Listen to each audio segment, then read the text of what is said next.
Short Stories. By C. M. Kornbluth. The Marching Morons. In the country of the blind, the one-eyed man, of course, is king. But how about a live wire, a smart businessman, in a civilization of 100% pure chumps? Some things had not changed.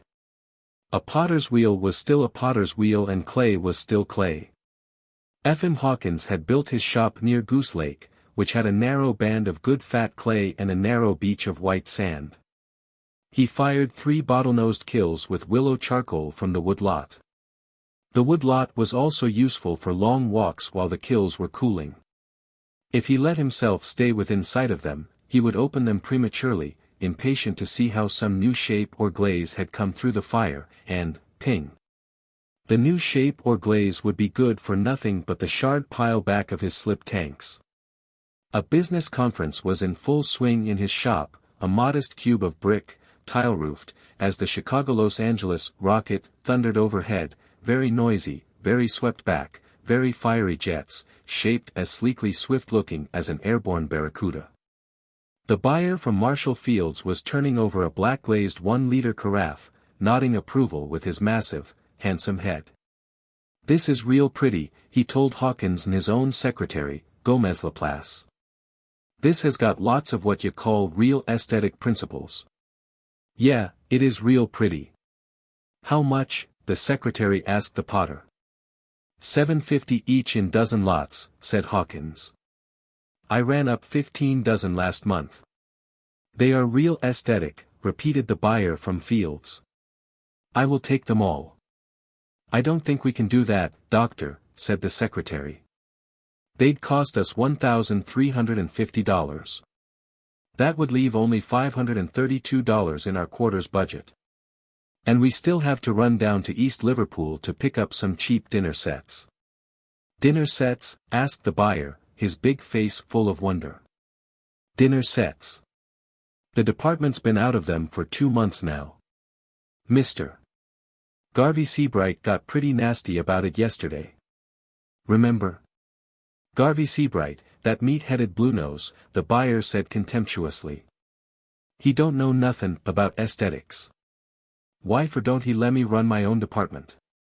His eye fell on a stray copy of Wombo-Zambo comics and he sat down with it. An occasional deep chuckle or grunt of surprise escaped him as he turned the pages. Uninterrupted, the potter and the buyer's secretary quickly closed a deal for 2 dozen of the liter carafes. "I wish we could take more," said the secretary, "but you heard what I told him.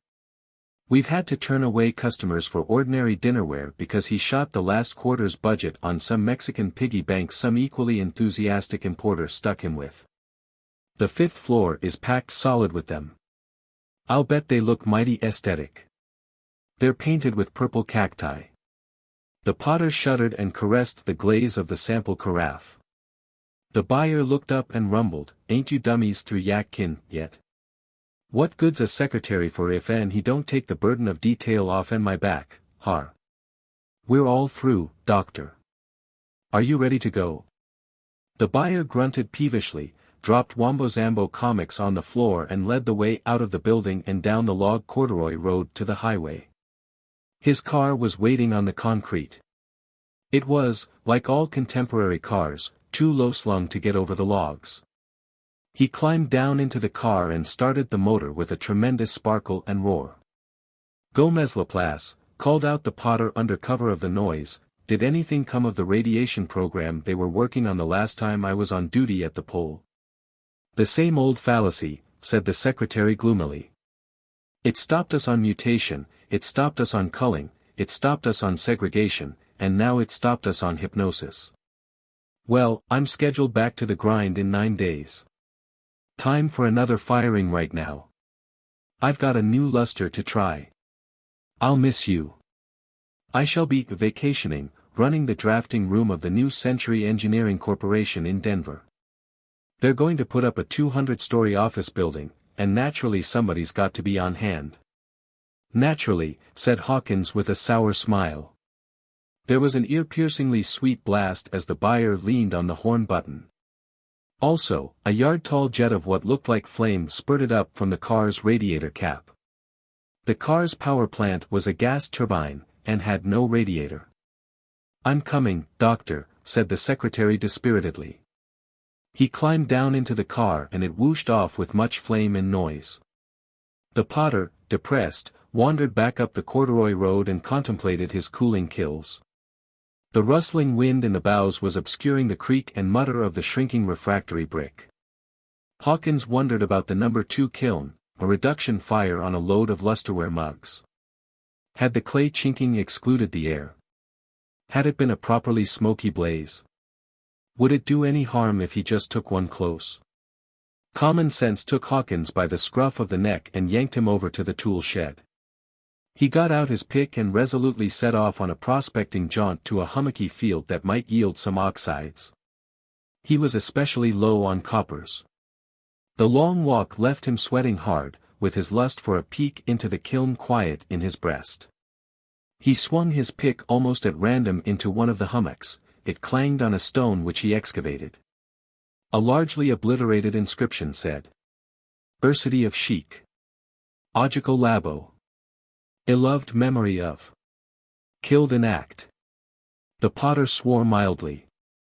He had hoped the field would turn out to be a cemetery, preferably a once fashionable cemetery full of once massive bronze caskets molded into oxides of tin and copper. Well, hell, maybe there was some around anyway. He headed lackadaisically for the second largest hillock and sliced into it with his pick. There was a stone to undercut and topple into a trench, and then the potter was very glad he'd stuck at it.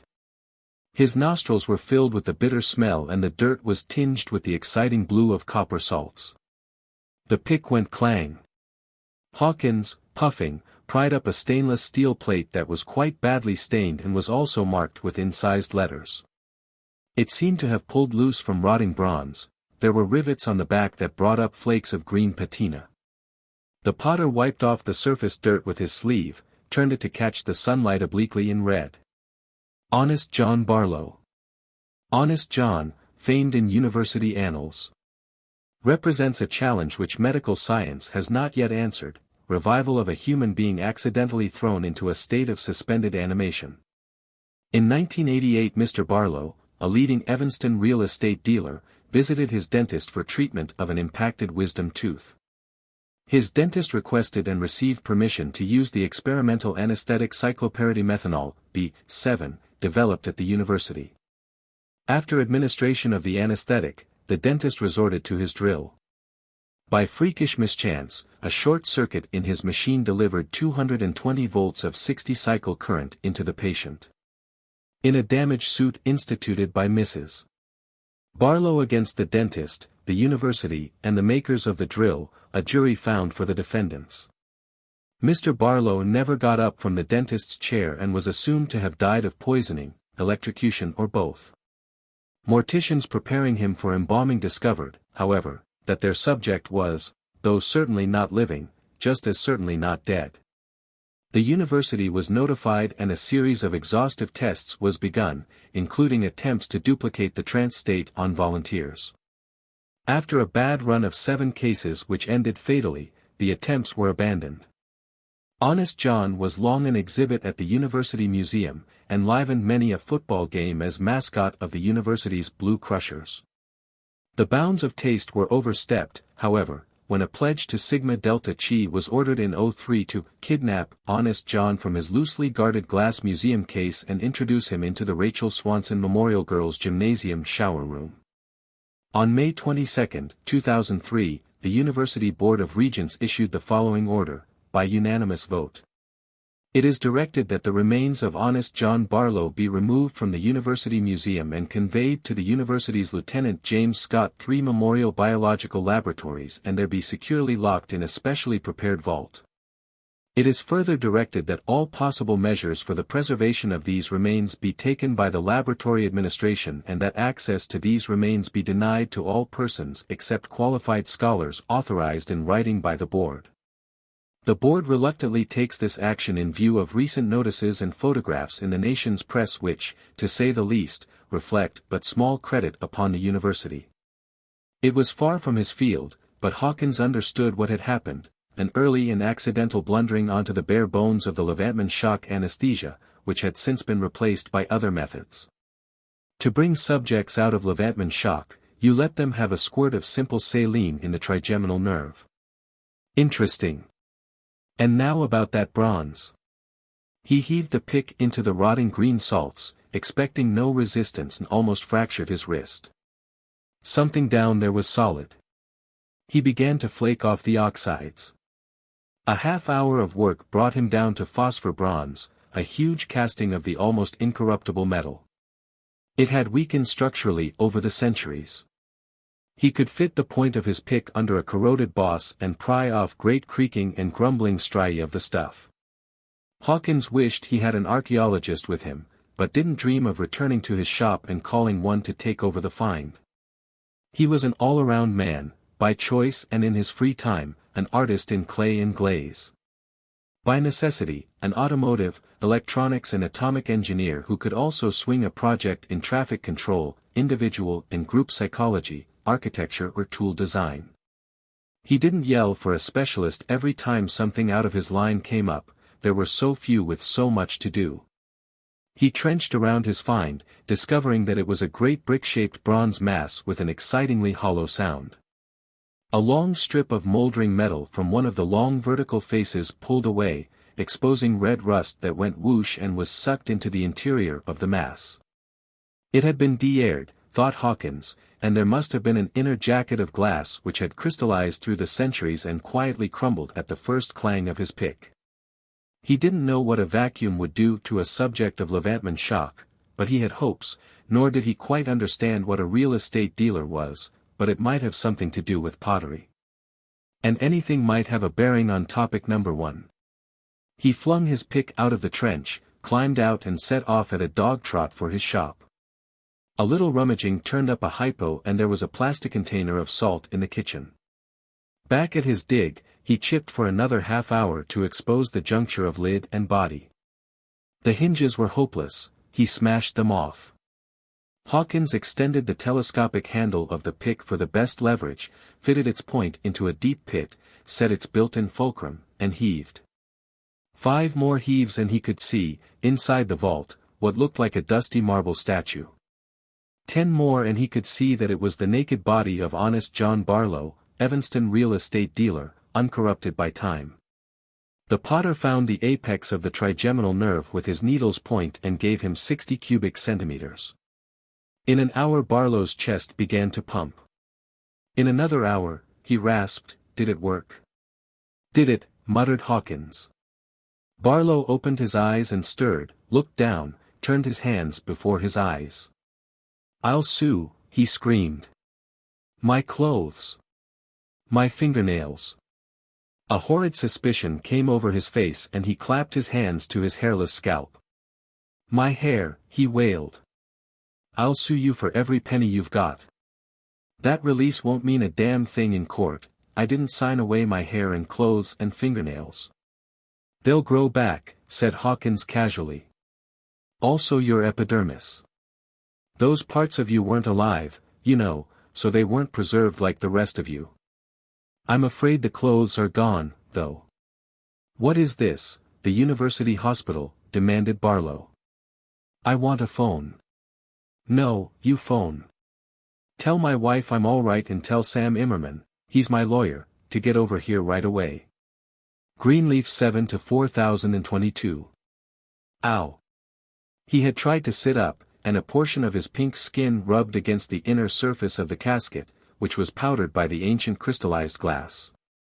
"What the hell did you guys do, boil me alive?" "Oh, you're going to pay for this." "You're all right," said Hawkins, wishing now he had a reference book to clear up several obscure terms. "Your epidermis will start growing immediately.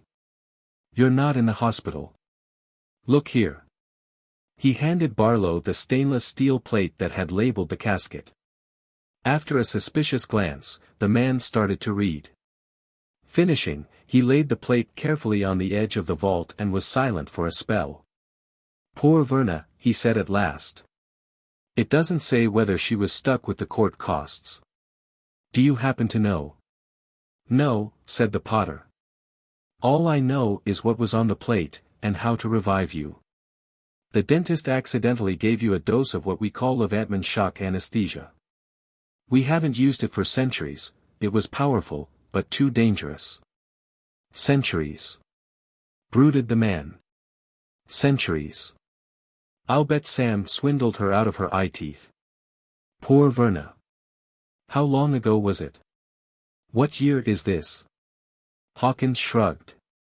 We call it 7B 936. That's no help to you. It takes a long time for these metals to oxidize. Like that movie, Barlow muttered. Who would have thought it? Poor Verna. He blubbered and sniffled, reminding Hawkins powerfully of the fact that he had been found under a flat rock. Almost angrily, the Potter demanded, how many children did you have? None yet, sniffed Barlow. My first wife didn't want them. But Verna wanted one, but we were going to wait until. Of course, said the Potter, feeling a savage desire to tell him off, blast him to hell and gone for his work. But he choked it down. There was the problem to think of, there was always the problem to think of, and this poor blubber might unexpectedly supply a clue. Hawkins would have to pass him on. Come along, Hawkins said. My time is short. Barlow looked up, outraged. How can you be so unfeeling? I'm a human being like. The Los Angeles-Chicago rocket thundered overhead and Barlow broke off in mid-complaint. Beautiful, he breathed, following it with his eyes. Beautiful. He climbed out of the vault, too interested to be pained by its roughness against his infantile skin. After all, he said briskly, this should have its sunny side. I never was much for reading, but this is just like one of those stories. And I ought to make some money out of it, shouldn't I? He gave Hawkins a shrewd glance. You want money? Asked the Potter. Here. He handed over a fistful of change and bills. You'd better put my shoes on. It'll be about a quarter mile. Oh, and you're, modest? Yes, that was the word. Here. Hawkins gave him his pants, but Barlow was excitedly counting the money. 85, 86, and it's dollars, too. I thought it'd be credits or whatever they call them. E pluribus unum and liberty, just different faces. Say, is there a catch to this? Are these real, genuine, honest 22-cent dollars like we had or just wallpaper? They're quite all right, I assure you, said the Potter.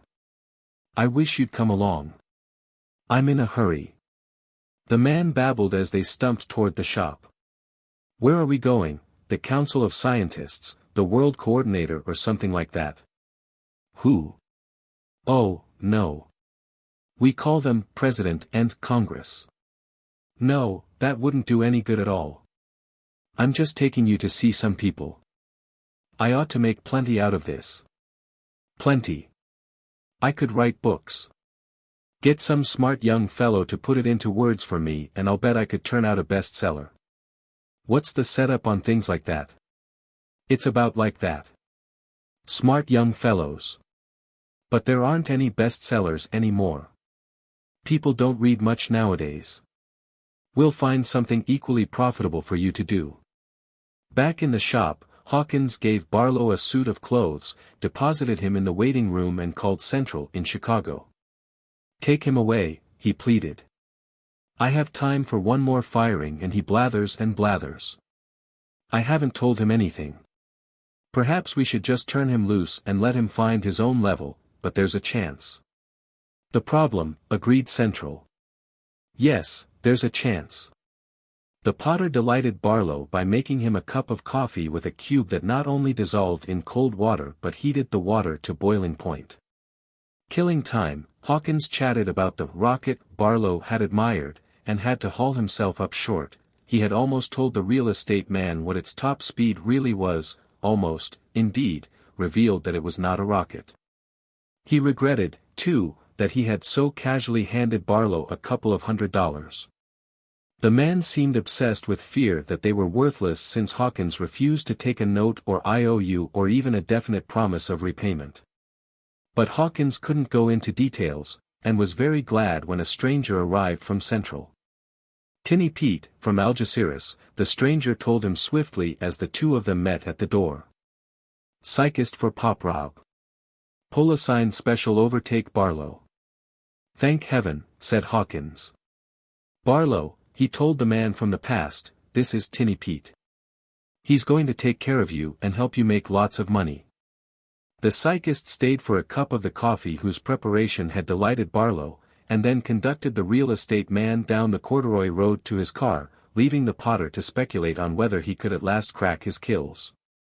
Hawkins, abruptly dismissing Barlow and the problem, happily picked the chinking from around the door of the number 2 kiln, prying it open a trifle.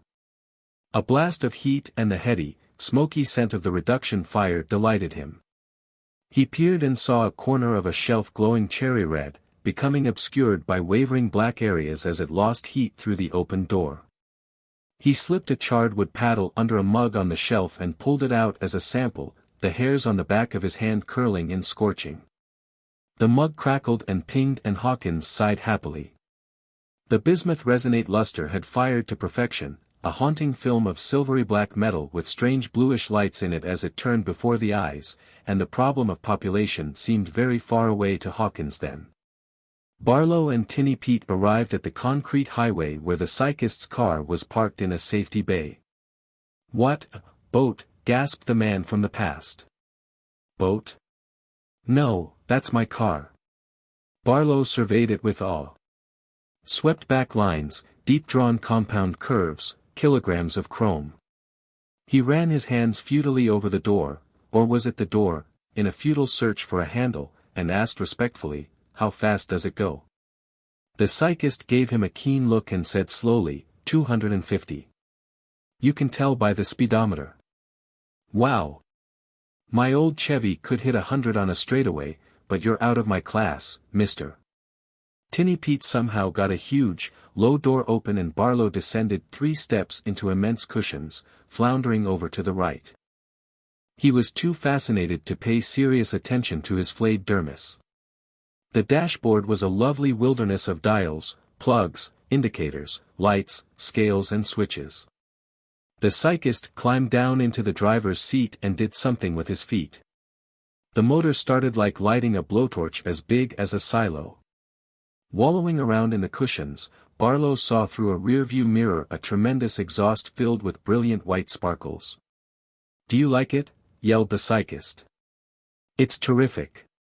Barlow yelled back. "It's..."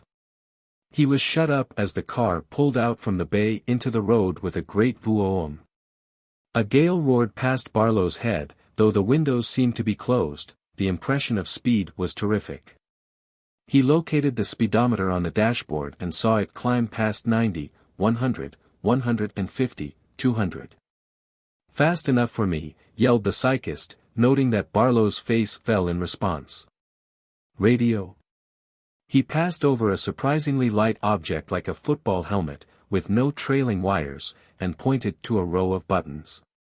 Barlow put on the helmet, glad to have the roar of air stilled, and pushed a push-button.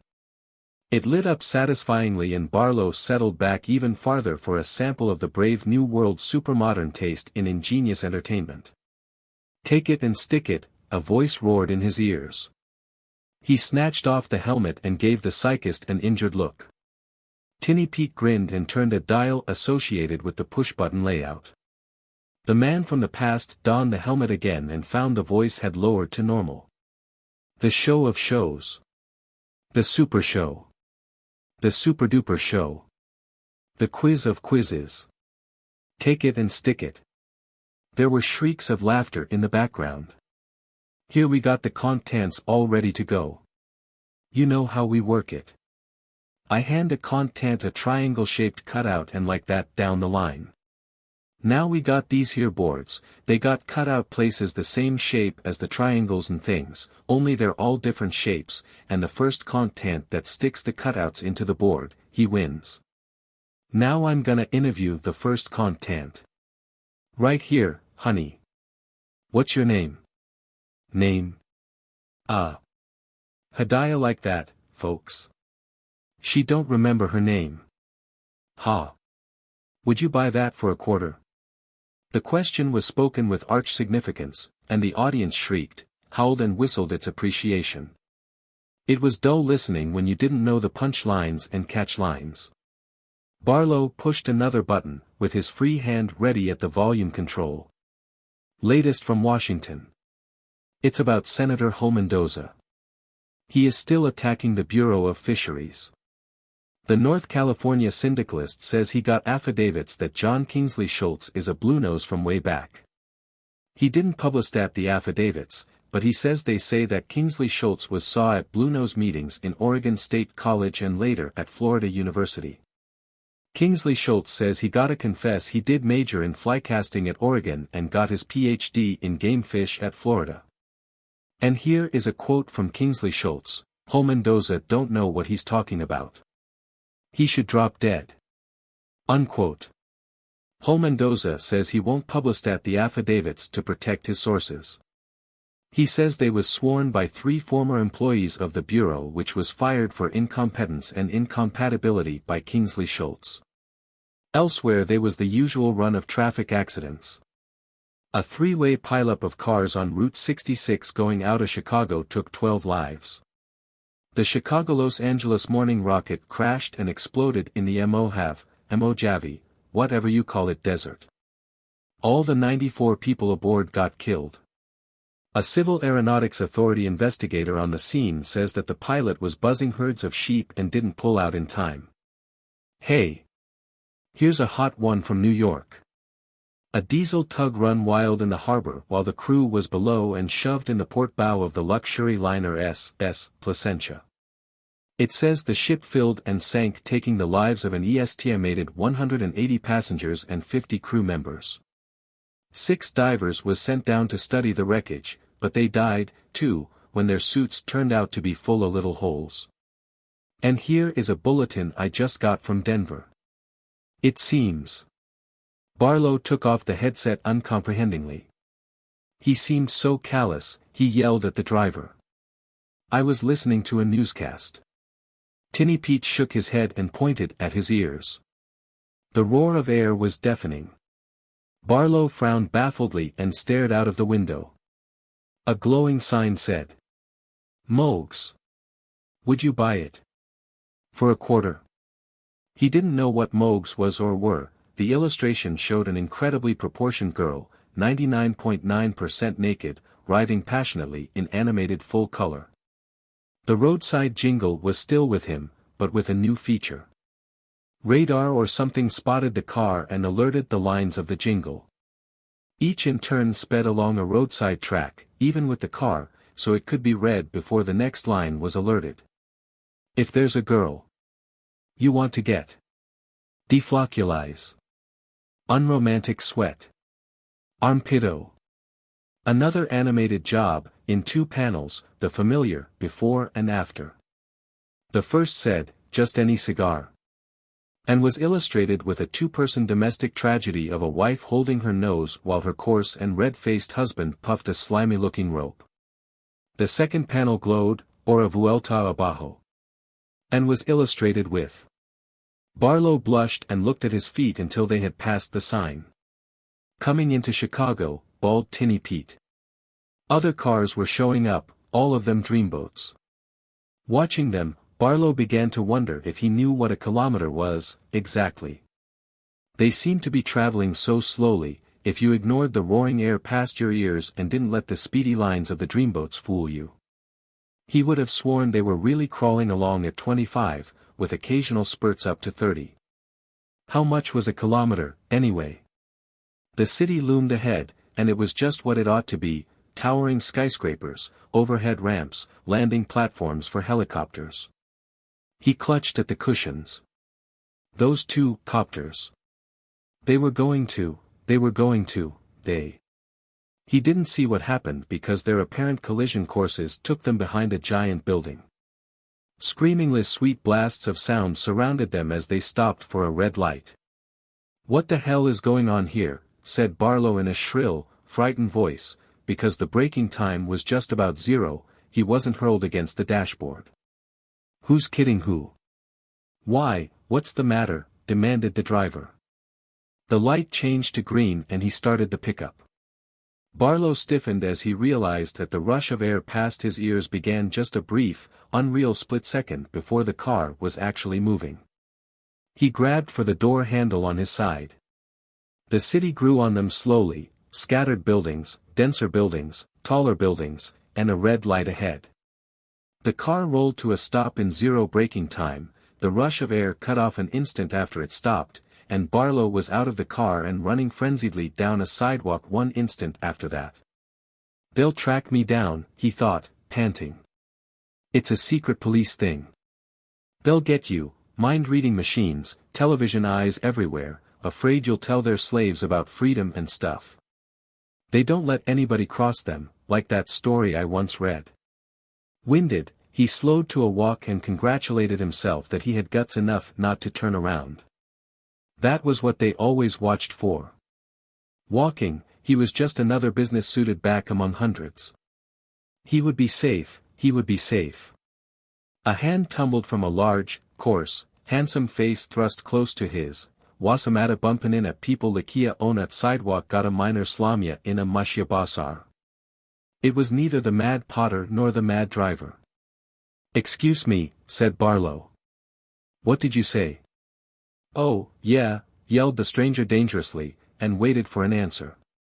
Barlow, with the feeling that he had somehow been suckered into the short end of an intricate land title deal, heard himself reply belligerently, yeah. The stranger let go of his shoulder and snarled, oh, yeah. Yeah. Said Barlow, yanking his jacket back into shape. Ah, snarled the stranger, with more contempt and disgust than ferocity.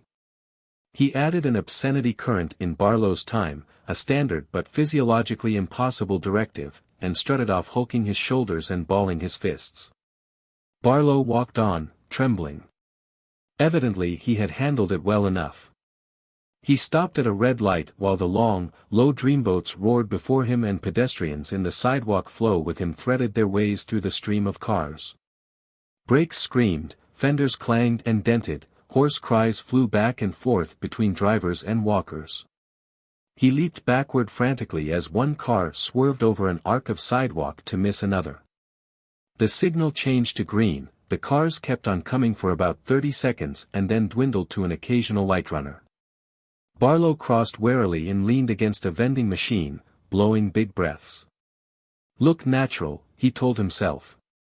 Do something normal. Buy something from the machine.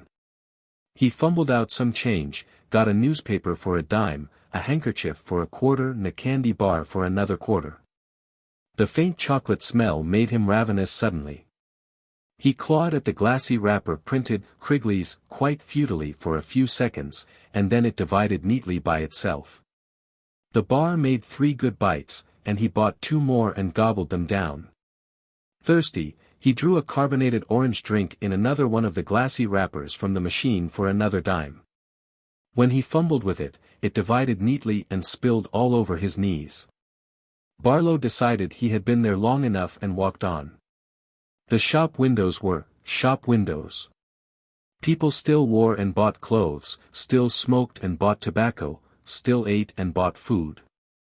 And they still went to the movies, he saw with pleased surprise as he passed and then returned to a glittering place whose sign said it was the Bijou. The place seemed to be showing a quintuple feature, babies are terrible, don't have children, and the Canali Kid. It was irresistible, he paid $1 and went in. He caught the tail end of the Canali Kid in 3-dimensional, full-color, full-scent production. It appeared to be an interplanetary saga winding up with a chase scene and a reconciliation between estranged hero and heroine. Babies are terrible and don't have children were fantastic arguments against parenthood, the grotesquely exaggerated dangers of painfully graphic childbirth, vicious children, old parents beaten and starved by their sadistic offspring. The audience, Barlow astoundedly noted, was placidly champing sweets and showing no particular signs of revulsion. The coming attractions drove him into the lobby. The fanfares were shattering, the blazing colors blinding, and the added scent stomach heaving. When his eyes again became accustomed to the moderate lighting of the lobby, he groped his way to a bench and opened the newspaper he had bought. It turned out to be the racing sheet, which afflicted him with a crushing sense of loss. The familiar boxed index in the lower left-hand corner of the front page showed almost unbearably that Churchill Downs and Empire City were still in business. Blinking back tears, he turned to the past performances at Churchill. They weren't using abbreviations anymore, and the pages because of that were single column instead of double. But it was all the same, or was it? He squinted at the first race, a 3/4-mile maiden claimer for $1,300. Incredibly, the track record was 2 minutes, 10 3/5 seconds. Any beetle in his time could have knocked off the 3/4 in 1:15. It was the same for the other distances, much worse for route events. What the hell had happened to everything? He studied the form of a 5-year-old brown mare in the second and couldn't make head or tail of it. She'd won and lost and placed and showed and lost and placed without rhyme or reason. She looked like a front-runner for a couple of races and then she looked like a no-good pig and then she looked like a mutter but the next time it rained she wasn't and then she was a stayer and then she was a pig again. In a good $5,000 allowances event, too. Barlow looked at the other entries and it slowly dawned on him that they were all like the 5-year-old brown mare. Not a single damned horse running had the slightest trace of class. Somebody sat down beside him and said, "That's the story." Barlow whirled to his feet and saw it was Tinny Pete, his driver. "I was in doubts about telling you," said the psychist, "but I see you have some growing suspicions of the truth. Please don't get excited. It's all right, I tell you." "So you've got me," said Barlow. "Got you? Don't pretend. I can put 2 and 2 together. You're the secret police. You and the rest of the aristocrats live in luxury on the sweat of these oppressed slaves. You're afraid of me because you have to keep them ignorant." There was a bellow of bright laughter from the psychist that got them blank looks from other patrons of the lobby. The laughter didn't sound at all sinister. "Let's get out of here," said Tinny Pete, still chuckling. "You couldn't possibly have it more wrong." He engaged Barlow's arm and led him to the street.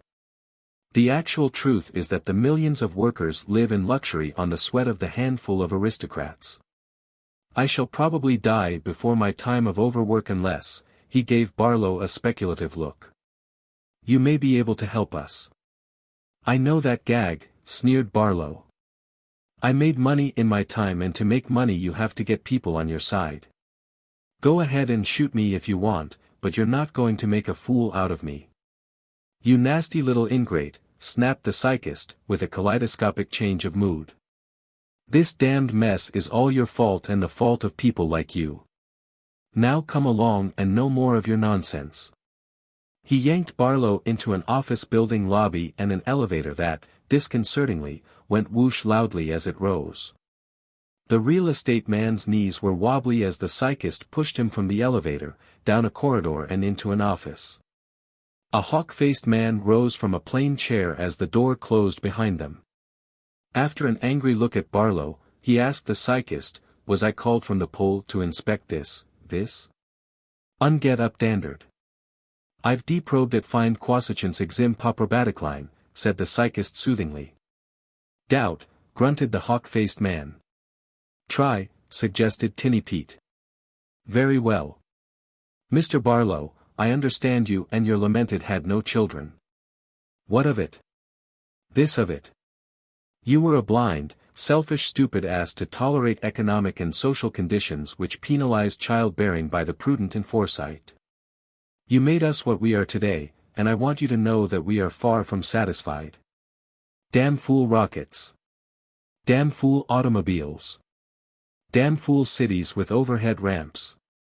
As far as I can see," said Barlow, "you're running down the best features of time. Are you crazy?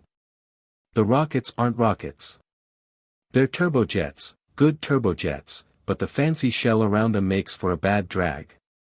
The automobiles have a top speed of 100 kilometers per hour, a kilometer is, if I recall my paleolinguistics, 3/5 of a mile, and the speedometers are all rigged accordingly so the drivers will think they're going 250. The cities are ridiculous, expensive, unsanitary, wasteful conglomerations of people who'd be better off and more productive if they were spread over the countryside. We need the rockets and trick speedometers in cities because, while you and your kind were being prudent in foresight and not having children, the migrant workers, slum dwellers and tenant farmers were shiftlessly and short-sightedly having children, breeding. My God, how they bred. Wait a minute, objected Barlow. There were lots of people in our crowd who had 2 or 3 children. The attrition of accidents, illness, wars and such took care of that. Your intelligence was bred out. It is gone. Children that should have been born never were.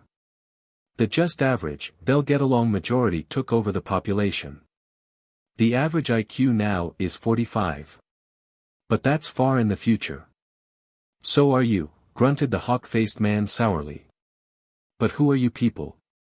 Just people, real people. Some generations ago, the geneticists realized at last that nobody was going to pay any attention to what they said, so they abandoned words for deeds.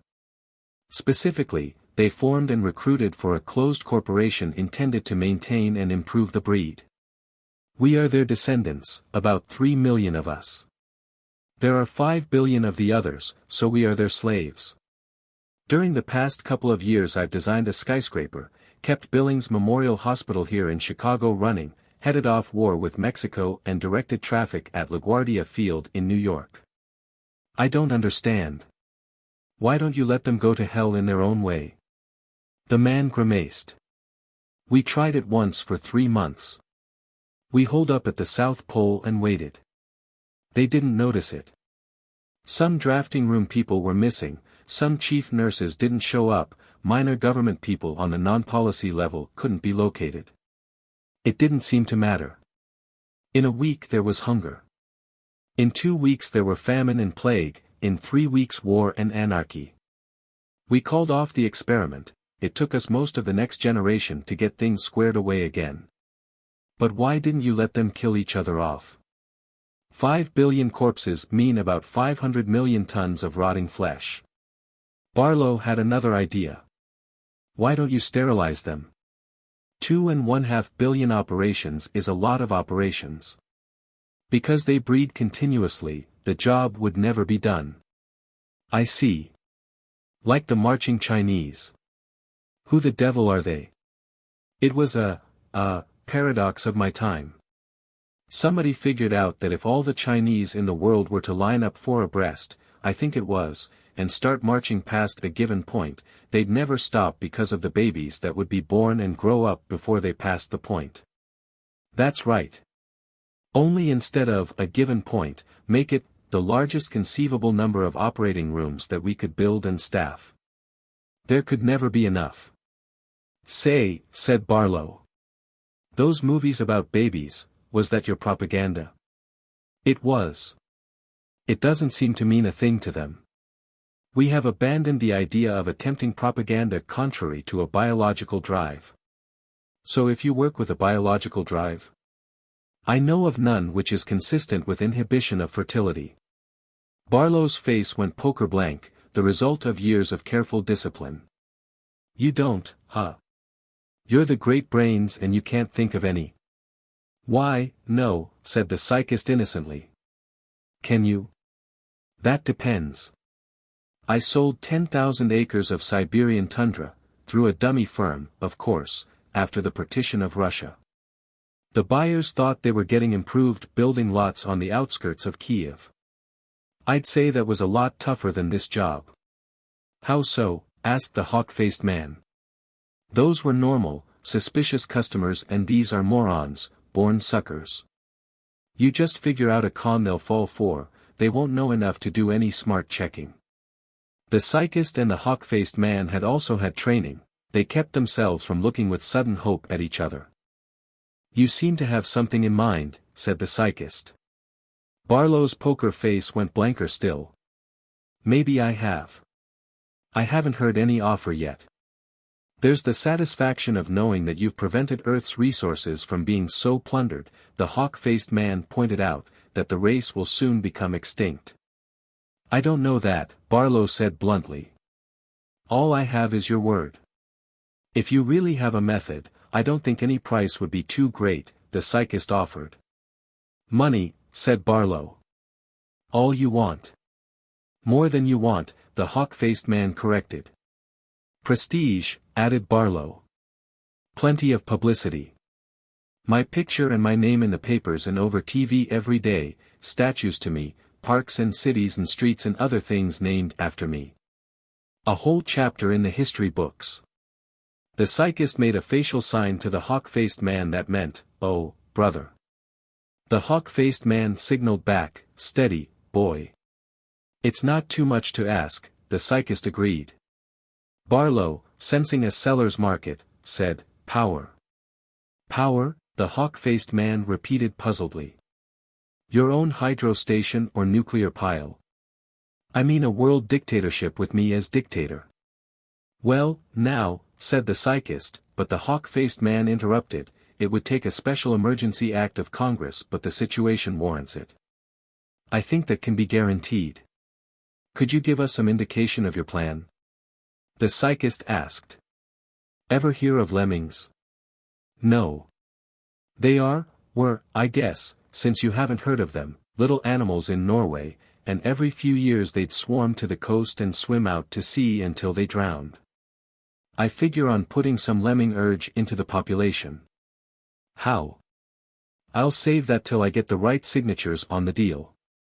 The hawk-faced man said, I'd like to work with you on it, Barlow. My name's Ryan Ghana. He put out his hand. Barlow looked closely at the hand, then at the man's face. Ryan what? Ngana. That sounds like an African name. It is. My mother's father was a Watusi. Barlow didn't take the hand. I thought you looked pretty dark. I don't want to hurt your feelings, but I don't think I'd be at my best working with you. There must be somebody else just as well qualified, I'm sure. The psychist made a facial sign to Ryan Ghana that meant, steady yourself, boy. Very well, Ryan Ghana told Barlow. We'll see what arrangement can be made. It's not that I'm prejudiced, you understand.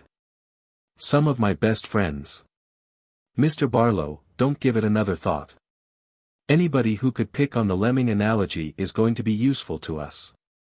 And so he would, thought Ryan Ghana, alone in the office after Tinny Pete had taken Barlow up to the helicopter stage. So he would. Pop Rob had exhausted every rational attempt and the new Pop Robotic lines would have to be irrational or subrational.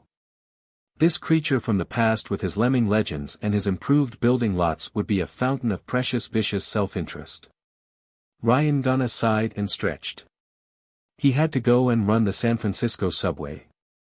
Summoned early from the pole to study Barlow, he'd left unfinished a nice little theorem. Between interruptions, he was slowly constructing an n-dimensional geometry whose foundations and superstructure owed no debt whatsoever to intuition. Upstairs, waiting for a helicopter, Barlow was explaining to Tinny Pete that he had nothing against Negroes, and Tinny Pete wished he had some of Ryan Ghana's imperturbability and humor for the ordeal. The helicopter took them to International Airport where, Tinny Pete explained, Barlow would leave for the pole. The man from the past wasn't sure he'd like a dreary waste of ice and cold.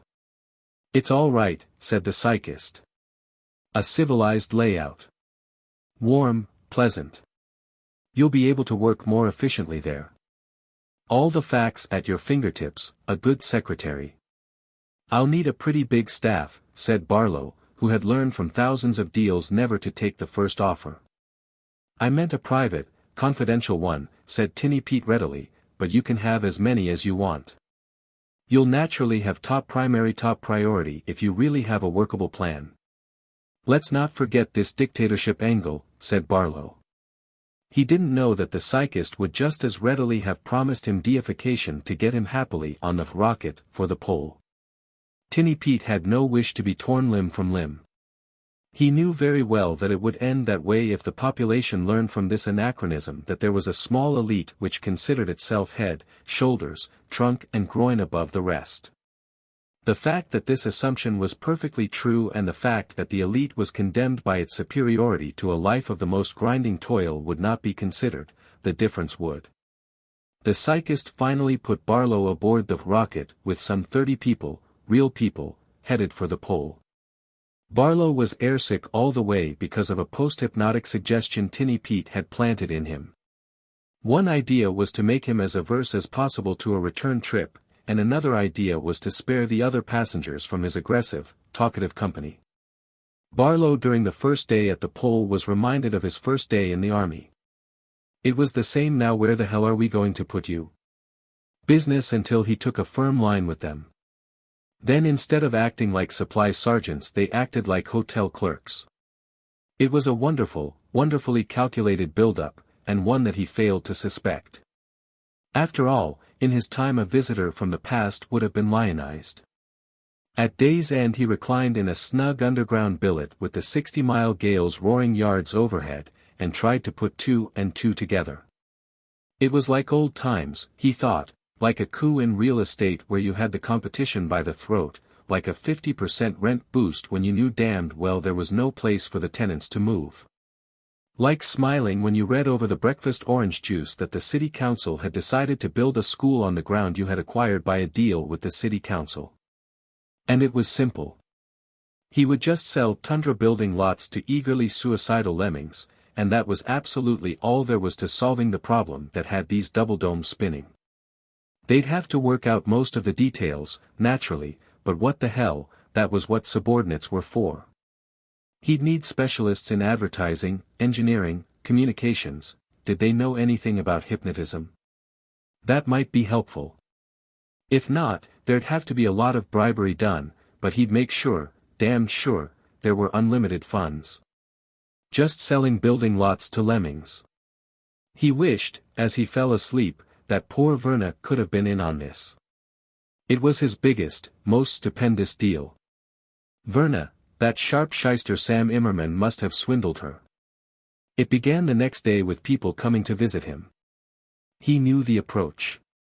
They merely wanted to be helpful to their illustrious visitor from the past, and would he help fill them in about his era, which unfortunately was somewhat obscure historically, and what did he think could be done about the problem? He told them he was too old to be roped anymore, and they wouldn't get any information out of him until he got a letter of intent from at least the Polar President, and a session of the Polar Congress empowered to make him dictator. He got the letter and the session. He presented his program, was asked whether his conscience didn't revolt at its callousness, explained succinctly that a deal was a deal and anybody who wasn't smart enough to protect himself didn't deserve protection, caveat emptor. He threw in for scholarship, and had to translate it to, let the buyer beware. He didn't, he stated, give a damn about either the morons or their intelligent slaves. He told them his price and that was all he was interested in. Would they meet it or wouldn't they?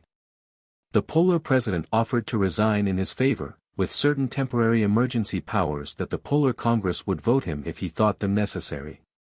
Barlow demanded the title of World Dictator, complete control of world finances, salary to be decided by himself, and the publicity campaign and historical write-up to begin at once. As for the emergency powers, he added, they are neither to be temporary nor limited. Somebody wanted the floor to discuss the matter, with the declared hope that perhaps Barlow would modify his demands. You've got the proposition, Barlow said. I'm not knocking off even 10%.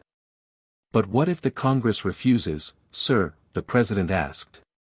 Then you can stay up here at the pole and try to work it out yourselves. I'll get what I want from the morons.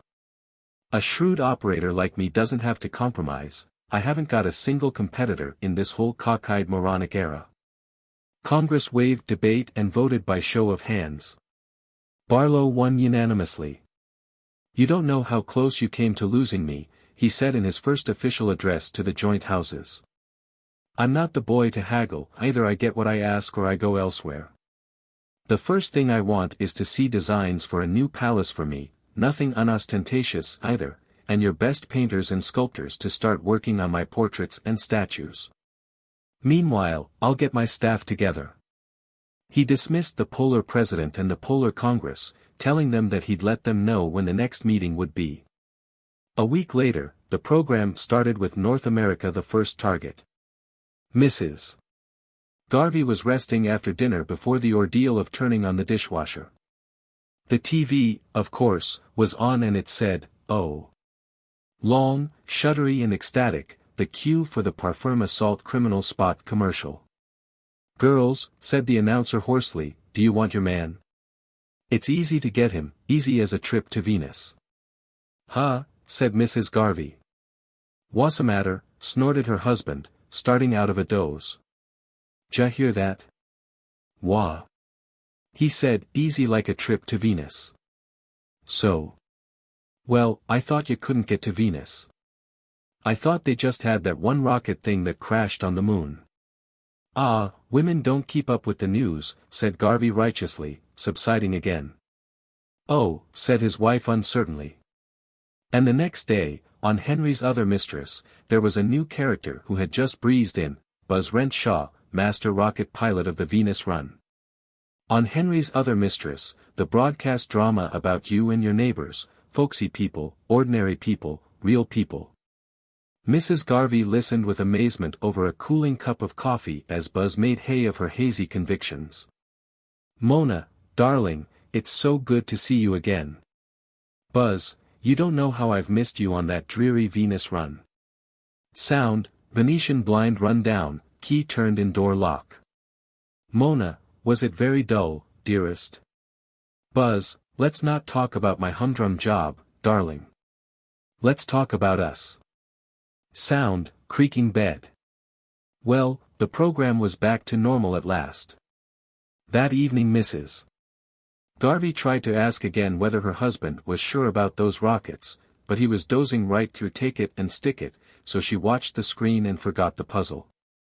She was still rocking with laughter at the gag line, "Would you buy it for a quarter?" when the commercial went on for the detergent powder she always faithfully loaded her dishwasher with on the first of every month. The announcer displayed mountains of suds from a tiny piece of the stuff and coyly added, "Of course, Clino don't lay around for you to pick up like the soap route on Venus, but it's pretty cheap and it's almost pretty near just as good. So for us plain folks who ain't lucky enough to live up there on Venus, Clino is the real cleaning stuff." Then the chorus went into their "Clino is the stuff" jingle, but Mrs. Garvey didn't hear it. She was a stubborn woman, but it occurred to her that she was very sick indeed. She didn't want to worry her husband. The next day she quietly made an appointment with her family Freud. In the waiting room she picked up a fresh new copy of Reader's Pablum and put it down with a faint palpitation. The lead article, according to the table of contents on the cover, was titled, "The Most Memorable Venusian I Ever Met." "The Freud will see you now," said the nurse, and Mrs. Garvey tottered into his office. His traditional glasses and whiskers were reassuring. She choked out the ritual, "Freud, forgive me, for I have neuroses." He chanted the antiphonal, "Tut, my dear girl, what seems to be the trouble?" "I got like a hole in the head," she quavered. "I seem to forget all kinds of things. Things like everybody seems to know and I don't." "Well, that happens to everybody occasionally, my dear. I suggest a vacation on Venus." The Freud stared, open-mouthed, at the empty chair. His nurse came in and demanded, "Hey, you see how she scrammed? What was the matter with her?" He took off his glasses and whiskers meditatively. "You can search me. I told her she should maybe try a vacation on Venus." A momentary bafflement came into his face and he dug through his desk drawers until he found a copy of the four-color, profusely illustrated journal of his profession.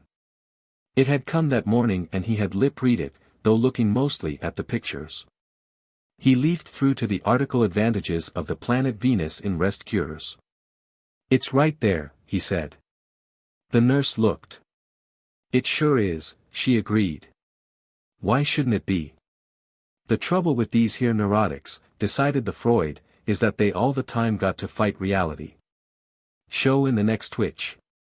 He put on his glasses and whiskers again and forgot Mrs. Garvey and her strange behavior. Freud, forgive me, for I have neuroses. Tut, my dear girl, what seems to be the trouble? Like many cures of mental disorders, Mrs. Garvey's was achieved largely by self-treatment. She disciplined herself sternly out of the crazy notion that there had been only one rocket ship and that one a failure. She could join without wincing, eventually, in any conversation on the desirability of Venus as a place to retire, on its fabulous floral profusion. Finally she went to Venus. All her friends were trying to book passage with the Evening Star Travel and Real Estate Corporation, but naturally the demand was crushing. She considered herself lucky to get a seat at last for the 2-week summer cruise. The space ship took off from a place called Los Alamos, New Mexico. It looked just like all the spaceships on television and in the picture magazines, but was more comfortable than you would expect. Mrs. Garvey was delighted with the 50 or so fellow passengers assembled before takeoff. They were from all over the country and she had a distinct impression that they were on the brainy side. The captain, a tall, hawk-faced, impressive fellow named Ryan something or other, welcomed them aboard and trusted that their trip would be a memorable one. He regretted that there would be nothing to see because, due to the meteorite season, the ports would be dogged down. It was disappointing, yet reassuring that the line was taking no chances.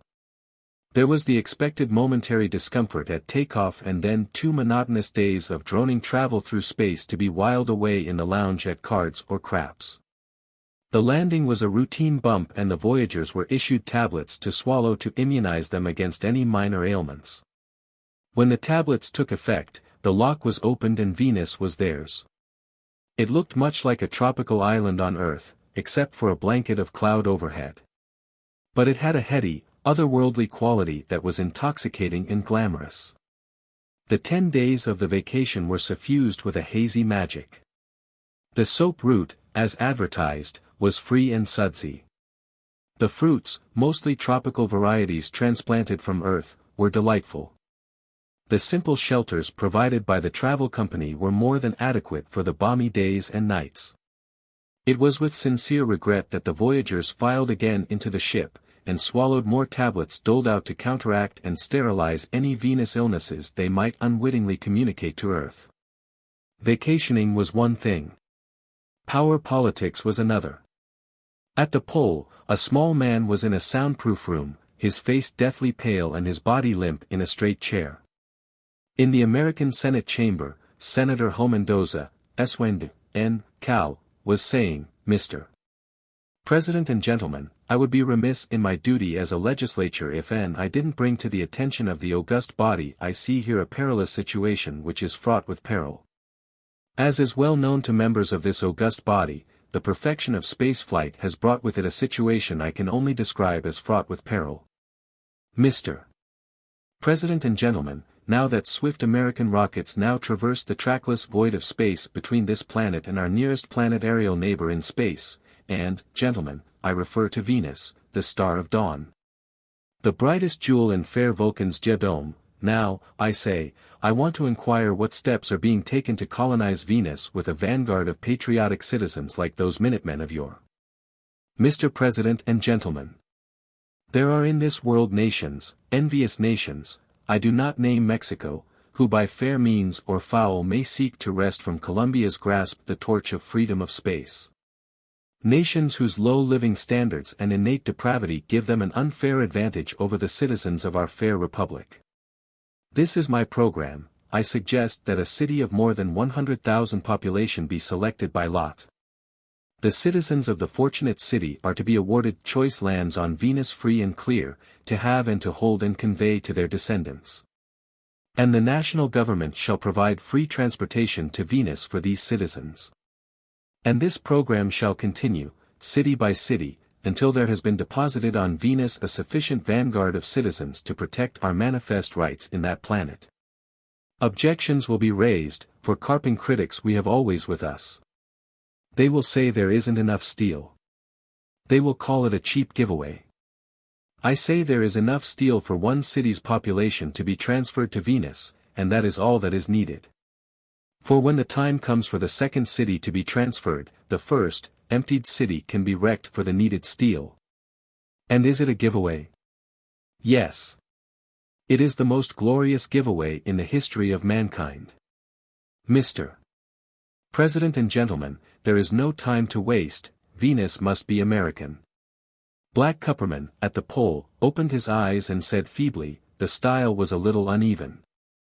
Do you think anybody'll notice? You did fine, boy. Just fine, Barlow reassured him. Hull Mendoza's bill became law. Drafting machines at the South Pole were busy around the clock and the Pittsburgh steel mills spewed millions of plates into the Los Alamos spaceport of the Evening Star Travel and Real Estate Corporation. It was going to be Los Angeles, for logistic reasons. And the three most accomplished psychokineticists went to Washington and mingled in the crowd at the drawing to make certain that the Los Angeles capsule slithered into the fingers of the blindfolded senator. Los Angeles loved the idea and a forest of spaceships began to blossom in the desert. They weren't very good spaceships, but they didn't have to be. A team at the pole worked at Barlow's direction on a mail setup. There would have to be letters to and from Venus to keep the slightest taint of suspicion from arising. Luckily Barlow remembered that the problem had been solved once before, by Hitler. Relatives of persons incinerated in the furnaces of Lublin or Majdanek continued to get cheery postal cards. The Los Angeles flight went off on schedule, under tremendous press, newsreel and television coverage. The world cheered the gallant Angelenos who were setting off on their patriotic voyage to the land of milk and honey. The forest of spaceships thundered up, and out of sight without untoward incident. Billions envied the Angelenos, cramped and on short rations though they were. Wreckers from San Francisco, whose capsule came up second, moved immediately into the city of the angels for the scrap steel their own flight would require. Senator Hull Mendoza's constituents could do no less.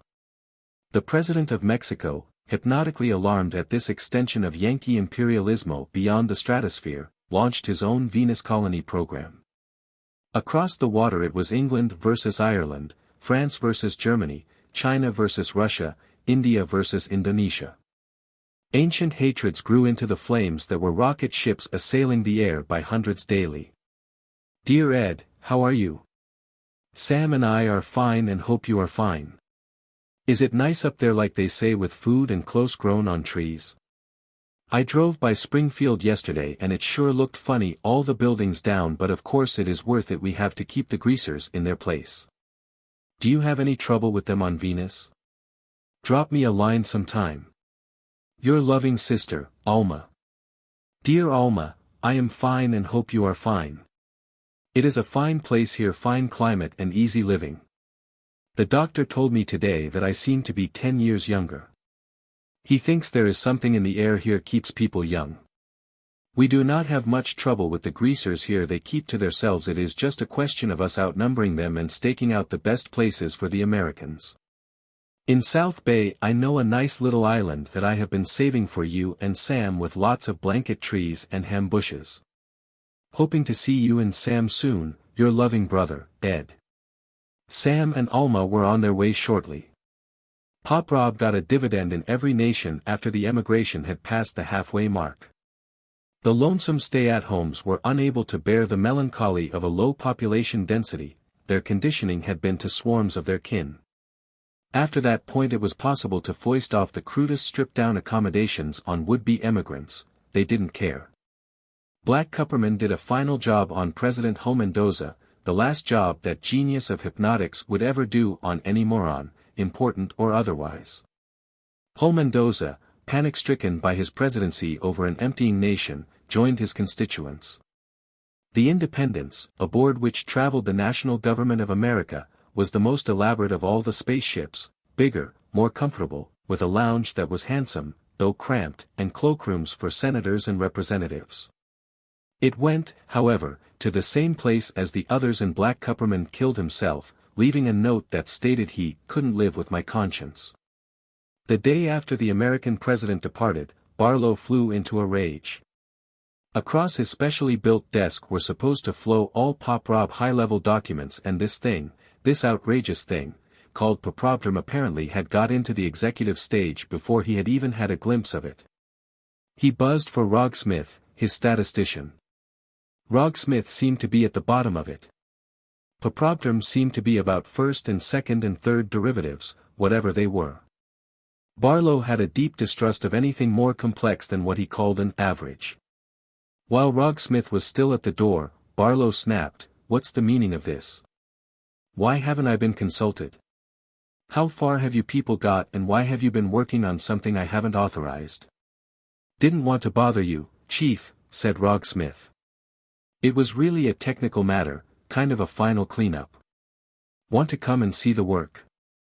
Mollified, Barlow followed his statistician down the corridor. "You still shouldn't have gone ahead without my okay," he grumbled. "Where the hell would you people have been without me?" "That's right, Chief.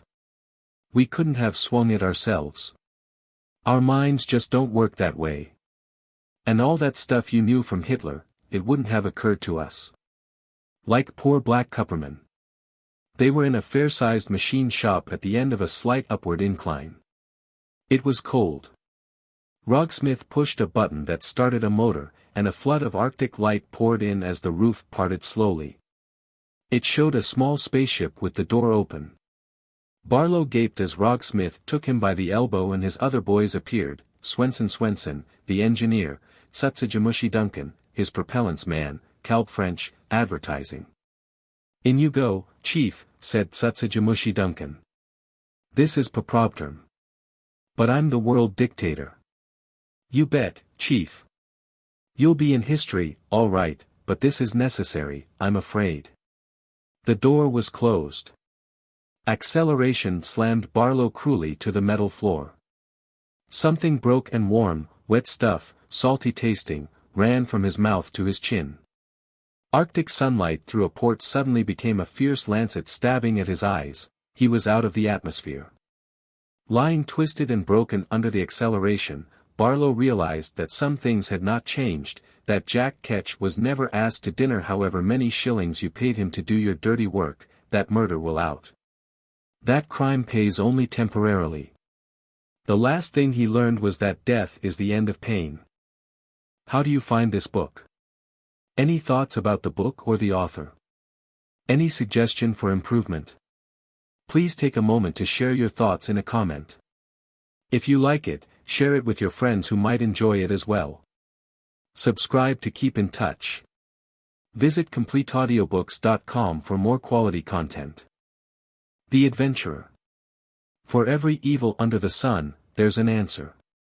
It may be a simple, direct answer, it may be one that takes years, and seems unrelated to the problem. But there's an answer, of a kind. President Folsom Ziv said petulantly to his Secretary of the Treasury, "Blow me to hell, Bannister, if I understood a single word of that.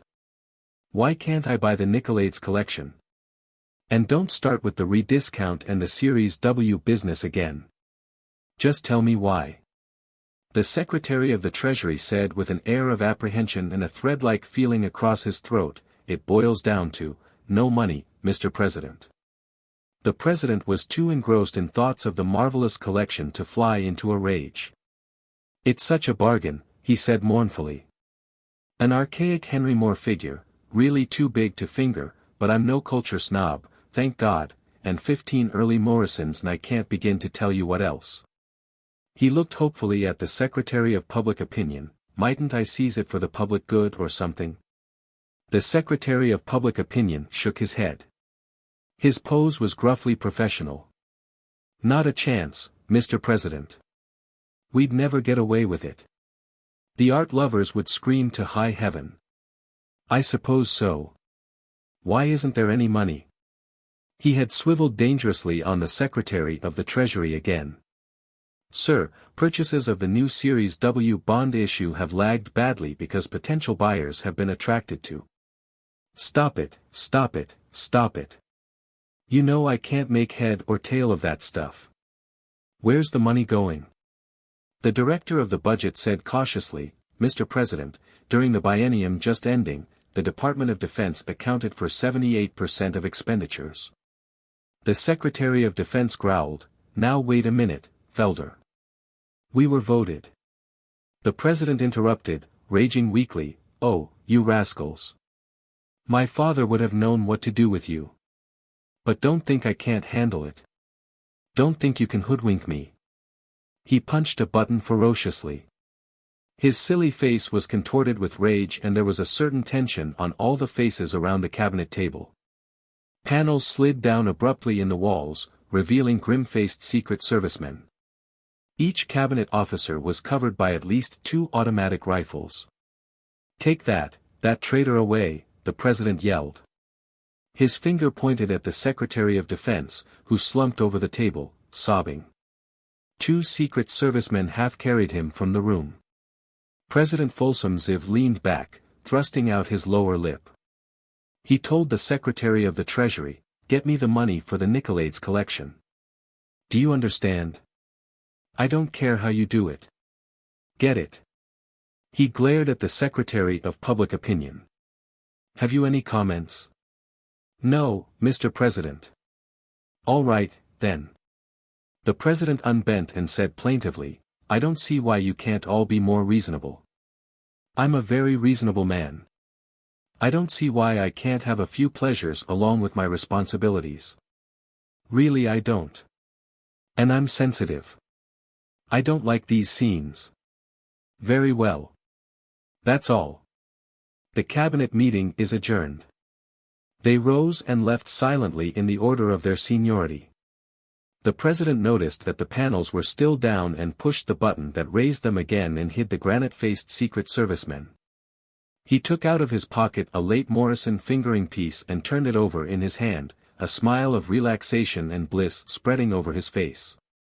Such amusing textural contrast. Such unexpected variations on the classic sequences. The cabinet, less the Secretary of Defense, was holding a rump meeting in an untapped corner of the White House gymnasium. "God," the Secretary of State said, white-faced. "Poor old Willie." The professionally gruff Secretary of Public Opinion said, "We should murder the bastard. I don't care what happens." The Director of the Budget said dryly, "We all know what would happen. President Folsom XXV would take office. No. We've got to keep plugging as before. Nothing short of the invincible can topple the Republic." "What about a war?" the Secretary of Commerce demanded fiercely. "We've no proof that our program will work." "What about a war?" State said wearily, "Not while there's a balance of power, my dear man. The Io Callisto question proved that. The Republic and the Soviet fell all over themselves trying to patch things up as soon as it seemed that there would be real shooting. Folsom Ziv and His Excellency Premier Yersinsky know at least that much." The Secretary of the Treasury said, "What would you all think of Steiner for defense?" The Director of the Budget was astonished. Would he take it? Treasury cleared his throat. "As a matter of fact, I've asked him to stop by right about now." He hurled a medicine ball into the budgetary gut. "Oof," said the director. "You bastard. Steiner would be perfect. He runs standards like a watch." He treacherously fired the medicine ball at the Secretary of Raw Materials, who blandly caught it and slammed it back. "Here he comes," said the Secretary of Raw Materials. "Steiner. Come and sweat some oleo off." Steiner ambled over, a squat man in his 50s, and said, "I don't mind if I do." "Where's Willie?" State said, "The president unmasked him as a traitor. He's probably been executed by now." Steiner looked grim, and grimmer yet when the Secretary of the Treasury said, deadpan, "We want to propose you for defense." "I'm happy in standards," Steiner said. "Safer, too. The man's father took an interest in science, but the man never comes around. Things are very quiet. Why don't you invite Winch, from the National Art Commission? It wouldn't be much of a change for the worse for him." "No brains," the Secretary for Raw Materials said briefly. "Heads up." Steiner caught the ball and slugged it back at him. "What good are brains?" he asked quietly.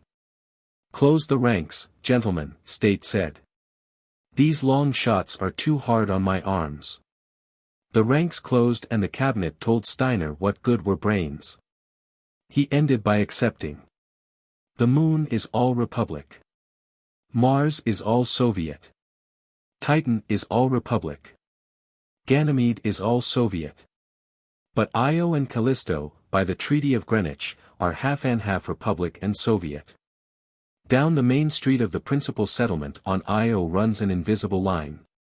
On one side of the line, the principal settlement is known as New Pittsburgh. On the other side it is known as Nizhny Magnitogorsk. Into a miner's home in New Pittsburgh one day an 8-year-old boy named Grayson staggered, bleeding from the head. His eyes were swollen almost shut. His father lurched to his feet, knocking over a bottle.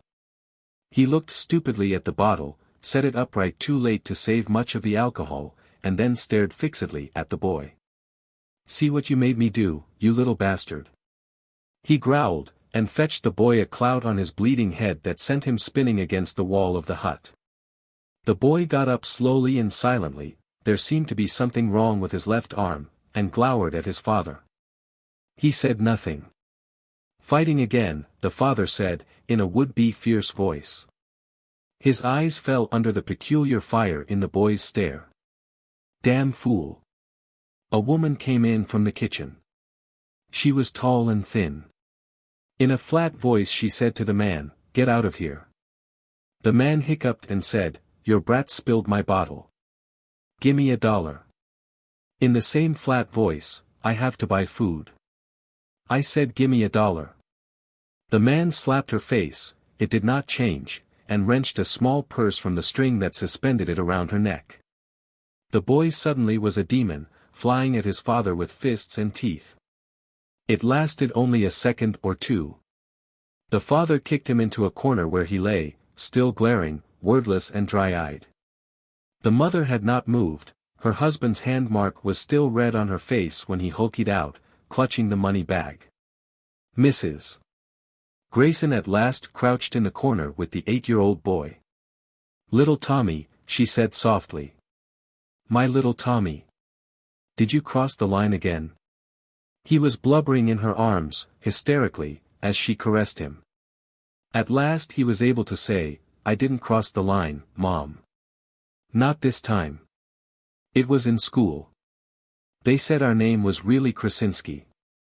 "God damn him," the boy shrieked. "They said his grandfather was named Krasinski and he moved over the line and changed his name to Grayson. God damn him. Doing that to us. Now, darling," his mother said, caressing him. "Now, darling." His trembling began to ebb. She said, "Let's get out the spools, Tommy. You mustn't fall behind in school. You owe that to me, don't you, darling?" "Yes, Mom," he said. He threw his spindly arms around her and kissed her. "Get out the spools. We'll show him. I mean them." President Folsom Ziv lay on his deathbed, feeling no pain, mostly because his personal physician had pumped him full of morphine. Dar. Barnes sat by the bed holding the presidential wrist and waiting, occasionally nodding off and recovering with a belligerent stare around the room. The 4 wire service men didn't care whether he fell asleep or not. They were worriedly discussing the nature and habits of the president's firstborn, who would shortly succeed to the highest office in the republic. "A firebrand, they tell me," the AP man said unhappily. "Firebrands I don't mind," the UP man said. "He can send out all the inflammatory notes he wants just as long as he isn't a fiend for exercise. I'm not as young as I once was. You boys wouldn't remember the old president, Folsom XXAI. He used to do point-to-point hiking. He worshipped old FDR. The INS man said, lowering his voice, then he was worshipping the wrong Roosevelt. Teddy was the athlete. Dr. Barnes started, dropped the presidential wrist and held a mirror to the mouth for a moment. "Gentlemen," he said, "the president is dead." "Okay," the AP man said. "Let's go, boys. I'll send in the flash. UP, you go cover the College of Electors. INS, get on to the president-elect. Trib, collect some interviews and background. The door opened abruptly. A colonel of infantry was standing there, breathing hard, with an automatic rifle at port. "Is he dead?" he asked. "Yes," the AP man said. "If you'll let me past." "Nobody leaves the room," the colonel said grimly. "I represent General Slocum, acting President of the Republic.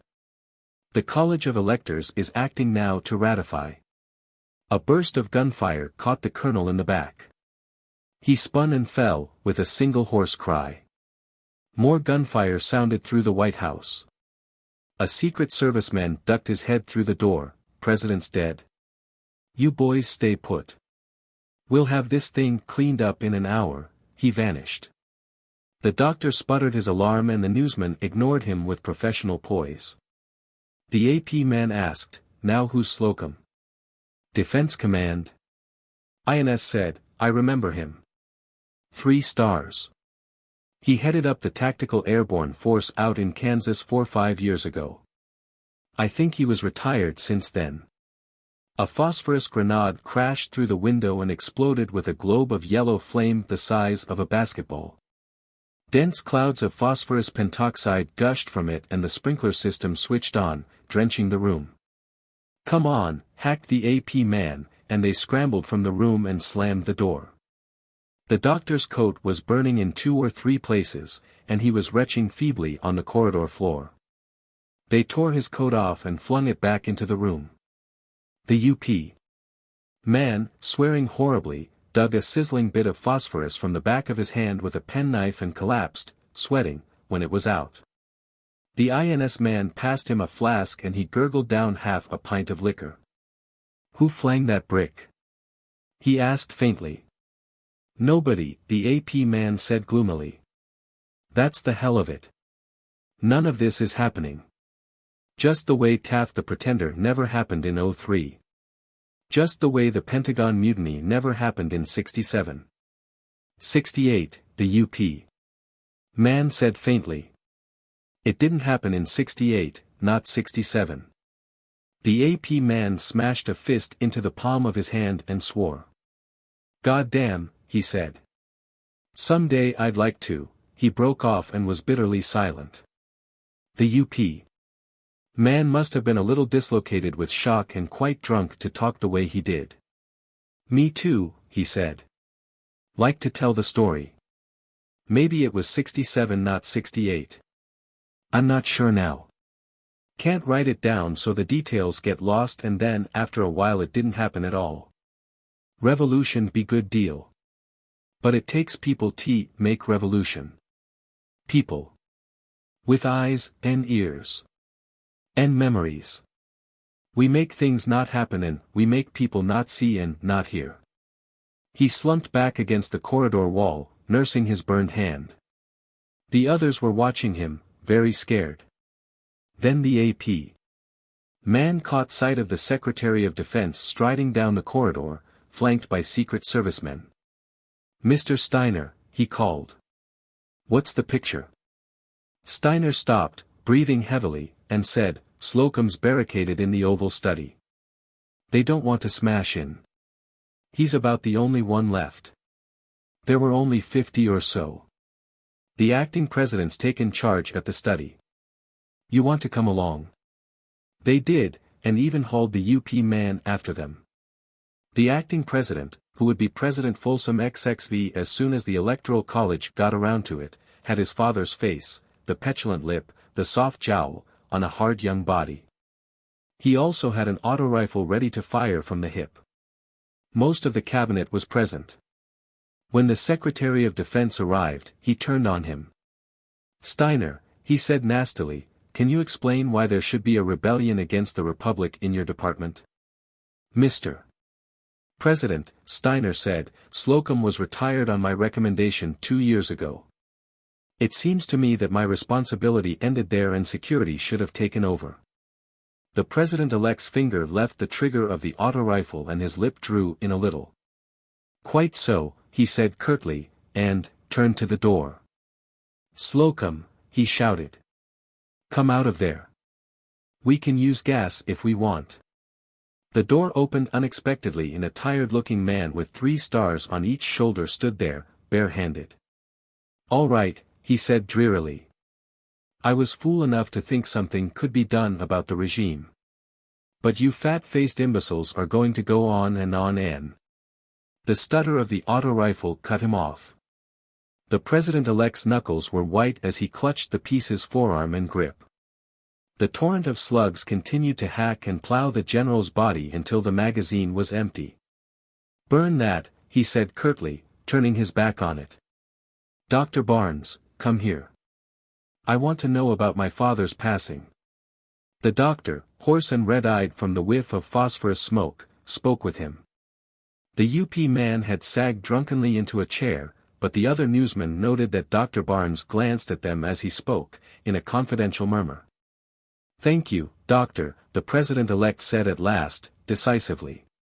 He gestured to a Secret Service man. "Take those traitors away." They went, numbly. The Secretary of State cleared his throat. "Mr. President," he said, "I take this opportunity to submit the resignations of myself and fellow cabinet members according to custom." "That's all right," the president-elect said. "You may as well stay on. I intend to run things myself anyway." He hefted the auto rifle. "You," he said to the Secretary of Public Opinion. "You have some work to do. Have the memory of my father's artistic preoccupations obliterated as soon as possible. I wish the Republic to assume a warlike posture, yes." "What is it?" A trembling messenger said, "Mr. President, I have the honor to inform you that the College of Electors has elected you President of the Republic, unanimously."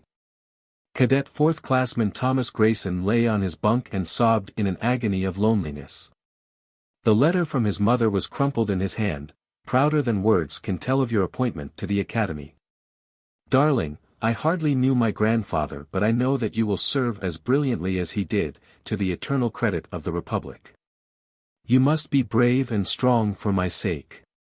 He would have given everything he had or ever could hope to have to be back with her, and away from the bullying, sneering fellow cadets of the Corps. He kissed the letter, and then hastily shoved it under his mattress as he heard footsteps. He popped to a brace, but it was only his roommate Ferguson. Ferguson was from Earth, and rejoiced in the lighter lunar gravity which was punishment to Grayson's Io-bred muscles. "Rest, mister," Ferguson grinned. "Thought it was night inspection. Any minute now. They're down the hall. Lemme tighten your bunk or you'll be in trouble." Tightening the bunk he pulled out the letter and said, cavishly, "Aha. Who is she?" and opened it. When the cadet officers reached the room they found Ferguson on the floor being strangled black in the face by spidery little Grayson. It took all 3 of them to pull him off. Ferguson went to the infirmary and Grayson went to the commandant's office. The commandant glared at the cadet from under the most spectacular pair of eyebrows in the service. "Cadet Grayson," he said, "explain what occurred." "Sir," Cadet Ferguson began to read a letter from my mother without my permission. "That is not accepted by the Corps as grounds for mayhem. Do you have anything further to say?" "Sir, I lost my temper. All I thought of was that it was an act of disrespect to my mother and somehow to the Corps and the Republic too, that Cadet Ferguson was dishonoring the Corps. Bourgeois, the commandant thought. A snow job and a crude one." He studied the youngster. He had never seen such a brace from an Io-bred 4th classman. It must be torture to muscles not yet toughened up to even lunar gravity. 5 minutes more and the boy would have to give way, and serve him right for showing off. He studied Grayson's folder. It was too early to tell about academic work, but the 4th classman was a bear, or a fool, for extra duty. He had gone out for half a dozen teams and applied for membership in the exacting math club and writing club. The commandant glanced up. Grayson was still in his extreme brace. The commandant suddenly had the queer idea that Grayson could hold it until it killed him. 100 hours of pack drill, he barked, to be completed before quarter term. "Cadet Grayson, if you succeed in walking off your tours, remember that there is a tradition of fellowship in the Corps which its members are expected to observe. Dismiss. After Grayson's steel-sharp salute and exit, the commandant dug deeper into the folder. Apparently there was something wrong with the boy's left arm, but it had been passed by the examining team that visited Io. Most unusual. Most irregular. But nothing could be done about it now. The president, softer now in body than on his election day, and infinitely more cautious, snapped, "It's all very well to create an incident. But where's the money to come from? Who wants the rest of Io anyway? And what will happen if there's war?" Treasury said, "The hoarders will supply the money, Mr. President. A system of percentage bounties for persons who report currency hoarders, and then enforced purchase of a bond issue." Raw materials said, "We need that iron, Mr. President. We need it desperately." State said, "All our evaluations indicate that the Soviet premier would consider nothing less than armed invasion of his continental borders as occasion for all-out war." The Consumer Goods Party in the Soviet has gained immensely during the past 5 years, and of course their armaments have suffered. Your shrewd directive to put the Republic in a warlike posture has borne fruit, Mr. President. President Folsom XXV studied them narrowly. To him the need for a border incident culminating in a forced purchase of Soviet IO did not seem as pressing as they thought, but they were, after all, specialists. And there was no conceivable way they could benefit from it personally. The only alternative was that they were offering their professional advice and that it would be best to heed it. Still, there was a vague, nagging something. Nonsense, he decided. The spy dossiers on his cabinet showed nothing but the usual. One had been blackmailed by an actress after an affair and railroaded her off the earth. Another had a habit of taking bribes to advance favorite sons in civil and military service. And so on. The Republic could not suffer at their hands, the Republic and the dynasty were impregnable. You simply spied on everybody, including the spies, and ordered summary executions often enough to show that you meant it, and kept the public ignorant, deaf dumb blind ignorant. The spy system was simplicity itself.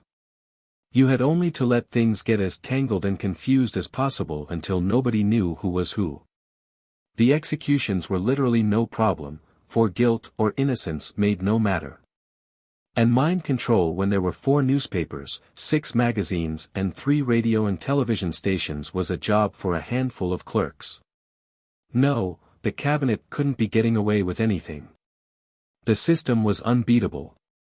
President Folsom XXV said, "Very well. Have it done." Mrs. Grayson, widow, of New Pittsburgh, Io, disappeared one night. It was in all the papers and on all the broadcasts. Some time later she was found dragging herself back across the line between Nizhny Magnitogorsk and New Pittsburgh in sorry shape. She had a terrible tale to tell about what she had suffered at the hands and so forth of the Nizhny Magnitogorskniks. A diplomatic note from the Republic to the Soviet was answered by another note which was answered by the dispatch of the Republic's First Fleet to Io, which was answered by the dispatch of the Soviet's First and Fifth Fleets to Io. The Republic's First Fleet blew up the customary deserted target hulk, fulminated over a sneak sabotage attack and moved in its destroyers. Battle was joined. Ensign Thomas Grayson took over the command of his destroyer when its captain was killed on his bridge. An electrified crew saw the strange, brooding youngster perform prodigies of skill and courage, and responded to them. In 1 week of desultory action the battered destroyer had accounted for 7 Soviet destroyers and a cruiser. As soon as this penetrated to the flagship, Grayson was decorated and given a flotilla. His weird magnetism extended to every officer and man aboard the 7 craft.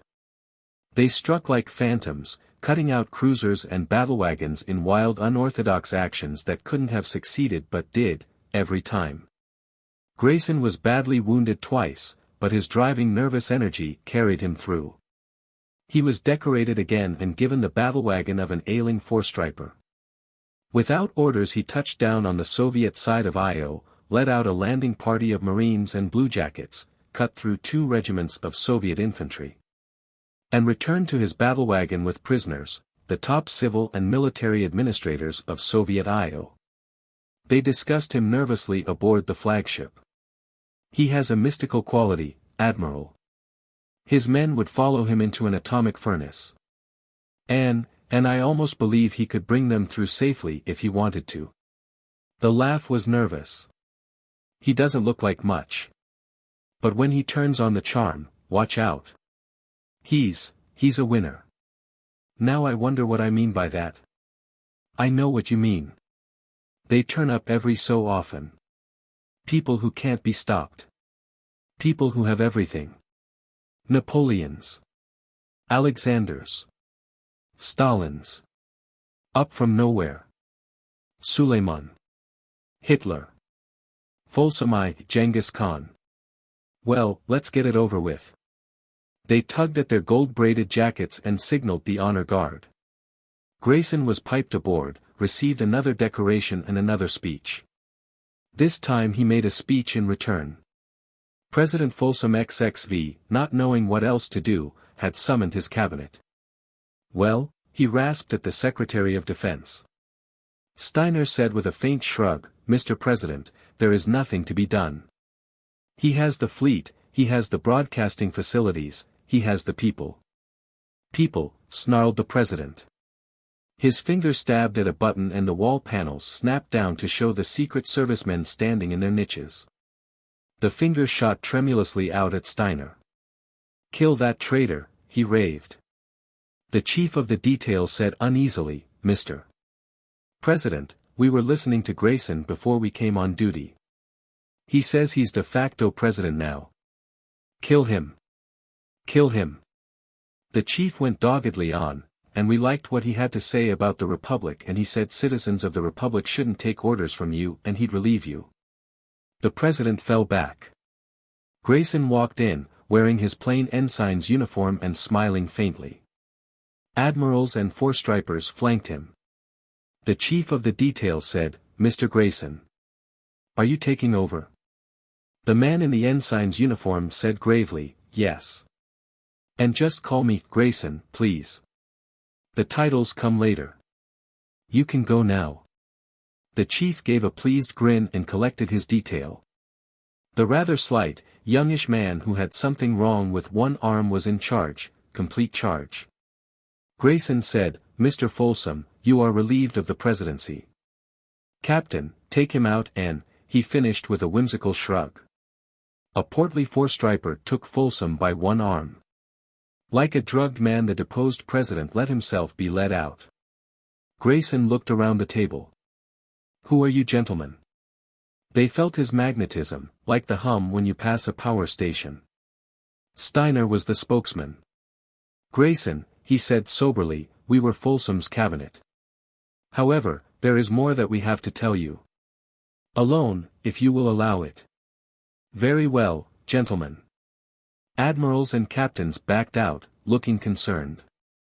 Steiner said, Grayson, the story goes back many years. My predecessor, William Malvern, determined to overthrow the regime, holding that it was an affront to the human spirit. There have been many such attempts. All have broken up on the rocks of espionage, terrorism and opinion control, the three weapons which the regime holds firmly in its hands. Malvern tried another approach than espionage versus espionage, terrorism versus terrorism and opinion control versus opinion control. He determined to use the basic fact that certain men make history, that there are men born to be mold breakers. They are the Philips of Macedon, the Napoleons, Stalins and Hitlers, the Suleimans, the adventurers. Again and again they flash across history, bringing down an ancient empire, turning ordinary soldiers of the line into unkillable demons of battle, uprooting cultures, breathing new life into moribund peoples. There are common denominators among all the adventurers. Intelligence, of course. Other things are more mysterious but are always present. They are foreigners. Napoleon the Corsican. Hitler the Austrian.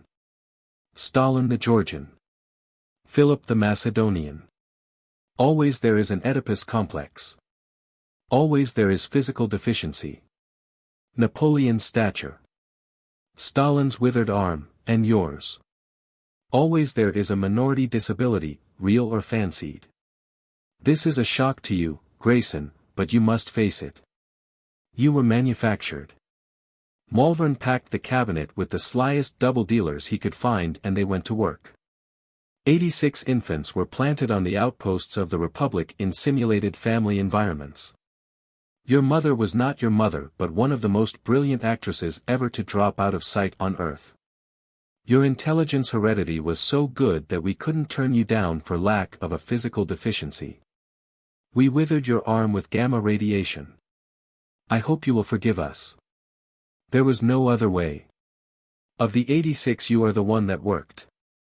Somehow the combination for you was minutely different from all the other combinations, genetically or environmentally, and it worked. That is all we were after. The mold has been broken, you know now what you are. Let come whatever chaos is to come, the dead hand of the past no longer lies on. Grayson went to the door and beckoned, 2 captains came in. Steiner broke off his speech as Grayson said to them, "These men deny my godhood. Take them out and," he finished with a whimsical shrug.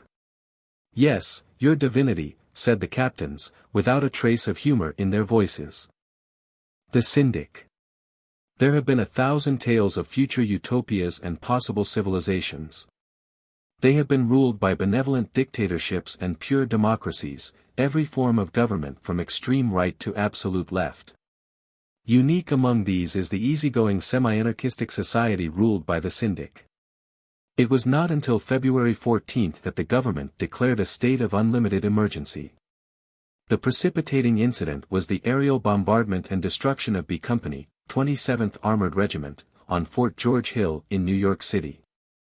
Local Syndic leaders had occupied and fortified George Washington High School, with the enthusiastic cooperation of students, faculty, and neighborhood. Chief among them was Thomas Numbers Cleveland, displaying the same coolness and organizational genius which had brought him to preeminence in the Metropolitan Policy Wheel organization by his 35th year. At 5:15 a.m., the 1st Battalion of the 27th Armored took up positions in the area as follows: a company at 190th Street and St. Nicholas Avenue, with the mission of preventing reinforcement of the school from the IRT subway station there. Companies B, C, and D hill down from the school on the slope of Fort George Hill poised for an attack. At 5:25 the 16 Patton tanks of B Company revved up and moved on the school, C and D companies remaining in reserve. The plan was for the tanks of B Company to surround the school on 3 sides, the 4th is a precipice, and open fire if a telephone parley with Cleveland did not result in an unconditional surrender. There was no surrender and the tanks attacked. Cleveland's observation post was in the tower room of the school. Seeing the radio mast of the lead tank top the rise of the hill, he snapped out a telephone order to contact pilots waiting for the word at a Syndic field floating outside the 7-mile limit. The pilots, trained to split-second precision in their years of public service, were airborne by 5:26, but this time their cargo was not liquor, cigarettes, or luggage. In 3 minutes, they were whipping rocket bombs into the tanks of Company B. Cleveland's runners charged the company command post, the trial by fire had begun. Before it ended, North America was to see deeds as gallant and strategy as inspired as any in the history of war. Cleveland's historic announcement, "It's a great day for the race." His death at the head of his runners in a charge on the Fort Totten garrison, the firm hand of Amadeo Falcaro taking up the scattered reins of leadership, parley, peace, betrayal and execution of hostages. The Treaty of Las Vegas and a united mob Syndic front against government, O'Toole's betrayal of the Continental Press wire room and the bloody battle to recapture that crucial nerve center, the decisive march on Baltimore. B. Aerosmith Hind. The Syndic, a short history. No accurate history of the future has ever been written, a fact which I think disposes of history's claim to rank as a science. Astronomers quail at the 3-body problem and throw up their hands in surrender before the 4-body problem. Any given moment in history is a problem of at least 2 billion bodies. Attempts at orderly abstraction of manipulable symbols from the realities of history seem to me doomed from the start. I can juggle mean rainfalls, car-loading curves, birth rates and patent applications, but I cannot for the life of me fit the recurring facial carbuncles of Karl Marx into my manipulations, not even, though we know, well after the fact, that agonizing Staphylococcus aureus infections behind that famous beard helped shape 20th-century totalitarianism.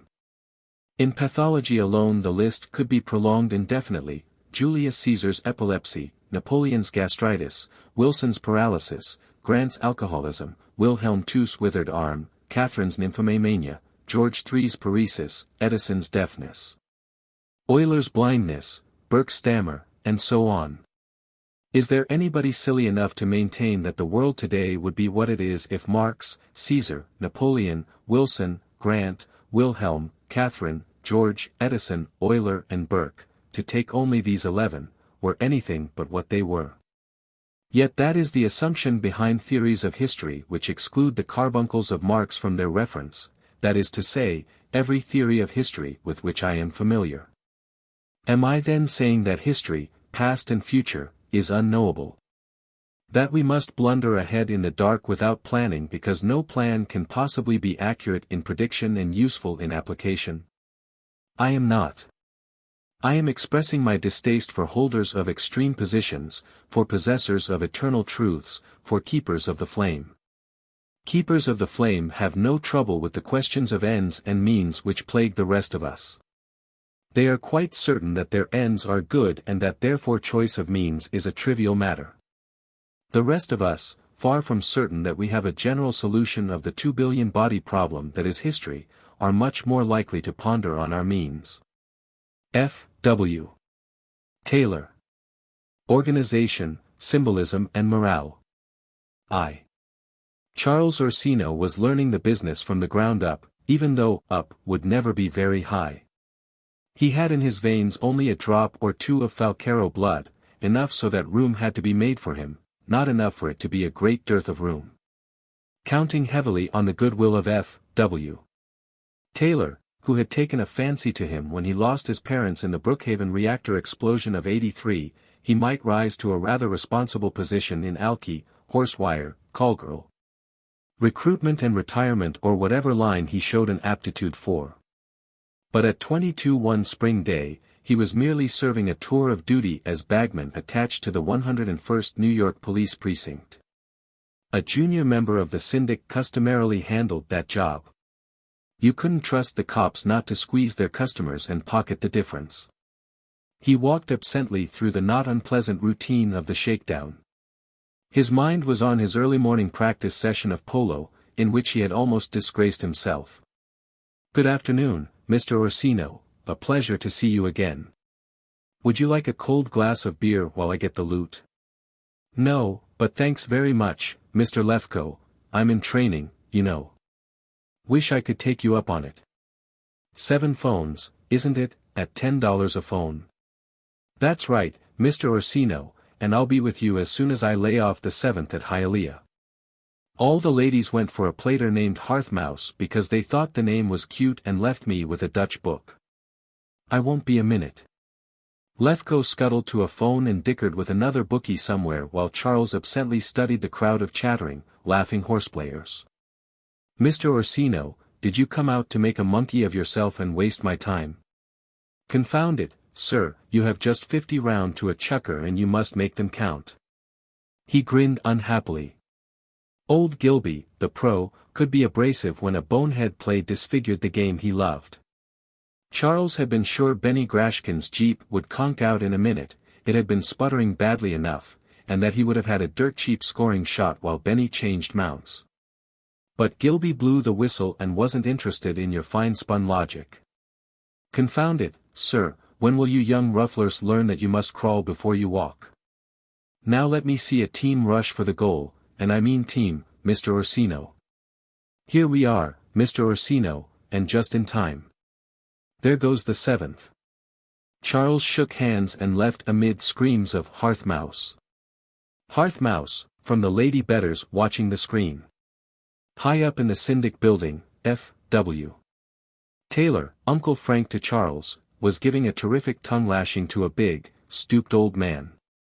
Thornberry, president of the Chase National Bank, had pulled a Butch and F.W. Taylor was blazing mad about it. He snarled, "One more like this, Thornberry, and you are out on your padded can. When a respectable member of the Syndic chooses to come to you for a line of credit, you will in the future give it without any tomfool quibbling about security. You bankers seem to think this is the Middle Ages and that your bits of paper still have their old black magic. Disabuse yourself of the notion. Nobody except you believes in it. The inexorable laws of economics are as dead as Dagon and Ishtar, and for the same reason. No more worshippers. You bankers can't shove anybody around anymore. You're just a convenience, like the non-playing banker in a card game. What's real now is the Syndic. What's real about the Syndic is its own morale and the public's faith in it. Is that clear?" Thornberry brokenly mumbled something about supply and demand. Taylor sneered. "Supply and demand. Urim and Thummim. Show me a supply, Thornberry, show me a, oh, hell. I haven't time to waste re-educating you. Remember what I told you and don't argue. Unlimited credit to Syndic members. If they overdo it, we'll rectify the situation. Now, get out." And Thornberry did, with senile tears in his eyes. At Mother McGinnis' Old Sod pub, Mother McGinnis pulled a long face when Charles Orsino came in. "It's always a pleasure to see you, Mr. Orsino, but I'm afraid this week it'll be no pleasure for you to see me." She was always roundabout. "Why, what do you mean, Mrs. M? I'm always happy to say hello to a customer." "It's the business, Mr. Orsino. It's the business. You'll pardon me if I say that I can't see how to spare $25 from the till, not if my life depended on it. I can go to 15, but so help me." Charles looked grave, graver than he felt. "It happened every day. You realize, Mrs. McGinnis, that you're letting the Syndic down. What would the people in Syndic territory do for protection if everybody took your attitude?" She looked sly. "I was thinking, Mr. Orsino, that a young man like you must have a way with the girls." By a mighty unsubtle maneuver, Mrs. McGinnis' daughter emerged from the back room at that point and began demurely mopping the bar. "And," she continued, "sure, any young lady would consider it an honor to spend the evening with a young gentleman from the Syndic." "Perhaps," Charles said, rapidly thinking it over. He would infinitely rather spend the evening with a girl than at a Shakespeare revival as he had planned, but there were drawbacks. In the first place, it would be bribery. In the second place, he might fall for the girl and wake up with Mrs. McGinnis for his mother-in-law, a fate too nauseating to contemplate for more than a moment. In the third place, he had already bought the tickets for himself and bodyguard. About the shakedown, he said decisively. "Call it 15 this week. If you're still doing badly next week, I'll have to ask for a look at your books, to see whether a regular reduction is in order." She got the hint, and colored. "Putting down $15, she said, "sure, that won't be necessary. I'm expecting business to take a turn for the better. It's sure to pick up." "Good, then." To show there were no hard feelings, he stayed for a moment to ask, "How are your husbands?" "So. Alfie's on the road this week and Dinny's got the rheumatism again, but he can tend bar late, when it's slow. Tell him to drop around to the medical center and mention my name, Mrs. McGinnis. Maybe they can do something for him." She glowed with thanks and he left. It was pleasant to be able to do things for nice people. It was pleasant to stroll along the sunny street acknowledging tipped hats and friendly words. That team rush for the goal had been a sorry mess, but not his fault, quite. Vladek had loosed a premature burst from his .50 caliber at the ball, and sent it hurling off to the right. They had braked and backed with much grinding of gears to form V again behind it, when Gilby blew the whistle again. A nervous youngster in the National Press Service New York drop was facing his first crisis on the job. Trouble lights had flashed simultaneously on the Kansas City, New York, Hialeah, New York, and Boston, New York trunks. He stood, paralyzed. His supervisor took it in a flash and banged open the circuit to service. To the genial face that appeared on the screen, he snapped, "Trace Hialeah, Boston, and Kansas City, in that order, Mickey." Mickey said, "Okay, pal," and vanished. The supervisor turned to the youngster. "Didn't know what to do?" he asked genially. "Don't let it worry you. Next time you'll know." "You noticed the order of priority?" "Yes," the boy gulped. "It wasn't an accident that I gave it to him that way. First, Hialeah because it was the most important. We get the bulk of our revenue from serving the horse rooms. In fact, I understand we started as a horse wire exclusively. Naturally, the horse room customers pay for it in the long run, but they pay without pain. Nobody's forcing them to improve the breed, right? Second, Boston, New York trunk. That's common carrier while the fairgrounds isn't running up there. We don't make any profit on common carrier service, the rates are too low, but we owe it to the public that supports us. Third, Kansas City, New York. That's common carrier too, but with one terminal in mob territory. No reason why we should knock ourselves out for Reagan and his boys, but after the other two are traced and closed, we'll get around to them. Think you got it straight now?" "Yes," the youngster said. "Good. Just take it easy." The supervisor moved away to do a job of billing that didn't need immediate doing. He wanted to avoid the very appearance of nagging the boy. He wondered too, if he'd really put it over, and decided he hadn't. Who could, after all? It took years on the wires to get the feel. Slowly your motivation changed. You started by wanting to make a place for yourself and earn some dough. After years you realized, not with a blinding flash, but gradually, that you were working for quite another reason. Nice gang here that treats you right. Don't let the Syndic down. The customers pay for their fun and by God, you see that they get it or bust a gut trying. On his way to the 101st Precinct Station House, the ears of Charles Orsino burned as he thought of the withering lecture that had followed the blast on Gilby's whistle. "Mr. Orsino, is it or is it not your responsibility as team captain to demand that a dangerous ball be taken out of play? And did or did not that last burst from Mr. Vladek beat the ball out of round, thus giving rise to a distinct possibility of dangerous ricochets?" The old man was right of course, but it had been a pocked and battered practice ball to start with. In practice sessions, you couldn't afford to be fussy, not with regulation 18-inch armor steel balls selling for $30 each at the pro shop. He walked between the two green lamps of the precinct station and dumped his bag on the sergeant's desk. Immediately the sergeant started a tale of woe. "Mr. Orsino, I don't like to bother you with the men's personal troubles, but I wonder if you could come through with a $100 present for a very deserving young fellow here. It's Patrolman Gibney, 7 years in the old 101st and not a black mark against him. One citation for shooting it out with a burglar and another for nabbing a past-post crook at Lefko's horse room. Gibney's been married for 5 years and has 2 of the cutest kids you ever saw, and you know that takes money. Now he wants to get married again. He's crazy in love with the girl and his first wife don't mind, she says she can use a helping hand around the house, and he wants to do it right with a big wedding. If he can do it on 100, he's welcome to it," Charles said, grinning. "Give him my best wishes." He divided the pile of bills into 2 orderly stacks, transferred $100 to one and pocketed the other.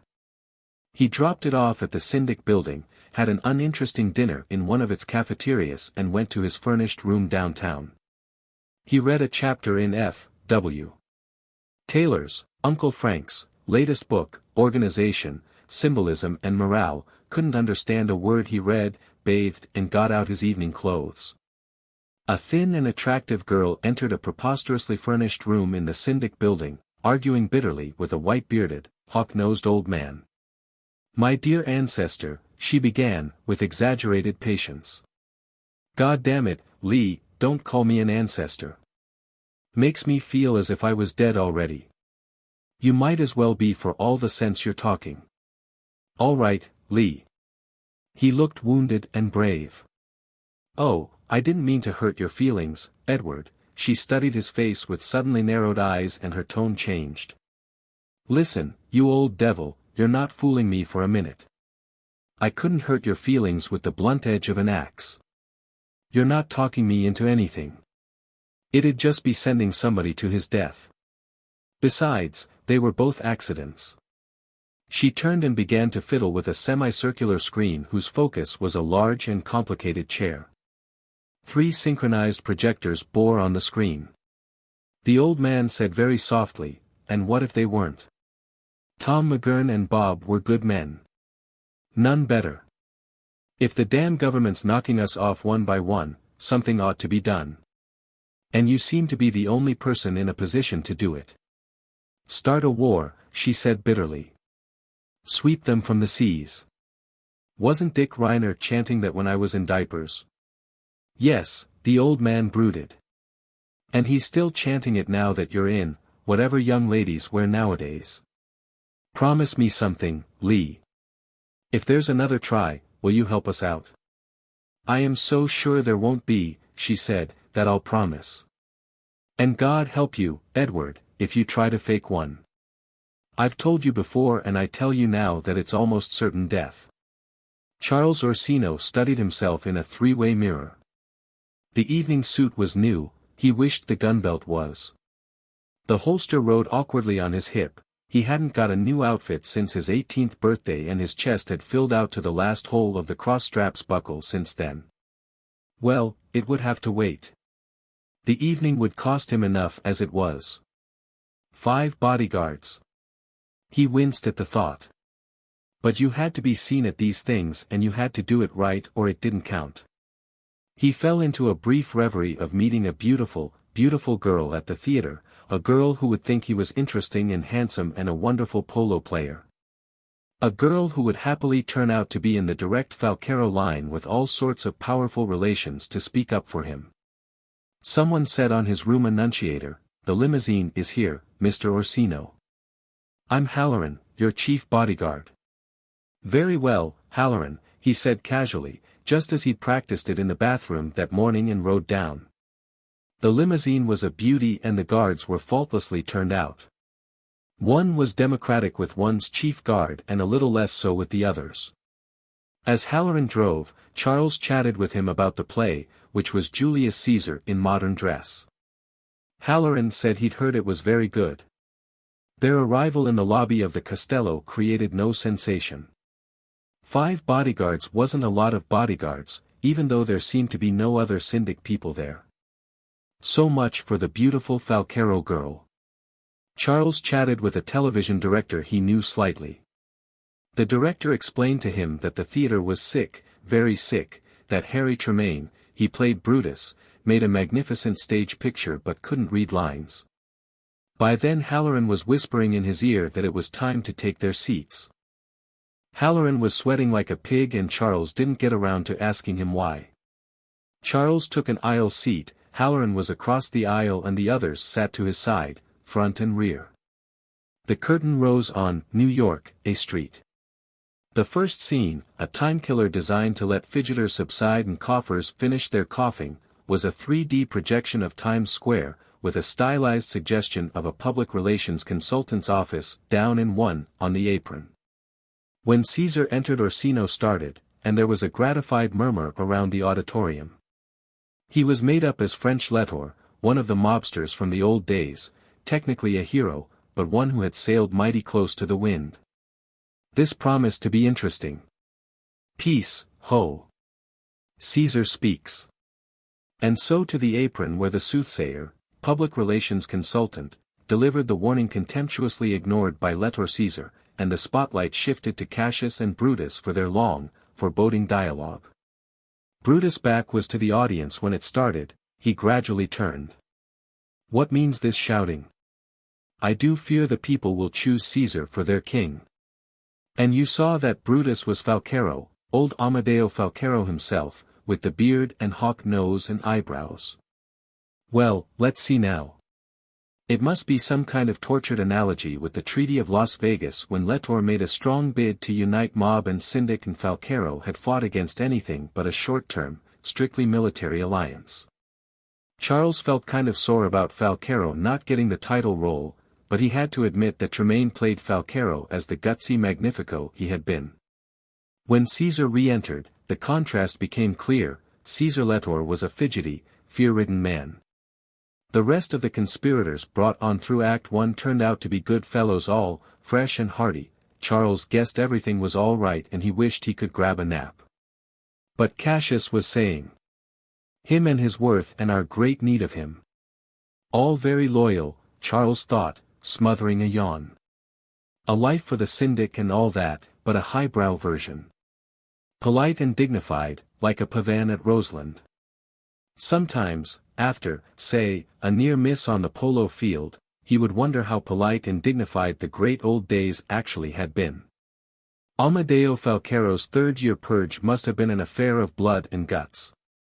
2,000 shot in 3 days, the history book said, adding hastily that the purged were unreconstructible thugs whose usefulness was past, who couldn't realize that the job ahead was construction and organization. And Halloran was touching Charles on the shoulder. "Intermission in a second, sir." They marched up the aisle as the curtain fell to applause and the rest of the audience began to rise. Then the impossible happened. Halloran had gone first. Charles was behind him, with the 4 other guards hemming him in. As Halloran reached the door to the lobby at the top of the aisle, he turned to face Charles and performed an inexplicable pantomime. It was quite 1 second before Charles realized that Halloran was tugging at his gun, stuck in the holster. The guard to the left of Charles softly said, "Jesus," and threw himself at Halloran as the chief guard's gun came loose. There was a .45 caliber roar, muffled. There was another that crashed, unmuffled, a yard from Charles's right ear. The 2 figures at the head of the aisle collapsed limply and the audience began to shriek. Somebody with a very loud voice roared, "Keep calm. It's all part of the play. Don't get panicky. It's part of the play." The man who was roaring moved up to the aisle door, fell silent, saw and smelled the blood and fainted. A woman began to pound the guard on Charles's right with her fists, yelling, "What did you do to my husband? You shot my husband." She meant the man who had fainted. Charles peeled her off the bodyguard. Somehow they got into the lobby, followed by most of the audience. The 3 bodyguards held them at bay. Charles found he was deaf in his right ear and supposed it was temporary. Least of his worries. Halloran had taken a shot at him. The guard named Weltfish had intercepted it. The guard named Donnell had shot Halloran down. He said to Donnell, "You know Halloran long?" Donnell, not taking his eyes from the crowd, said, "Couple of years, sir. He was just a guy in the bodyguard pool." "Get me out of here," Orsino said. To the Syndic building. In the big black car, he could almost forget the horror, he could hope that time would erase it completely. It wasn't like polo. That shot had been aimed. The limousine purred to a halt before the titanic bulk of the Syndic building, was checked and rolled on into the unrestricted entrance. An elevator silently lifted the car and passengers past floors devoted to alcohol clerical, alcohol research, and testing, transport, collections audit and control, cleaning and dyeing, female recruitment and retirement, up, up, up. Past sections and subsections Charles had never entered, Syndic member though he was, to an automatic stop at a floor whose indicator said, Enforcement and Public Relations. It was only 9:45 p.m., F.W. Taylor would be in and working. Charles said, "Wait here, boys," and muttered the code phrase to the door. It sprang open. F.W. Taylor was dictating, machine gun fashion, to a mic. He looked dog-tired. His face turned up with a frown as Charles entered and then the frown became a beam of pleasure. "Charles, my boy. Sit down." He snapped off the machine. "Uncle," Charles began. "It was so kind of you to drop in. I thought you'd be at the theater." I was, uncle, but I'm working on a revision for the next edition of Organization, Symbolism and Morale. You'd never guess who inspired it. I'm sure I wouldn't, uncle. Uncle. Old Thornberry, president of the Chase National. He had the infernal gall to refuse a line of credit to young McGurn. Bankers. You won't believe it, but people used to beg them to take over their property, tie up their incomes, virtually enslave them. People demanded it. The same way they demanded inexpensive liquor, tobacco and consumer goods, clean women and a chance to win a fortune, and our ancestors obliged them. Our ancestors were sneered at in their day, you know. They were called criminals when they distributed goods and services at a price people could afford to pay. Uncle. Hush, boy, I know what you're going to say. You can't fool the people forever. When they'd had enough hounding and restriction, they rose in their might. The people demanded freedom of choice, Falcaro and the rest rose to lead them in the Syndic and the mob, and they drove the government into the sea. Uncle Frank. From which it still occasionally ventures to annoy our coastal cities, F. W. Taylor commented. He warmed to his subject. You should have seen the old boy blubber. The last of the old-time bankers, and they deserved everything they got. They brought it on themselves. They had what they called laissez-faire, and it worked for a while until they got to tinkering with it.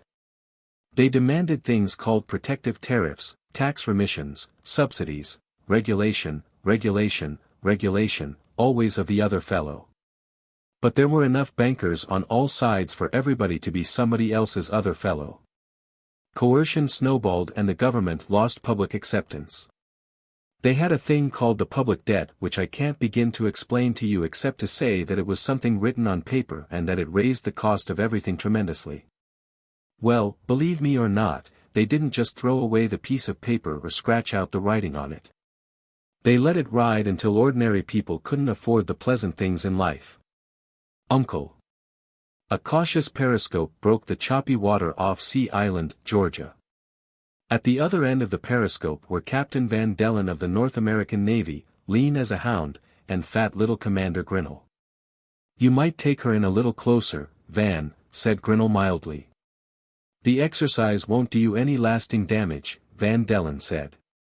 Grinnell was very, very, near to a couple of admirals, and normally Van Dellen gave him the kid glove treatment in spite of ranking him. But this was his ship, and no cloak and dagger artist from an ONI desk was telling him how to con it. Grinnell smiled genially at the little joke. I could call it a disguise, he said, patting his paunch, but you know me too well. You'll have no trouble with a sea like this, Van Dellen said, strictly business. He tried to think of some appropriate phrase to recognize the danger Grinnell was plunging into with no resources except quick wits, a trick ring and a pair of guns.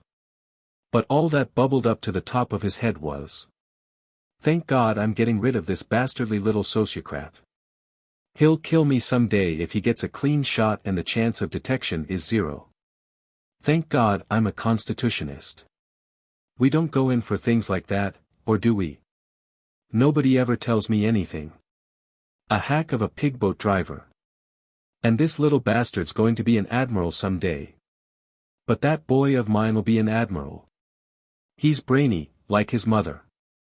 Grinnell smiled and said, well, this would be it, wouldn't it? Eh? Van Dellen asked. Oh. I see what you mean. Chuck, he called a sailor. Break out the commander's capsules. Pass the word to stand by for ejection. The commander was fitted, puffing, into the capsule. He growled at the storekeeper, you sure this was just unsealed? It feels sticky already. A brash JE said, I saw it unsealed myself 3 minutes ago, Commander. It'll get stickier if we spend any more time talking. You have, he glanced at his chronometer, 17 minutes now. Let me snap you in. The commander huddled down after a searching glance at the JE's face which photographed it forever in his memory. The top snapped down. Some day, some happy day, that squirt would very much regret telling him off. He gave an okay sign to Van Dellen, who waved back meagerly and managed a smile. 3 crewmen fitted the capsule into its lock. Thumph! It was through the hatch and bobbing on the surface. Its color matched the waters automatically. Grinnell waggled the lever that aimed it inshore and began to turn the propeller crank. He turned fast. The capsule, rudders, crank, flywheel, shaft and all, would dissolve in approximately 15 minutes. It was his job to be ashore when that happened. And ashore he'd be practically a free agent with the loosest sort of roving commission, until January 15th. Then his orders became most specific. 3. Charles Orsino squirmed in the chair. "Uncle," he pleaded. "Yes, F.W. Taylor chuckled. Old Amadeo and his colleagues were called criminals. They were called bootleggers when they got liquor to people without worrying about the public debt or excise taxes. They were called smugglers when they sold cheap butter in the South and cheap margarine in the North. They were called counterfeiters when they sold cheap cigarettes and transportation tickets. They were called hijackers when they wrested goods from the normal inflation-ridden chain of middlemen and delivered them at a reasonable price to the consumers. They were criminals. Bankers were pillars of society. Yet these bankers who dominated society, who were considered the voice of eternal truth when they spoke, who thought it was insanity to challenge their beliefs, started somewhere, and perhaps they were the best thing for their day and age that could be worked out.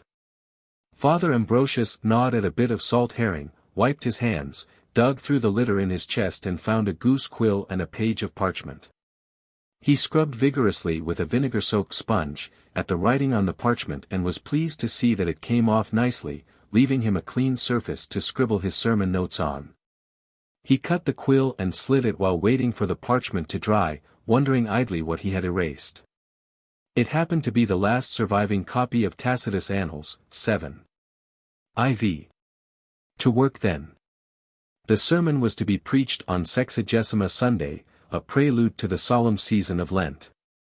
Father Ambrosius' mind wandered in search of a text. Lent, salt herring, penitence, the capital sins, avarice, usury. Delinquent pew rent, fat-headed young Sir Baldwin in his tumble-down castle on the hill, salt herring now and per seculi seculorum unless Sir Baldwin paid up his delinquent pew rent. At the moment Sir Baldwin came swaggering into the cell. Father Ambrosius rose courteously and said, with some insincerity, "Pax vobiscum." "Eh?" asked Sir Baldwin, his silly blue eyes popping as he looked over his shoulder. "Oh, you meant me, Padre.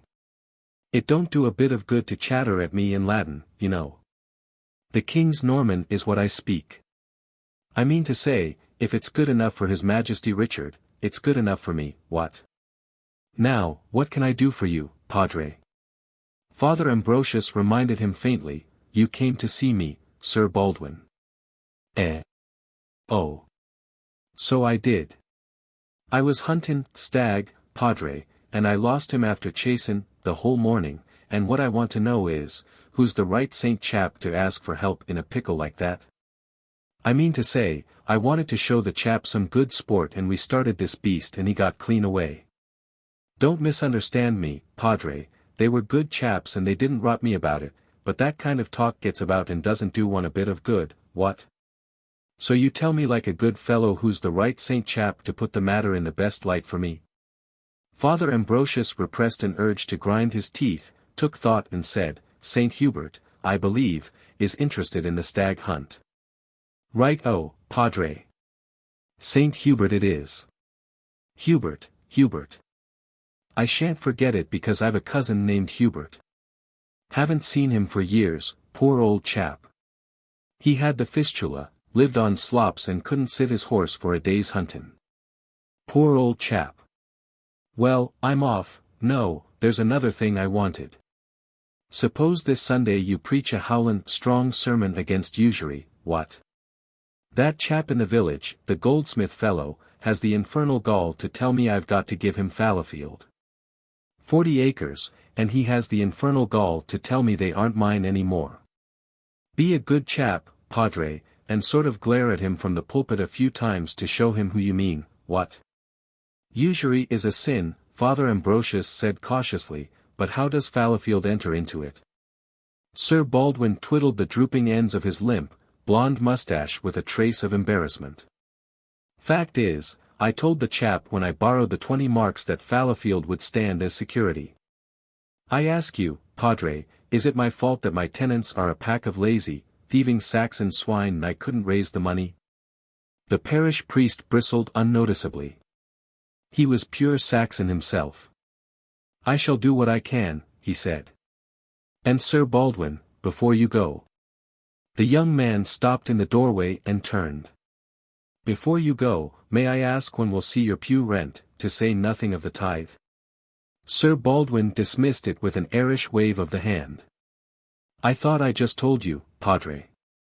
I haven't a farthing to my name and here's this chap in the village telling me to clear out of Fallowfield that I got from my father and his father before him. So how the devil, excuse me, can I pay rent and tithes and Peter's pence and all the other things you priest chaps expect from a man, what? He held up his gauntlet hand as Father Ambrosius started to speak. No, Padre, not another word about it. I know you'd love to tell me I won't go to heaven if I act this way. I don't doubt you're learned and all that, but I can still tell you a thing or two, what? The fact is, I will go to heaven. You see, Padre, God's a gentleman and he wouldn't bar another gentleman over a trifle of money trouble that could happen to any gentleman, now would he? The fatuous beam was more than Father Ambrosius could bear, his eyes fell. Right-o, Sir Baldwin chirped. And that Saint chap's name was Saint Hubert. I didn't forget, see. Not quite the fool some people think I am. And he was gone, whistling a wreck heat. Father Ambrosius sat down again and glared at the parchment. Preach a sermon on usury for that popinjay. Well, usury was a sin. Christians were supposed to lend to one another in need and not count the cost or the days. But who had ever heard of Sir Baldwin ever lending anything? Of course, he was lord of the manor and protected you against invasion, but there didn't seem to be any invasions anymore. Wearily, the parish priest dipped his pen and scratched on the parchment, Ron. 13:2, 8:15. Whosoever resisteth the power resisteth the ordinance of God, owe no man anything, we that are strong ought to bear the infirmities of the weak. A triple-plated text, which, reinforced by a brow of thunder from the pulpit should make the village goldsmith think twice before pressing his demand on Sir Baldwin. Usury was a sin. There was a different knock on the door frame.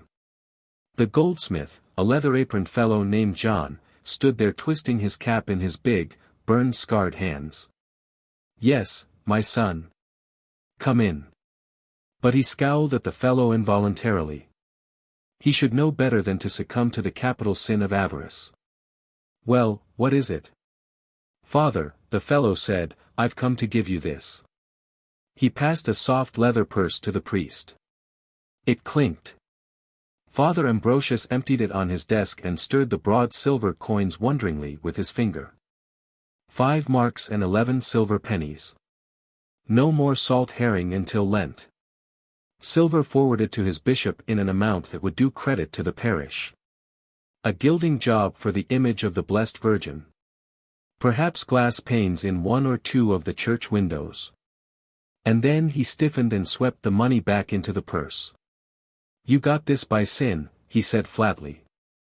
The sin of avarice worked in your heart and you practiced the sin of usury on your fellow Christians. Don't give this money to the church. Give it back to your victims. Father, the fellow said, nearly blubbering, excuse me but you don't understand. They come to me and come to me. They say it's all right with them, that they're hiring the money the way you'd hire a horse. Doesn't that make sense? Do you think I wanted to become a moneylender? No. I was an honest goldsmith and an honest goldsmith can't help himself. All the money in the village drifts somehow into his hands. One leaves a mark with you for safekeeping and pays you a penny the year to guard it. Another brings you silver coins to make into a basin, and you get to keep whatever coins are left over.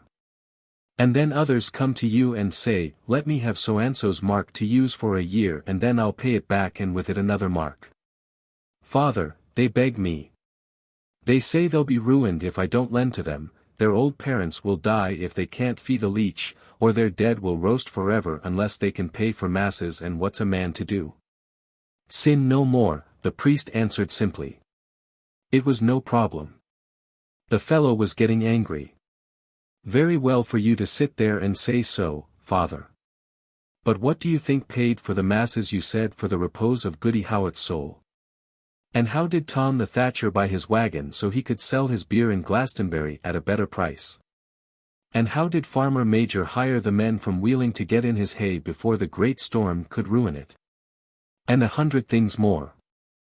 I tell you, this parish would be a worse place without John Goldsmith, and he doesn't propose to be pointed at any longer as a black sinner. I didn't want to fall into usury, but I did, and when I did, I found out that those who hoist their noses highest at the moneylender when they pass him in the road are the same ones who beg the hardest when they come to his shop for a loan. The priest was stunned by the outburst. John seemed honest, the facts were the facts. Can good come out of evil? And there were stories that His Holiness the Pope himself had certain dealings with the Longobards, benchers, or bankers or whatever they called themselves. I must think on this, my son, he said. Perhaps I was over hasty. Perhaps in the days of St. Paul usury was another thing entirely. Perhaps what you practice is not really usury but merely something that resembles it. You may leave this silver with me. When John left, Father Ambrosius squeezed his eyes tight shut and pressed the knuckles of both hands to his forehead. Things did change. Under the dispensation of the Old Testament, men had more wives than one. That was sinful now, but surely Abraham, Isaac and Jacob were in heaven. Paul wrote his epistles to little islands of Christians surrounded by seas of pagans. Surely in those days it was necessary for Christians to be bound closely together against the common enemy, whereas in these modern times, the ties could be safely relaxed a trifle. How could sinning have paid for the repose of Goody Howitt's soul, got a better price for Brewer Thatcher's ale and saved the village hay crop? The devil was tricky, but not that tricky, surely. A few more such tricks and the parish would resemble the paradise terrestrial. Father Ambrosius dashed from his study to the altar of the little stone church and began furiously to turn the pages of the huge metal-bound lectern Bible. For the love of money is the root of all evil. It burst on Father Ambrosius with a great light that the words of Paul were in reference not to John Goldsmith's love of money but to Sir Baldwin's love of money. He dashed back to his study and his pen began to squeak over the parchment, obliterating the last dim trace of Tacitus' Annals, 8 IV. The sermon would be a scorcher, all right, but it wouldn't scorch John Goldsmith. It would scorch Sir Baldwin for ruthlessly and against the laws of God and man refusing to turn Fallowfield over to the moneylender. There would be growls of approval in the church that Sunday, and many black looks directed against Sir Baldwin for his attempt to bilk the parish's friend and benefactor, the moneylender. And that, F.W. Taylor concluded, chuckling, is how power passes from one pair of hands to another, and how public acceptance of the change follows on its heels. A strange thing, people always think that each exchange of power is the last that will ever take place. He seemed to be finished. Uncle, Orsino said, somebody tried to kill me. Taylor stared at him for a long minute, speechless. What happened? He finally asked. I went formal to the theater, with 5 bodyguards. The chief guard, name of Halloran, took a shot at me. One of my boys got in the way. He was killed. Taylor's fingers began to play a tattoo on his annunciator board. Faces leaped into existence on its various screens as he fired orders. Charles Orsino's chief bodyguard for tonight, Halloran. Trace him. The works. He tried to kill Orsino. He clicked off the board switches and turned grimly to Orsino. Now you, he said. What have you been up to? Just doing my job, Uncle, Orsino said uneasily. Still bagman at the 101st? Yes. Fooling with any women? Nothing special, uncle. Nothing intense. Disciplined or downgraded anybody lately? Certainly not. The precinct runs like a watch. I'll match their morale against any outfit east of the Mississippi. Why are you taking this so heavy? Because you're the third. The other two, your cousin Thomas McGurn and your uncle Robert Orsino, didn't have guards to get in the way. One other question. Yes, uncle. My boy, why didn't you tell me about this when you first came in? 4. A family council was called the next day. Orsino, very much a junior, had never been admitted to one before. He knew why the exception was being made, and didn't like the reason. Edward Falcaro wagged his formidable white beard at the 30-odd Syndic chiefs around the table and growled, I think we'll dispense with reviewing production and so on. I want to talk about this damn gunplay. Dick, bring us up to date. He lit a vile cigar and leaned back. Richard W. Reiner rose. Thomas McGurn, he said, killed April 15 by a burst of 8 machine gun bullets in his private dining room at the Astor. Elsie Warshawski, his waitress, must be considered the principal suspect, but... Edward Falcaro snapped, suspect, hell. She killed him, didn't she? I was about to say, but the evidence so far is merely cumulative. Mrs. Warshawski jumped, fell, or was pushed, from the dining room window. The machine gun was found beside the window. There are no known witnesses. Mrs. Warshawski's history presents no unusual features. An acquaintance submitted a statement, based, she frankly admitted, on nothing definite, that Mrs. Warshawski sometimes talked in a way that led her to wonder if she might not be a member of the secret terrorist organization known as the DR. In this connection, it should be noted that Mrs. Warshawski's maiden name was Adams. Robert Orsino, killed April 21 by a thermite bomb concealed in his pillow and fused with a pressure-sensitive switch. His valet, Edward Blythe, disappeared from view. He was picked up April 23 by a posse on the beach of Montauk Point, but died before he could be questioned. Examination of his stomach contents showed a lethal quantity of sodium fluoride. It is presumed that the poison was self-administered. Presumed, the old man snorted, and puffed out a lethal quantity of cigar smoke.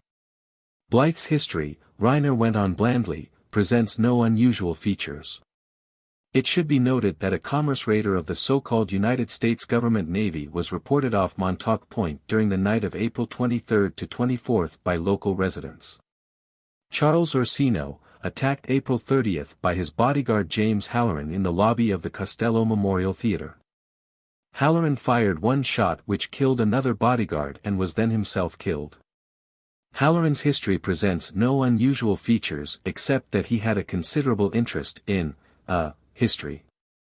He collected and presumably read obsolete books dealing with pre-Syndic pre-mob America.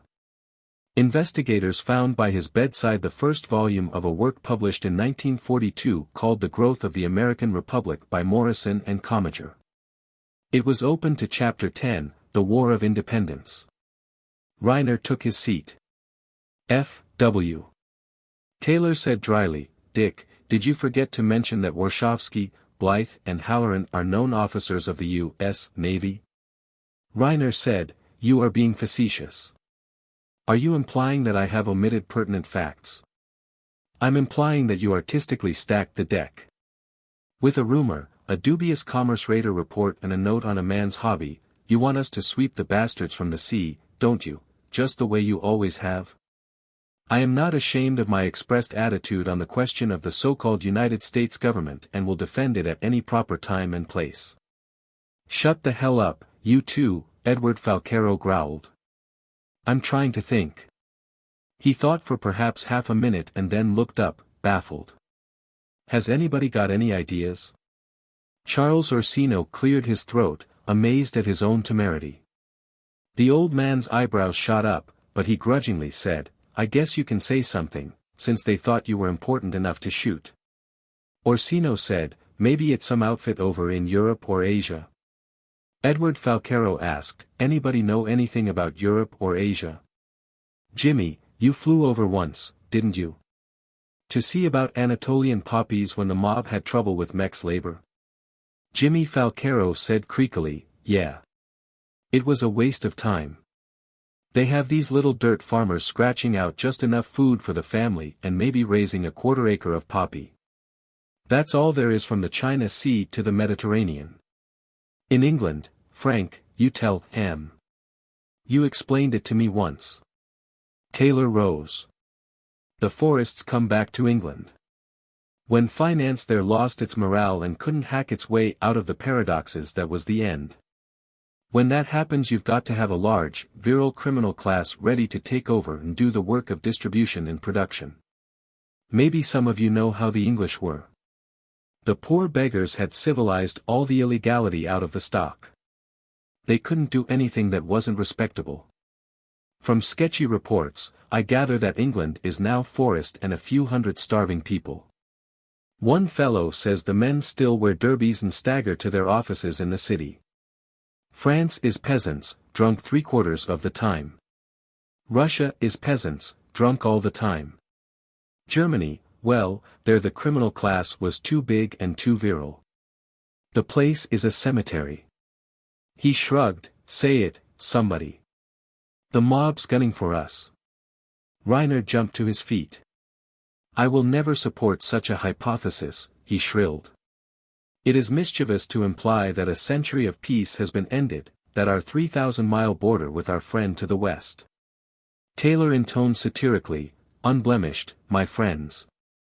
By a single fortification. Edward Falcaro yelled, stop your damn foolishness, Frank Taylor. This is no laughing matter. Taylor snapped, have you been in mob territory lately? I have, the old man said. He scowled. How'd you like it? Edward Falcaro shrugged irritably. They have their ways, we have ours. The Reagan line is running thin, but we're not going to forget that Jimmy Reagan stood shoulder to shoulder with Amadeo Falcaro in the old days. There's such a thing as loyalty. F.W. Taylor said, there's such a thing as blindness. He had gone too far. Edward Falcaro rose from his chair and leaned forward, bracing himself on the table. He said flatly, this is a statement, gentlemen. I won't pretend I'm happy about the way things are in mob territory. I won't pretend I think old man Reagan is a balanced, dependable person. I won't pretend I think the mob clients are enjoying anywhere near the service that Syndic clients enjoy. I'm perfectly aware that on our visits of state to mob territory we see pretty much what our hosts want us to see. But I cannot believe that any group which is rooted on the principles of freedom and service can have gone very wrong. Maybe I'm mistaken, gentlemen. But I cannot believe that a descendant of Jimmy Reagan would order a descendant of Amadeo Falcaro murdered. We will consider every other possibility first.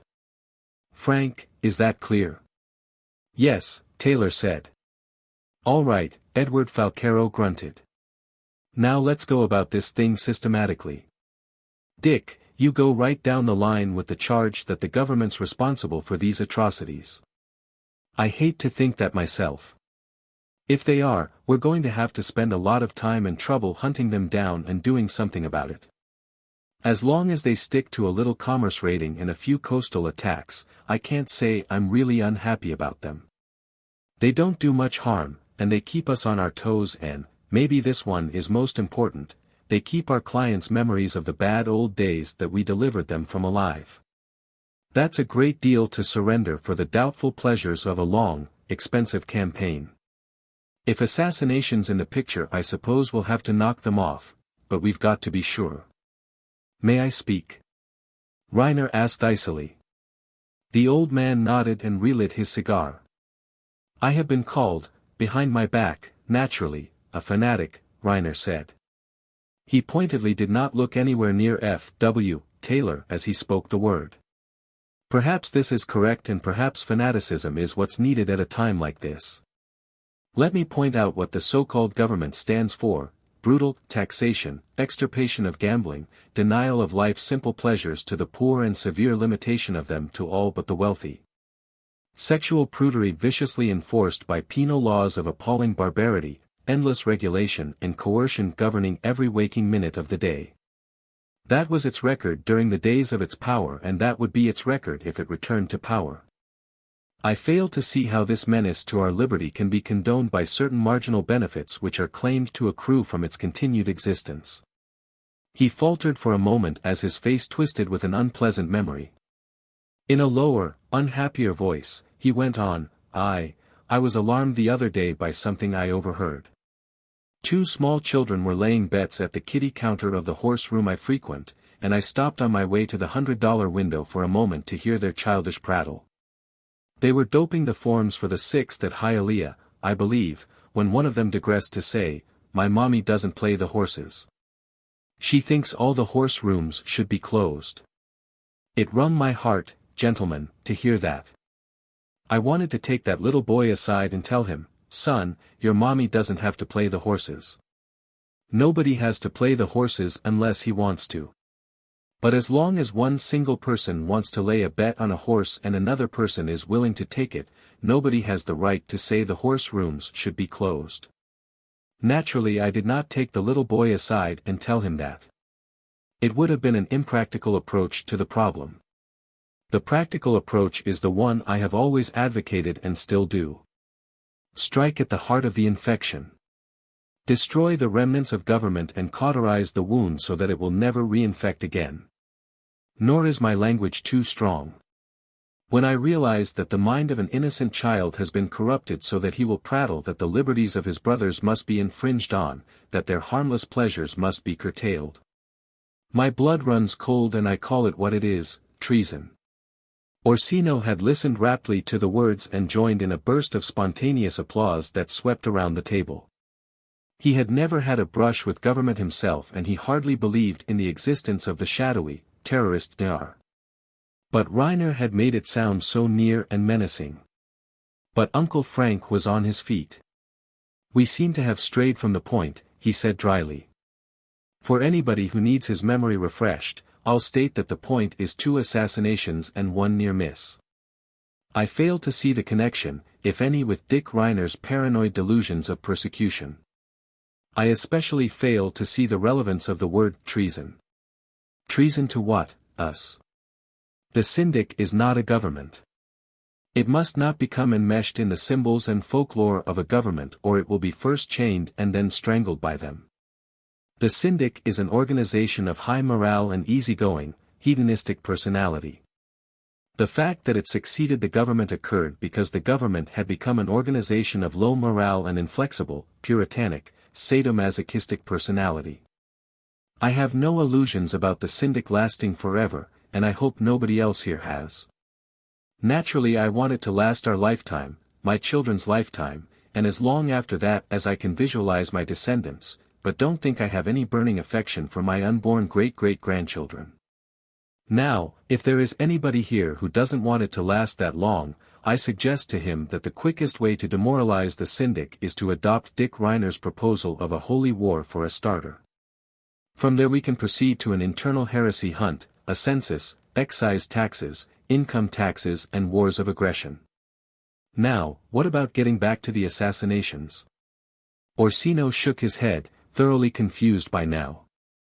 But the confusion vanished as a girl entered the room, whispered something in the ear of Edward Falcaro and sat down calmly by his side. He wasn't the only one who noticed her.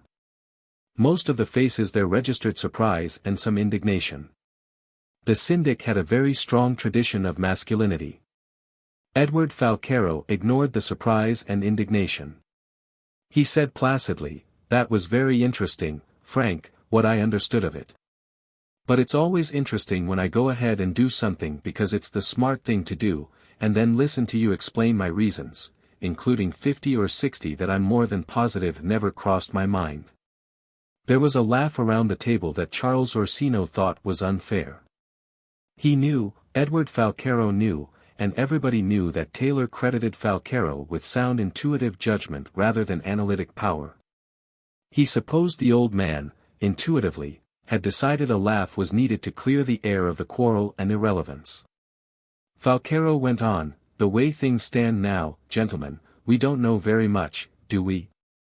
He bit a fresh cigar and lighted it meditatively. From a cloud of rank smoke he said, so the thing to do is find out more, isn't it? In spite of the beard and the cigar, there was something of a sly, teasing child about him. So what do you say to slipping one of our own people into the government to find out whether they're dealing in assassination or not?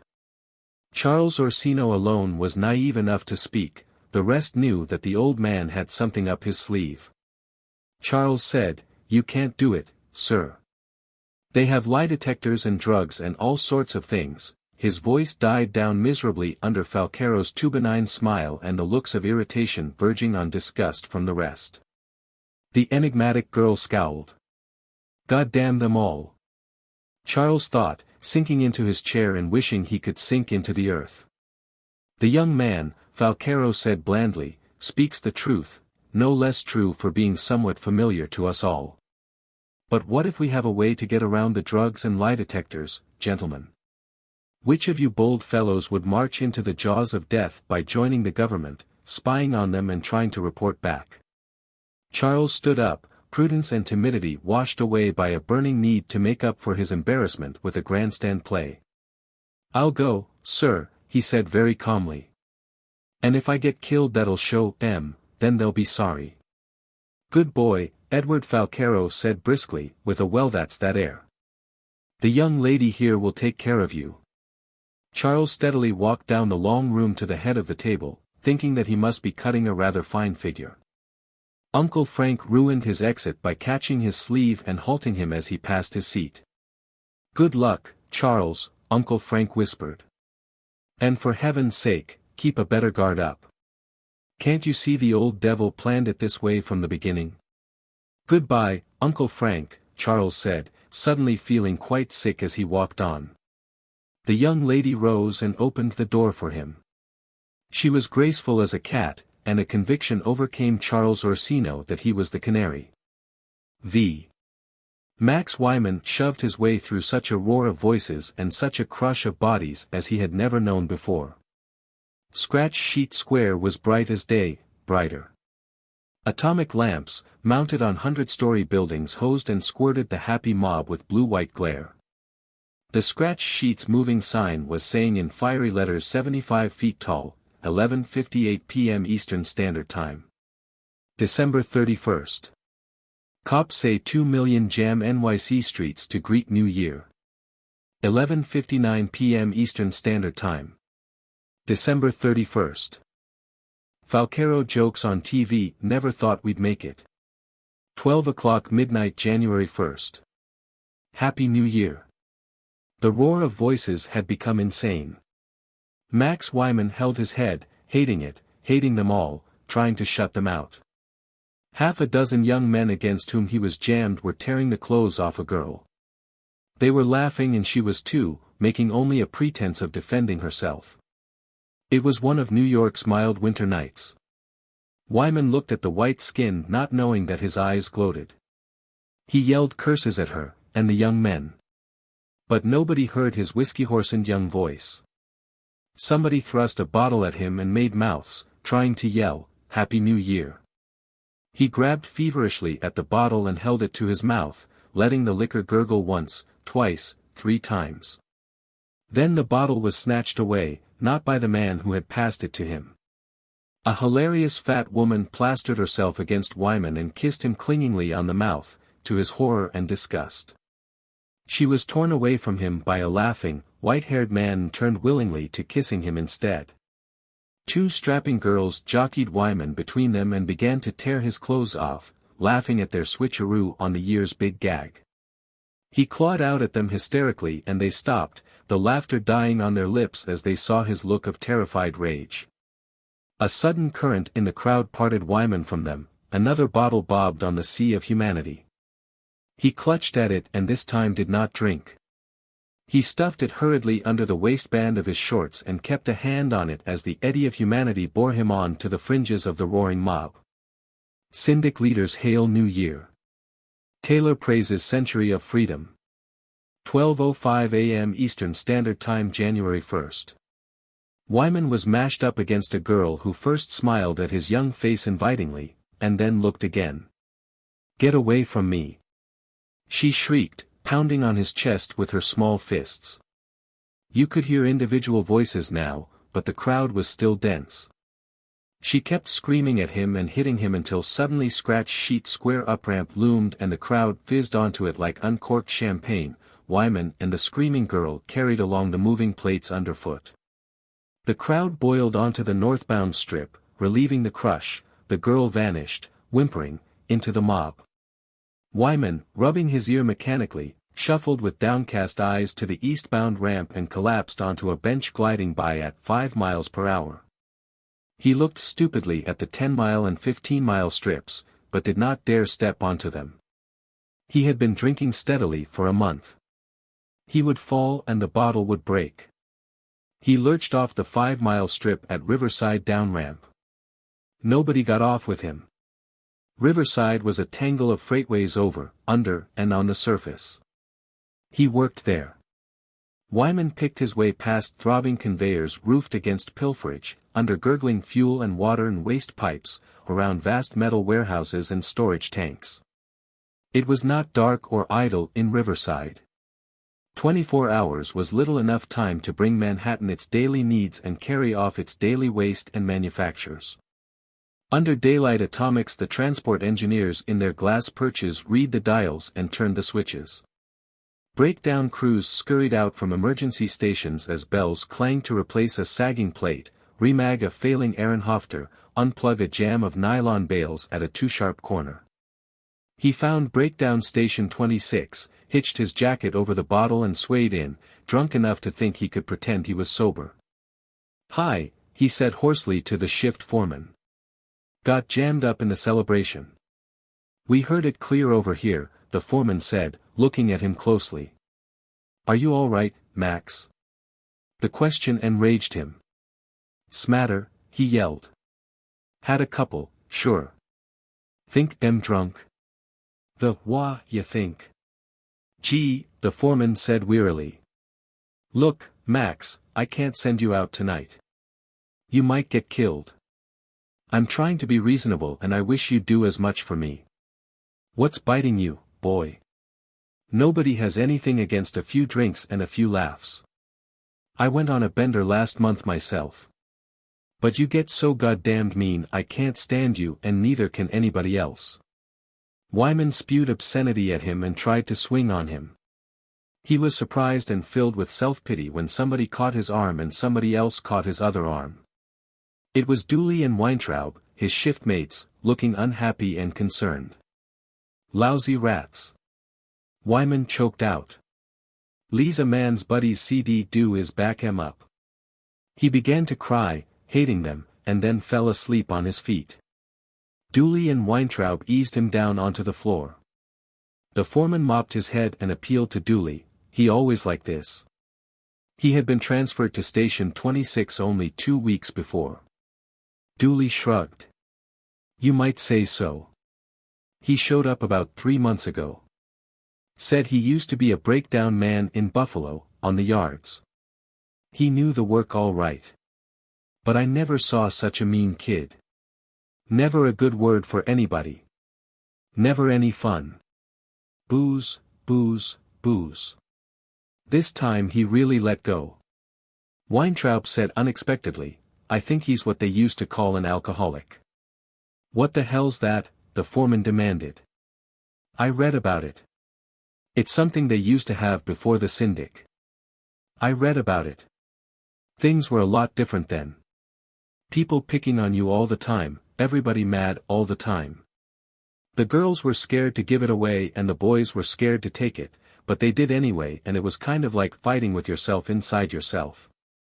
The fighting wore some people out so much they just couldn't take it anymore. Instead of going on benders for a change of pace like sensible people, they boozed all the time, and they had a fight inside themselves about that so they boozed harder." He looked defensive at their skeptical faces. "I read it," he insisted.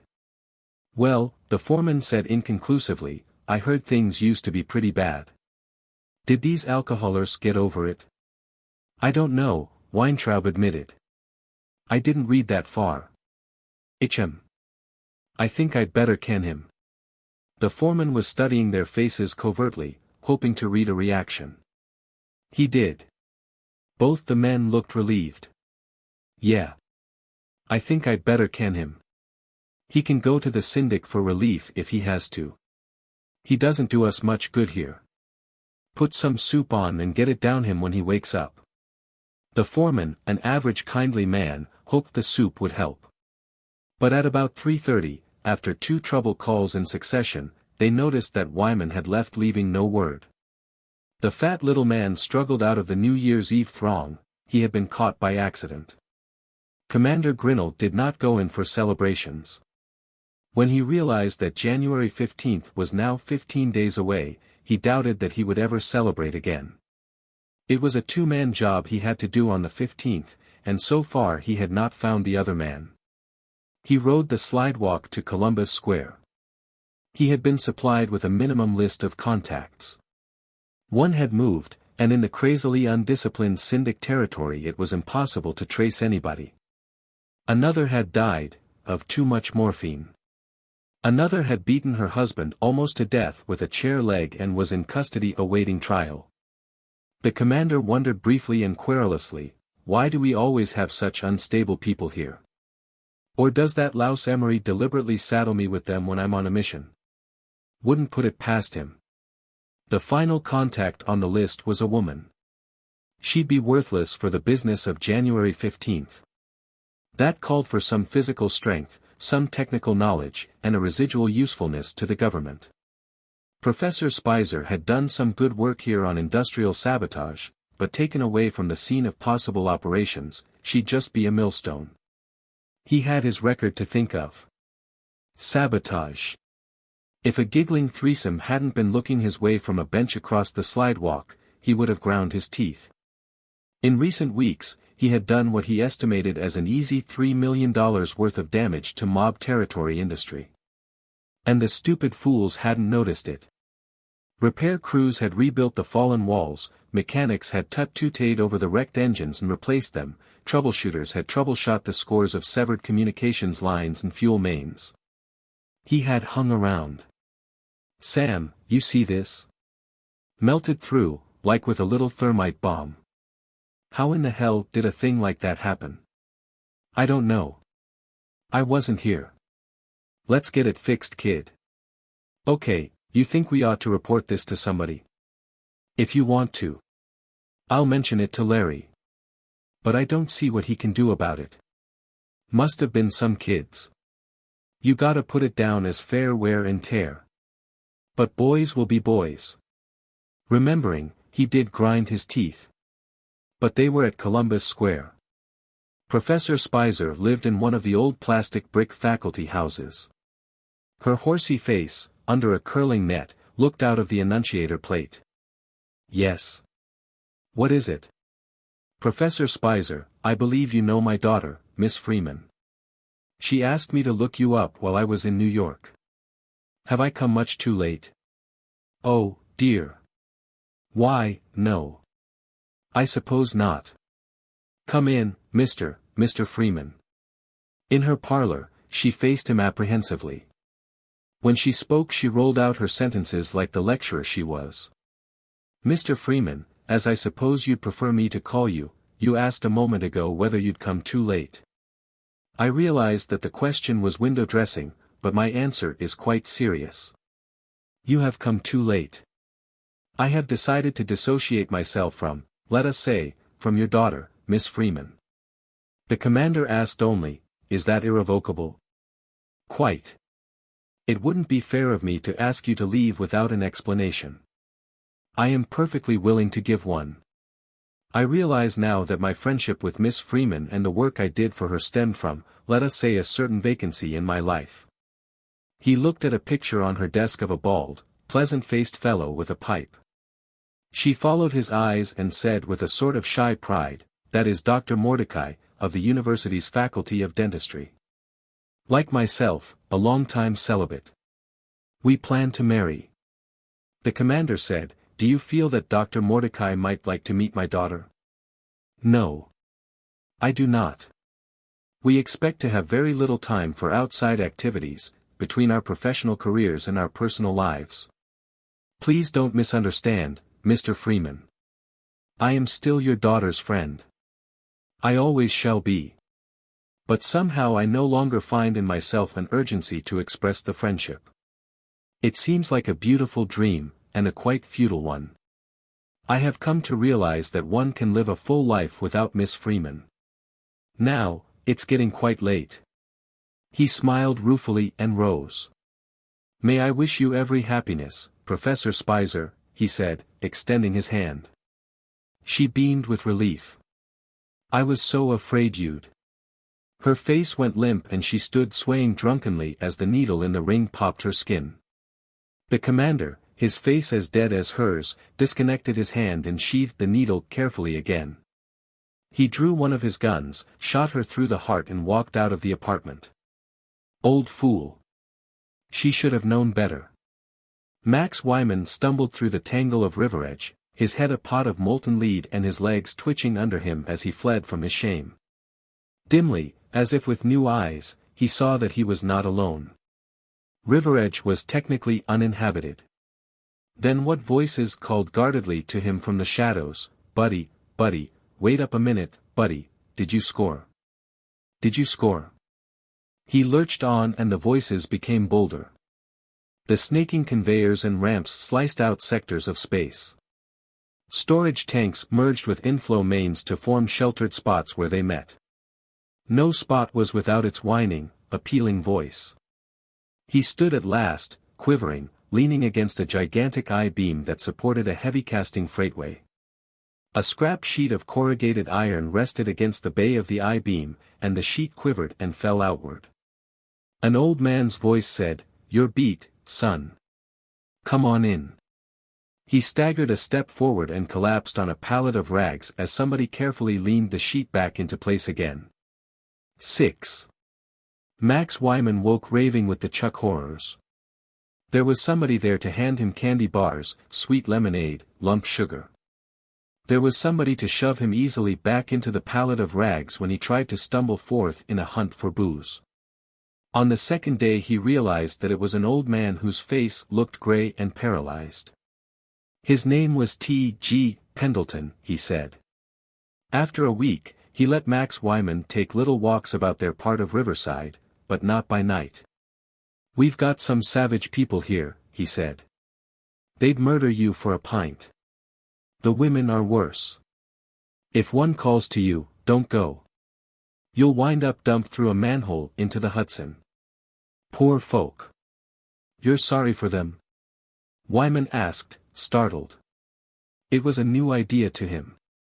Since Buffalo, he had never been sorry for anybody. Something awful had happened there, some terrible betrayal. He passed his bony hand across his forehead. He didn't want to think about it. "Would I live here if I weren't?" T.G. asked him. "Sometimes I can help them. There's nobody else to help them. They're old and sick and they don't fit anywhere. That's why they're savage. You're young, the only young man I've ever seen in River Edge. There's so much outside for the young. But when you get old it sometimes throws you." "The goddamned Syndic," Wyman snarled, full of hate. T.G. shrugged. "Maybe it's too easy for sick old people to get booze. They lose somebody they spent a life with and it throws them. People harden into a pattern. They always had fun, they think they always will. Then half of the pattern's gone and they can't stand it, some of them. You got it early." What was the ringing bell? Wyman collapsed into the bay of the I-beam as if he'd been kicked in the stomach. A wave of intolerable memory swept over him. A ringing bell, a wobbling pendulum, a flashing light, the fair face of his betrayer, the hateful one of Hogan, stirred together in a hell brew. "Nothing," he said hoarsely, thinking that he'd give his life for enough booze to black him out. "Nothing. You kept talking about it," T.G. said. "Was it real?" "It couldn't have been," Wyman muttered. "There aren't such things." "No. There was her and that Syndic and that louse Hogan. I don't want to talk about it." "Suit yourself." He did talk about it later, curiously clouded though it was. The years in Buffalo. The violent love affair with Inga. The catastrophic scene when he found her with Reagan, kingpin mobster. The way he felt turned inside out, the lifetime of faith in the Syndic behind him and the lifetime of a faith in Inga ahead of him, both wrecked, the booze, the flight from Buffalo to Erie, to Pittsburgh, to Tampa, to New York. And somehow, insistently, the ringing bell, the wobbling pendulum and the flashing light that kept intruding between episodes of reality. T.G. listened patiently, fed him, hit him when infrequent patrols went by. T.G. never told him his own story, but a bloated woman who lived with a yellow-toothed man in an abandoned storage tank did one day, her voice echoing from the curving, windowless walls of corrugated plastic. She said T.G. had been an alky chemist, reasonably prosperous, reasonably happy, reasonably married. His wife was the faithful kind and he was not. With unbelievable slyness she had dulled the pain for years with booze and he had never suspected. They say she had killed herself after one frightful week-long debauch in Riveredge. T.G. came down to Riveredge for the body and returned after giving it burial and drawing his savings from the bank. He had never left Riveredge since. "Worship the grun, that man walks on," the bloated woman mumbled. "Nev gets mad, Nev calls you hard names. Give Y a bottle if Y need it. Talk to Y if Y blue. Worship that man." Max Wyman walked from the storage tank, sickened. T.G.'s charity covered that creature and him. It was the day he told T.G., "I'm getting out of here." The gray, paralyzed-looking face almost smiled. "See a man first. Friend of yours? Somebody who heard about you. Maybe he can do something for you. He feels the way you do about the Syndic." Wyman clenched his teeth. The pain still came at the thought.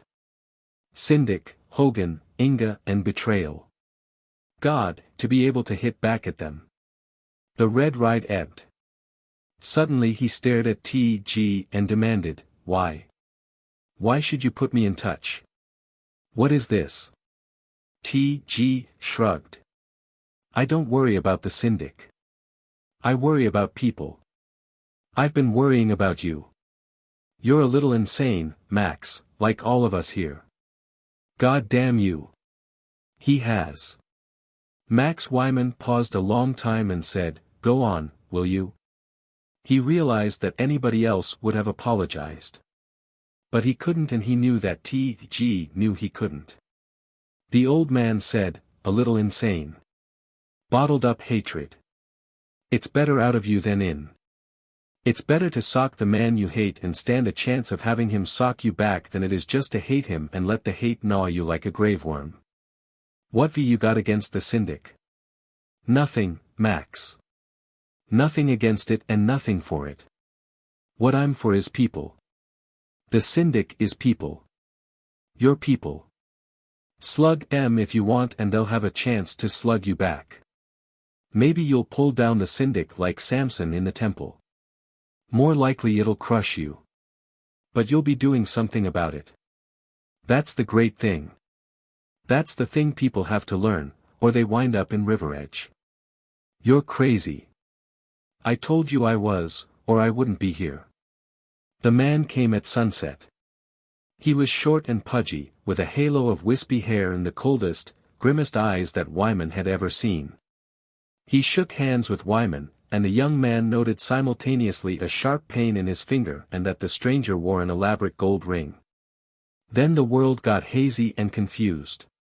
He had a sense that he was being asked questions, that he was answering them, that it went on for hours and hours. When things quite suddenly came into focus again, the pudgy man was saying, "I can introduce myself now. Commander Grinnell, of the North American Navy. My assignment is recruiting. The preliminary examination has satisfied me that you are no plant and would be a desirable citizen of the N. government. I invite you to join us." "What would I do?" Wyman asked steadily. "That depends on your aptitudes. What do you think you would like to do? Wyman said, kill me some Syndics. The commander stared at him with those cold eyes. He said at last, it can probably be arranged. Come with me. They went by train to Cape Cod. At midnight on January 15th, the commander and Wyman left their hotel room and strolled about the streets. The commander taped small packets to the four legs of the microwave relay tower that connected Cape Cod with the Continental Press Common Carrier circuits and taped other packets to the police station's motor pool gate. At 1 a.m. the tower exploded and the motor pool gate fused into an impassable puddle of blue-hot molten metal. Simultaneously, 50 men in turtleneck sweaters and caps appeared from nowhere on Center Street. Half of them barricaded the street, firing on citizens and cops who came too close.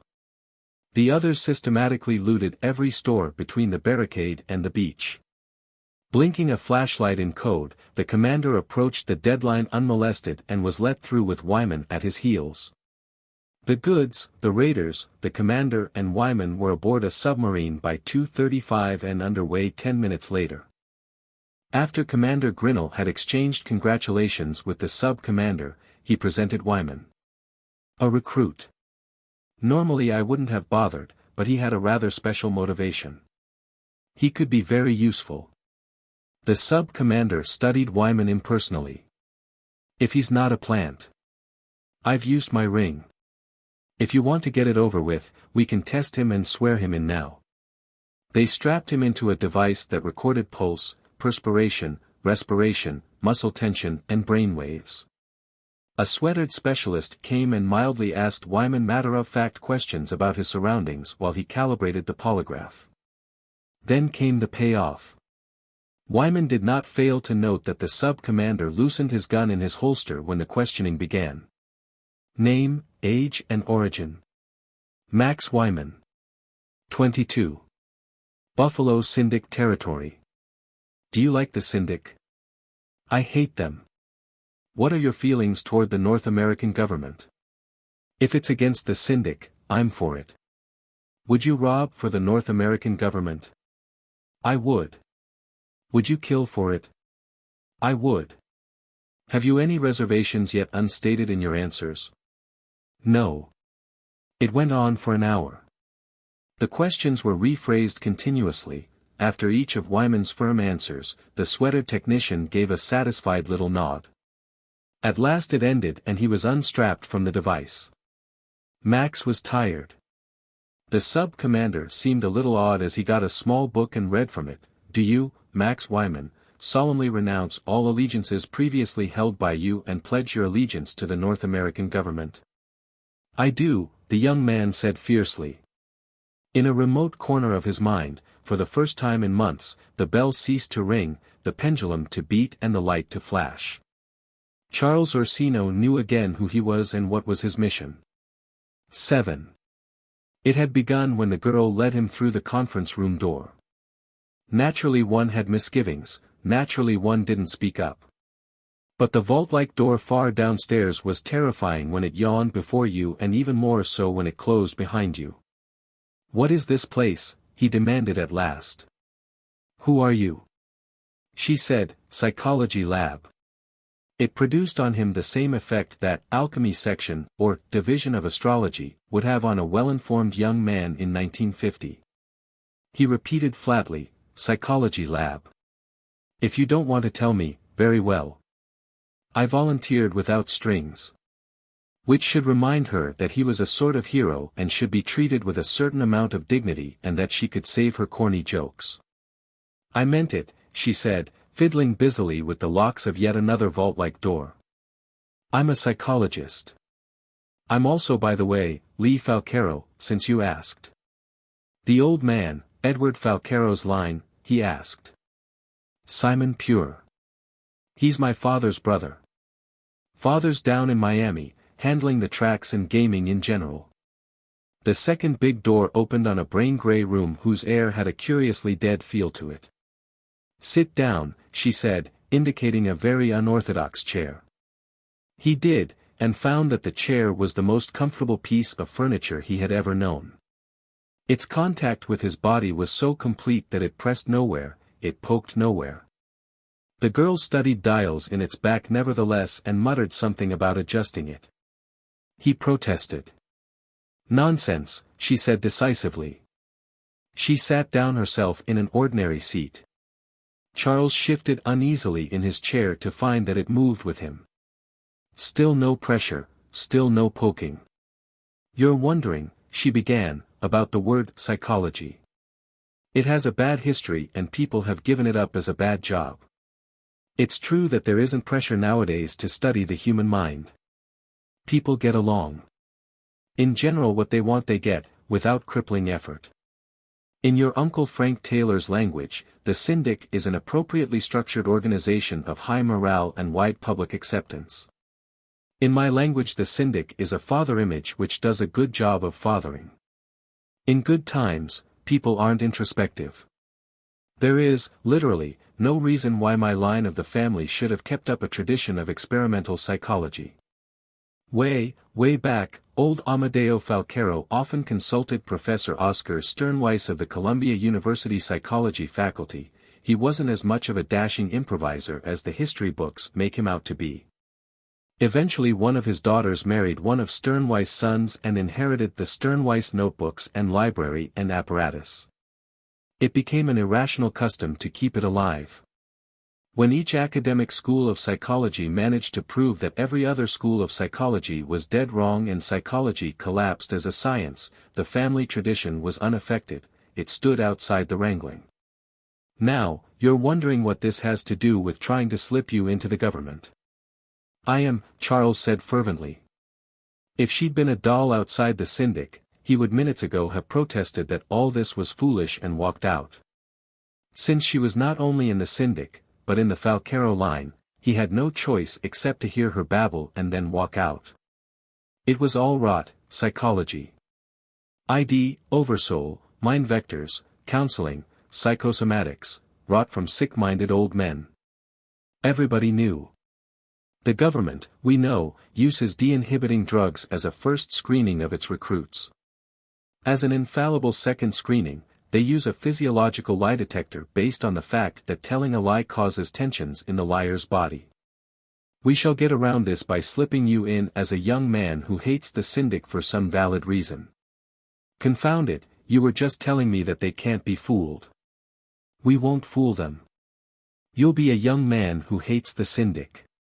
We'll tear down your present personality a gray cell at a time. We'll pump you full of seconal every day for a quarter of a year. We'll obliterate your personality under a new one. We'll bury Charles Orsino under a mountain of suggestions, compulsions and obsessions shoveled at you 16 hours a day while you're too groggy to resist. Naturally the supplanting personality will be neurotic, but that works in with the mission. He struggled with a metaphysical concept, for the first time in his life. But, how will I know I'm me? We think we can put a trigger on it. When you take the government oath of allegiance, you should bounce back. He did not fail to note a little twin groove between her brows that appeared when she said think and should. He knew that in a sense he was nearer death now than when Halloran's bullet had been intercepted. Are you staying with it? She asked simply. Various factors entered into it. A life for the Syndic, as in the children's history books. That one didn't loom very large. But multiply it by it sounds like more fun than hot rod polo, and that by this is going to raise my stock sky high with the family and you had something. Somehow, under Lee Falcaro's interested gaze, he neglected to divide it by if it works. I'm staying with it, he said. She grinned. It won't be too hard, she said. In the old days there would have been voting record, social security numbers, military service, addresses they could check on, hundreds of things. Now about all we have to fit you with is a name and a subjective life. It began that spring day and went on into late fall. The ringing bell. The flashing light. The wobbling pendulum. You are Max Wyman of Buffalo Syndic Territory. You are Max Wyman of Buffalo Syndic Territory. You are Max Wyman of Buffalo Syndic. Mom fried pork sausages in the morning, you loved the smell of pumpernickel from the bakery in Vesey Street. Mr. What's-his-name, the English teacher with the mustache, wanted you to go to college. Nay, ye cannot, though ye had Argus eyes. In abbeys they ha so many subtle spies. For once in the year they have secret visitations. And yf only Prince Reform. But the stockyard job was closer, they needed breakdown men. You are Max Wyman of Buffalo Syndic territory. You are the ringing bell, the flashing light, the wobbling pendulum, and the pork sausages and the teacher with the mustache and poems you loved. End. Page 24, paragraph 3. Maximum speed on a live cattle walkway is 3 miles per hour. Older walkways hold this speed with reduction gears coupled to a standard 18-inch Ehrenhofter unit. Standard practice in new construction calls for holding speed by direct drive from a specially wound Ehrenhofter. This places a special obligation in breakdown maintenance men, who must distinguish between the two types, carry 2 sets of wiring diagrams and a certain number of mutually uninterchangeable parts. Though good design principles hold these to a minimum. The main difference in the winding of a standard 18-incher and a low-speed Ehrenhofter rotor. Of course things are better now, Max Wyman, you owe a great debt to Jim Hogan, father of the Buffalo Syndic, who fought for your freedom in the great old days, and to his descendants who are tirelessly working for your freedom and happiness. And Bow Happiness is a girl named Inga Klobel now that you're almost a man. You are Max Wyman of Buffalo Syndic territory. You are Max Wyman of Buffalo Syndic territory. And Inga Klobel is why you put away the crazy dream of scholarship, for her lips and hair and eyes and legs mean more to you than anything, more than. Later phonologic changes include palatal mutation, i.e. before CHT and HS the diphthongs EO, IO, which resulted from breaking, became IE, I, Y, as in neot, cheat, and Seox, X equaling HS, CX, 6, SYX. The crazy dream of scholarship, what kind of a way is that to repay the mob and the ringing bell, the flashing light, the wobbling pendulum? Repay the Syndic and young Mike Hogan all over the neighborhood suddenly, and Inga says he did stop and say hello, but of course he was just being polite. So you hit the manuals hard, and one day you go out on a breakdown call and none of the older men could figure out why the pump was on the blink. A roaring, chewing monster of a pump it was, sitting there like a dead husk, and the cattle feed backed up 4 miles to a storage tank in the suburbs and the steers in the yards bawling with hunger, and you traced the dead wire. You out with the spot welder, a zip of blue flame, and the pump began to chew again, and you got the afternoon off. And there they were.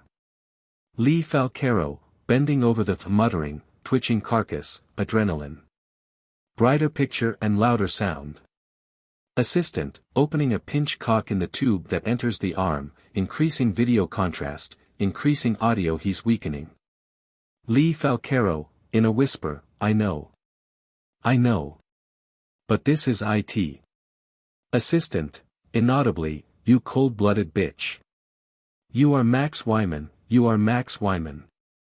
And you don't know what to do about the Syndic that betrayed you, about the girl who betrayed you with the living representative of the Syndic, about the dream of scholarship that lies in ruins. The love that lies in ruins after how many promises and vows, the faith of 20 years that lies in ruins after how many declarations. The ringing bell. The flashing light.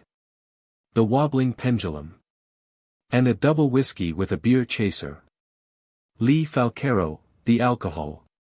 It drips from a sterile graduate, trickles through the rubber tubing and into the arm of the mumbling, sweating carcass. The molecules mingle with the molecules of serum, in seconds they are washed against the cell walls of the forebrain. The cell walls their structure as the alcohol molecules bumble against them, the lattices of jelly that wall in the cytoplasm and nuclear jelly become thinner than they were. Streams of electrons that had coursed in familiar paths through chains of neurons find easier paths through the poison-thin cell walls. A memory, or an idea, or a hope, or a value that was a configuration of neurons linked by electron streams vanishes when the electron streams find an easier way to flow a new memories, ideas. Hopes and values that are configurations of neurons linked by electron streams are born. Love and loyalty die, but not as if they had never been. Their ghosts remain, Max Wyman, and you are haunted by them. They hound you from Buffalo to Erie, but there is no oblivion deep enough in the Mex joints, or in Tampa tequila, or Pittsburgh Zubrovka, or New York gin. You tell incurious people who came to the place on the corner for a shot and some talk that you're the best breakdown man that ever came out of Erie. You tell them women are no goddamn good, you tell them the Syndic, here you get sly and look around with drunken caution, lowering your voice, you tell them the Syndic's no goddamn good, and you drunkenly recite poetry until they move away. Puzzled and annoyed. Lee Falcaro, passing a weary hand across her forehead, well, he's had it. Disconnect the tubes, give him a 48-hour stretch in bed and then get him on the street pointed towards River Edge. Assistant, does the apparatus go into dead storage?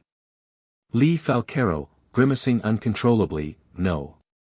Unfortunately, no.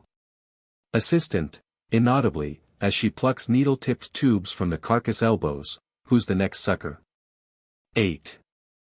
The submarine surfaced at dawn. Orsino had been assigned a bunk and, to his surprise, had fallen asleep almost at once. At 8 in the morning, he was shaken awake by one of the men in caps. Shift change, the man explained laconically. Orsino started to say something polite and sleepy. The man grabbed his shoulder and rolled him onto the deck, snarling, "You going to argue?" Orsino's reactions were geared to hot rod polo, doing the split-second right thing after instinctively evaluating the roll of the ball, the ricochet of bullets, the probable tactics and strategy of the opposing four. They were not geared to a human being who behaved with the blind ferocity of an inanimate object. He just gawked at him from the deck, noting that the man had one hand on a sheath knife.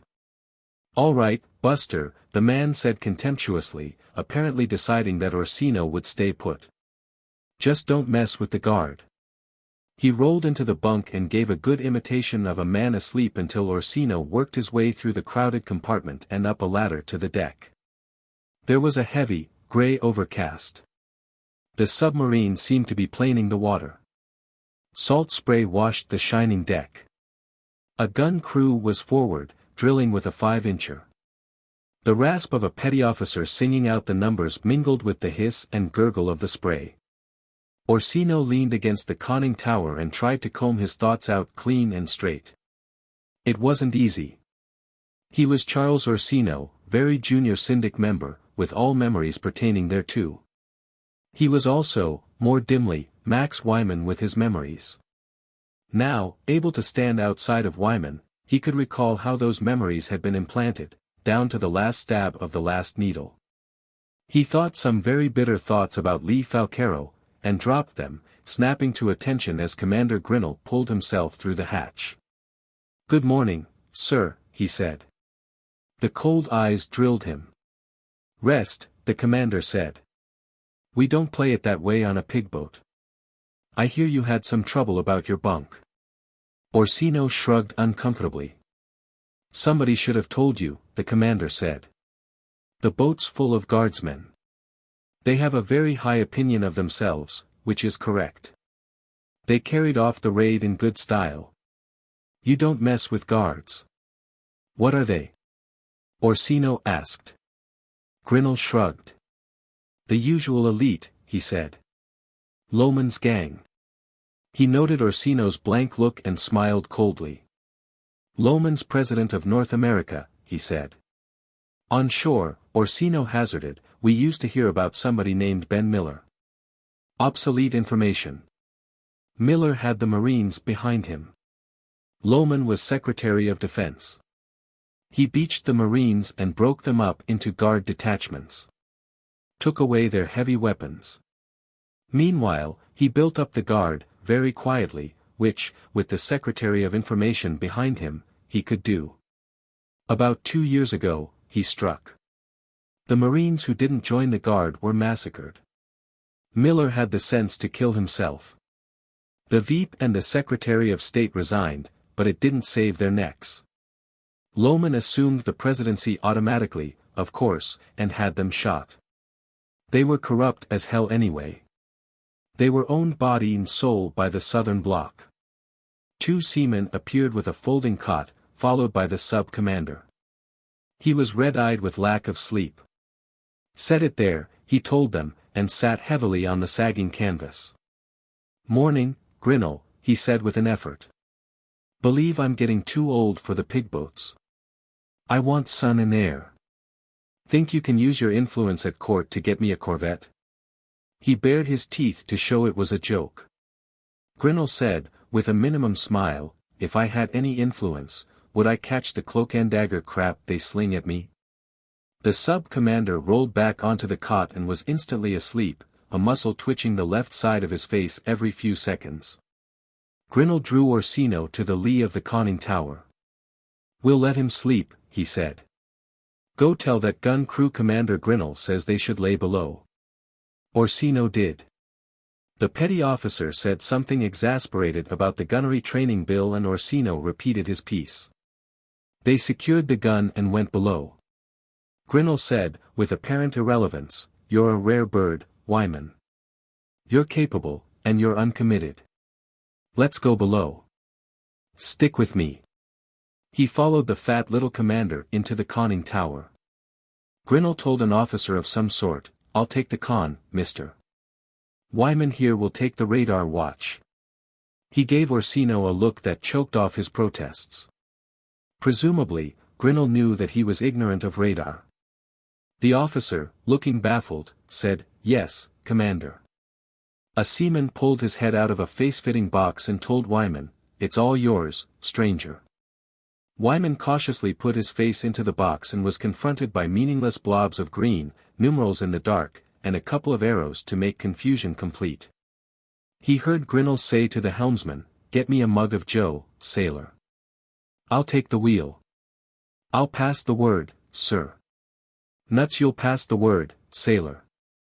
Go get the coffee, and I want it now and not when some steward's mate decides he's ready to bring it.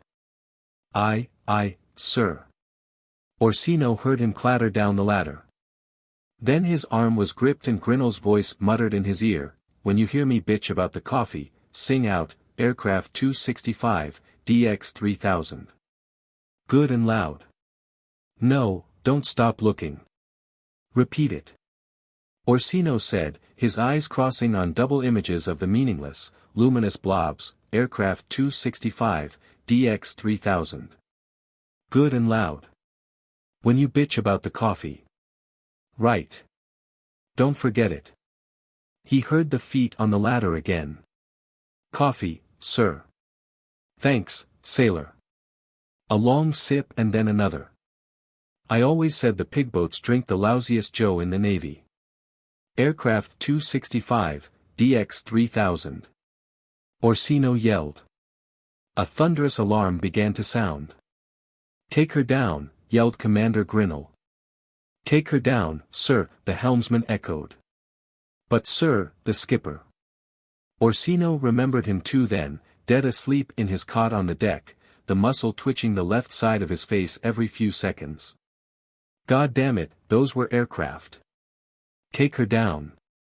The luminous blobs and numbers and arrows swirled before Orsino's eyes as the trim of the ship changed, hatches clanged to and water thundered into the ballast tanks.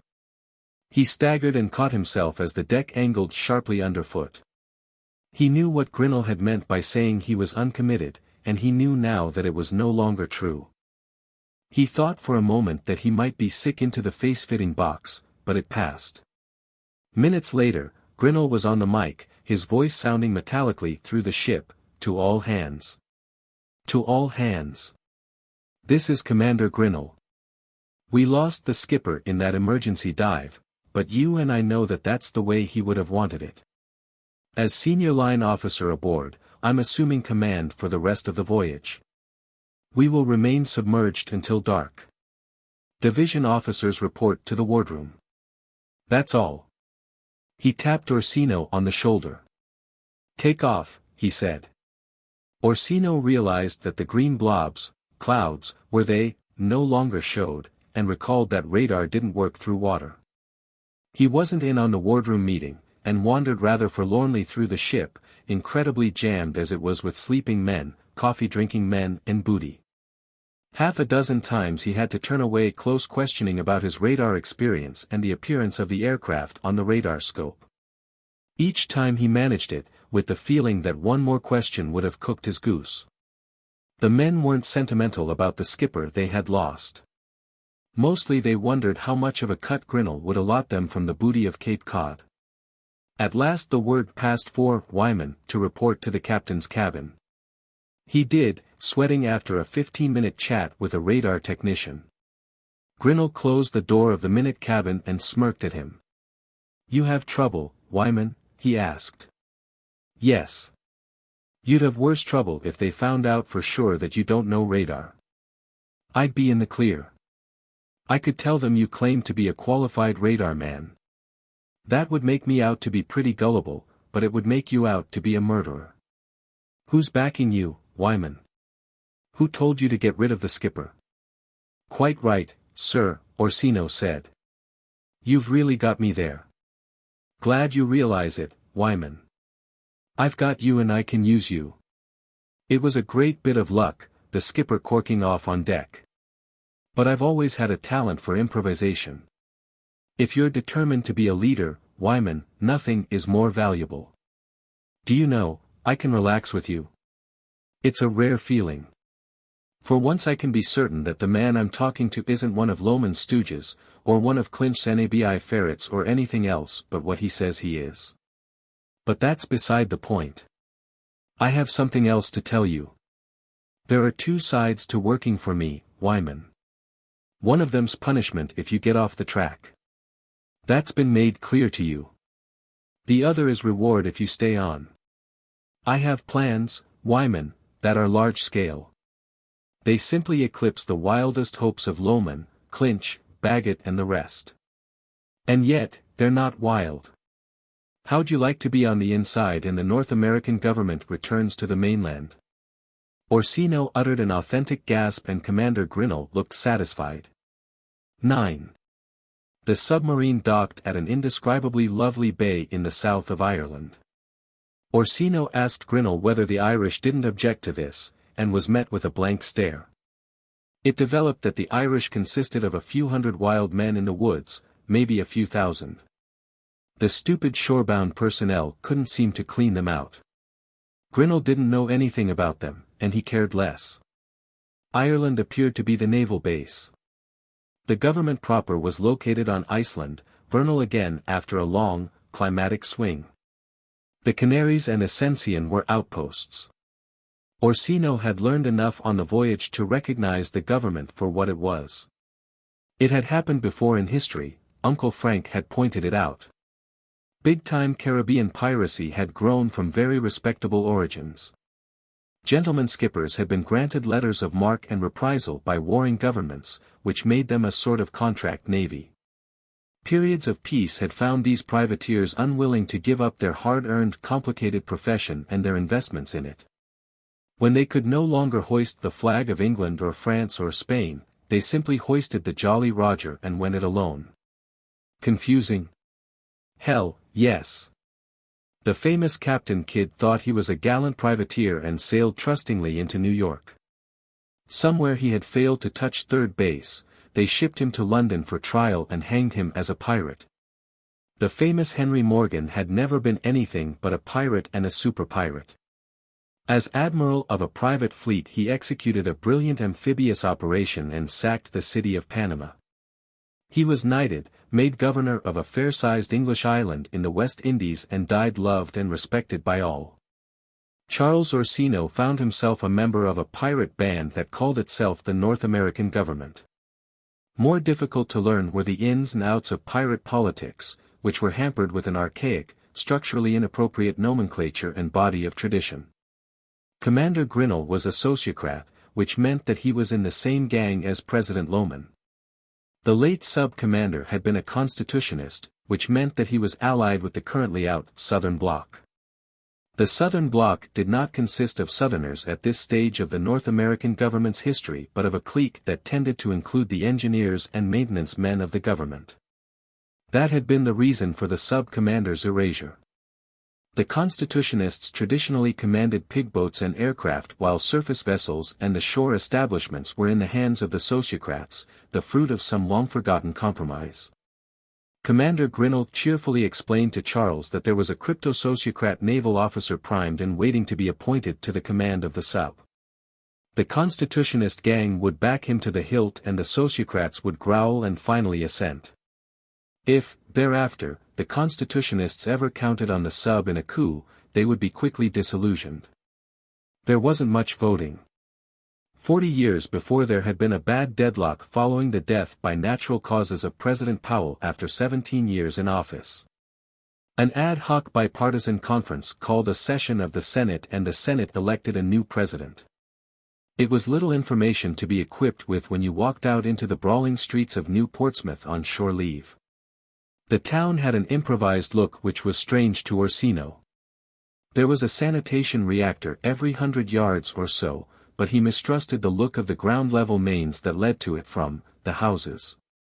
There were house flies from which he shied violently. Every other shack on the waterfront was a bar or a notch joint. He sampled the goods at one of the former and was shocked by the quality and price. He rolled out, his ears still ringing from the belt of raw booze. As half a dozen sweatered guards rolled in, singing some esoteric song about their high morale and even higher venereal rate. A couple of them looked at him appraisingly, as though they wondered what kind of a noise he'd make if they jumped on his stomach real hard, and he hurried away from them.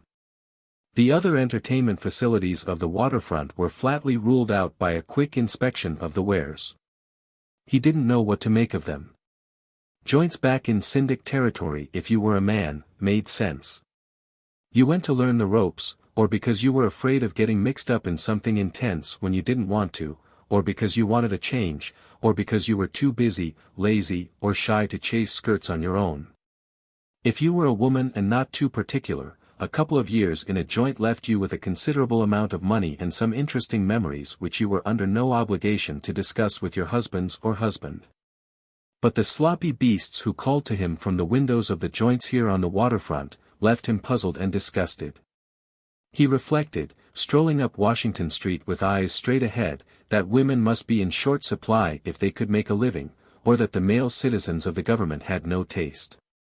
A whiff from one of those questionable sewer mains sent him reeling.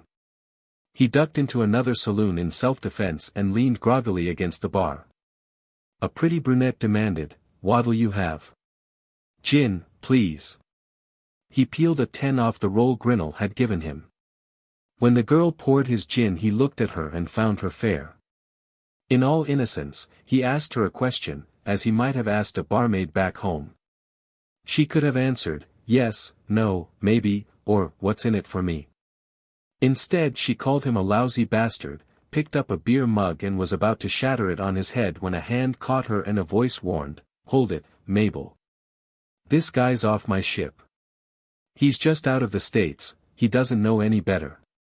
You know what it's like over there." Mabel snarled, "You better wise him up, then, friend. He can't go around talking like that to decent women." She slapped down another glass, poured gin and flounced down the bar. Charles gulped his gin and turned shakily to his deliverer, a little reactor specialist he had seen on the sub once or twice. "Thanks," he said, feeling inadequate. "Maybe you better wise me up. All I said was, darling, do you?" The reactor man held up his hand. "That's enough," he said. "You don't talk that way over here unless you want your scalp parted." Charles, buzzing a little with the gin, protested hotly, "But what's the harm?" All she had to say was no, I wasn't going to throw her down on the floor. It was all very confusing. A shrug. "I heard about things in the States, Wyman, isn't it? I guess I didn't really believe it." "You mean I could go up to any woman and just ask her how's about it?" "Within reason, yes." "And do they?" "Some do, some don't, like here." Like hell, like here. Last Liberty, and the reactor man told him a long, confusing story about how he had picked up this pig, how she had dangled it in front of him for one solid week while he managed to spend $386 on her. And how finally she had bawled that she couldn't, she just hated herself but she couldn't do anything like that, and bang went the door in his face, leaving him to finish out the evening in a notch joint. Good God! Charles said, appalled. Was she out of her mind? No, the reactor man said glumly, but I must have been. I should have got her drunk and raped her the first night. Charles was fully conscious that values were different here. Choking down something like nausea, he asked carefully, is there much rape? The little man signaled for another gin and downed it. I guess so. Once when I was a kid a dame gave me this line about her cousin raped her when she was little so she was frigid. I had more ambition then, so I said, then this won't be anything new to you, baby. I popped her on the button. I've got to go now, Charles said, walking straight out of the saloon. He was beginning to understand the sloppy beasts in the windows of the notch joint and why men could bring themselves to settle for nothing better. He was also overwhelmed by a great wave of homesickness. The ugly pattern was beginning to emerge. Prudery, rape, frigidity, intrigue for power, and assassination. Beyond the one hint, Grinnell had said nothing that affected Syndic territory. But nothing would be more logical than for this band of brigands to lust after the riches of the continent. Back of the waterfront were ship-fitting shops and living quarters. Work was being done by a puzzling combination of mechanization and muscle power. In one open shed he saw a lathe hand turning a gun barrel out of a forging. The lathe was driven by one of those standard 18-inch Ehrenhoft rotors Max Wyman knew so well. But a vertical drill press next to it, Orsino blinked. Two men, sweating and panting, were turning a stubborn vertical drum as tall as they were, and a belt drive from the drum whirled the drill bit as it sank into a hunk of bronze. The men were in rags, dirty rags. And it came to Orsino with a stunning shock when he realized what the dull, clanking things were that swung from their wrists. They were chained to the handles of the wheel. He walked on, almost dazed, comprehending now some cryptic remarks that had been passed aboard the sub. No frog has staying power. Give a limey his beef once a day and he'll outsweat a frog. Yeah, but you can't whip a limey. They just go bad when you whip a limey. They just get sullen for a while. But let me tell you, friend, don't ever whip a spig. You whip a spig, he'll wait 20 years if he has to, but he'll get you, right between the ribs. If a spig wants to be boiled, I should worry. It had been broken up in laughter. Boiled. Could such things be? 16 ragged, filth-crusted subhumans were creeping down the road, each straining at a rope. An inch at a time, they were dragging a skid loaded with one huge turbine gear whose tiny herringbone teeth caught the afternoon sun. The government had reactors, the government had vehicles, why this? He slowly realized that the government's metal and machinery and atomic power went into its warships, that there was none left over for consumers, and the uses of peace. The government had degenerated into a Dawn Age monster, specialized all to teeth and claws and muscles to drive them with. The government was now, whatever it had been, a graceless, humorless incarnate ferocity. Whatever lightness or joy survived was the meaningless vestigial twitching of an obsolete organ. Somewhere a child began to bawl and Charles was surprised to feel a profound pity welling up in him. Like a sedentary man who after a workout aches in muscles he never knew he owned, Charles was discovering that he had emotions which had never been poignantly evoked by the bland passage of the hours in Syndic territory. Poor little bastard, he thought, growing up in this hellhole. I don't know what having slaves to kick around will do to you, but I don't see how you can grow up a human being. I don't know what fear of love will do to you, make you a cheat. Or a graceful rutting animal with a choice only between graceless rutting violence and a stinking scuffle with a flabby and abstracted stranger in a strange unloved room. We have our guns to play with and they're good toys, but I don't know what kind of monster you'll become when they give you a gun to live with and violence for a god. Reiner was right, he thought unhappily. We've got to do something about this mess. A man and a woman were struggling in an alley as he passed. Old habit almost made him walk on, but this wasn't the playful business of ripping clothes as practiced during hilarious moments in mob territory. It was a grim and silent struggle. The man wore the sweater of the guards. Nevertheless, Charles walked into the alley and tore him away from the woman, or rather, he yanked at the man's rock-like arm and the man, in surprise, let go of the woman and spun to face him. "Beat it," Charles said to the woman, not looking around. He saw from the corner of his eye that she was staying right there. The man's hand was on his sheath knife. He told Charles, "Get lost. Now. You don't mess with the guards." Charles felt his knees quivering, which was good. He knew from many a chukker of polo that it meant that he was strung to the breaking point, ready to explode into action. "Pull that knife," he said, "and the next thing you know you'll be eating it." The man's face went dead calm and he pulled the knife and came in low, very fast. The knife was supposed to catch Charles in the middle.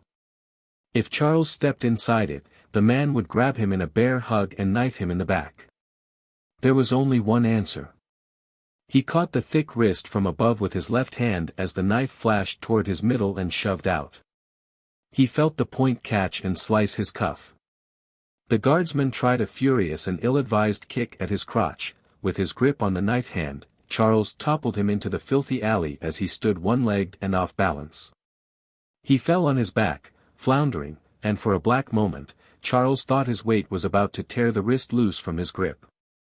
The moment passed, and Charles put his right foot in the socket of the guardsman's elbow, reinforced his tiring left hand with his right and leaned, doubling the man's forearm over the fulcrum of his boot. The man roared and dropped the knife. It had taken perhaps 5 seconds.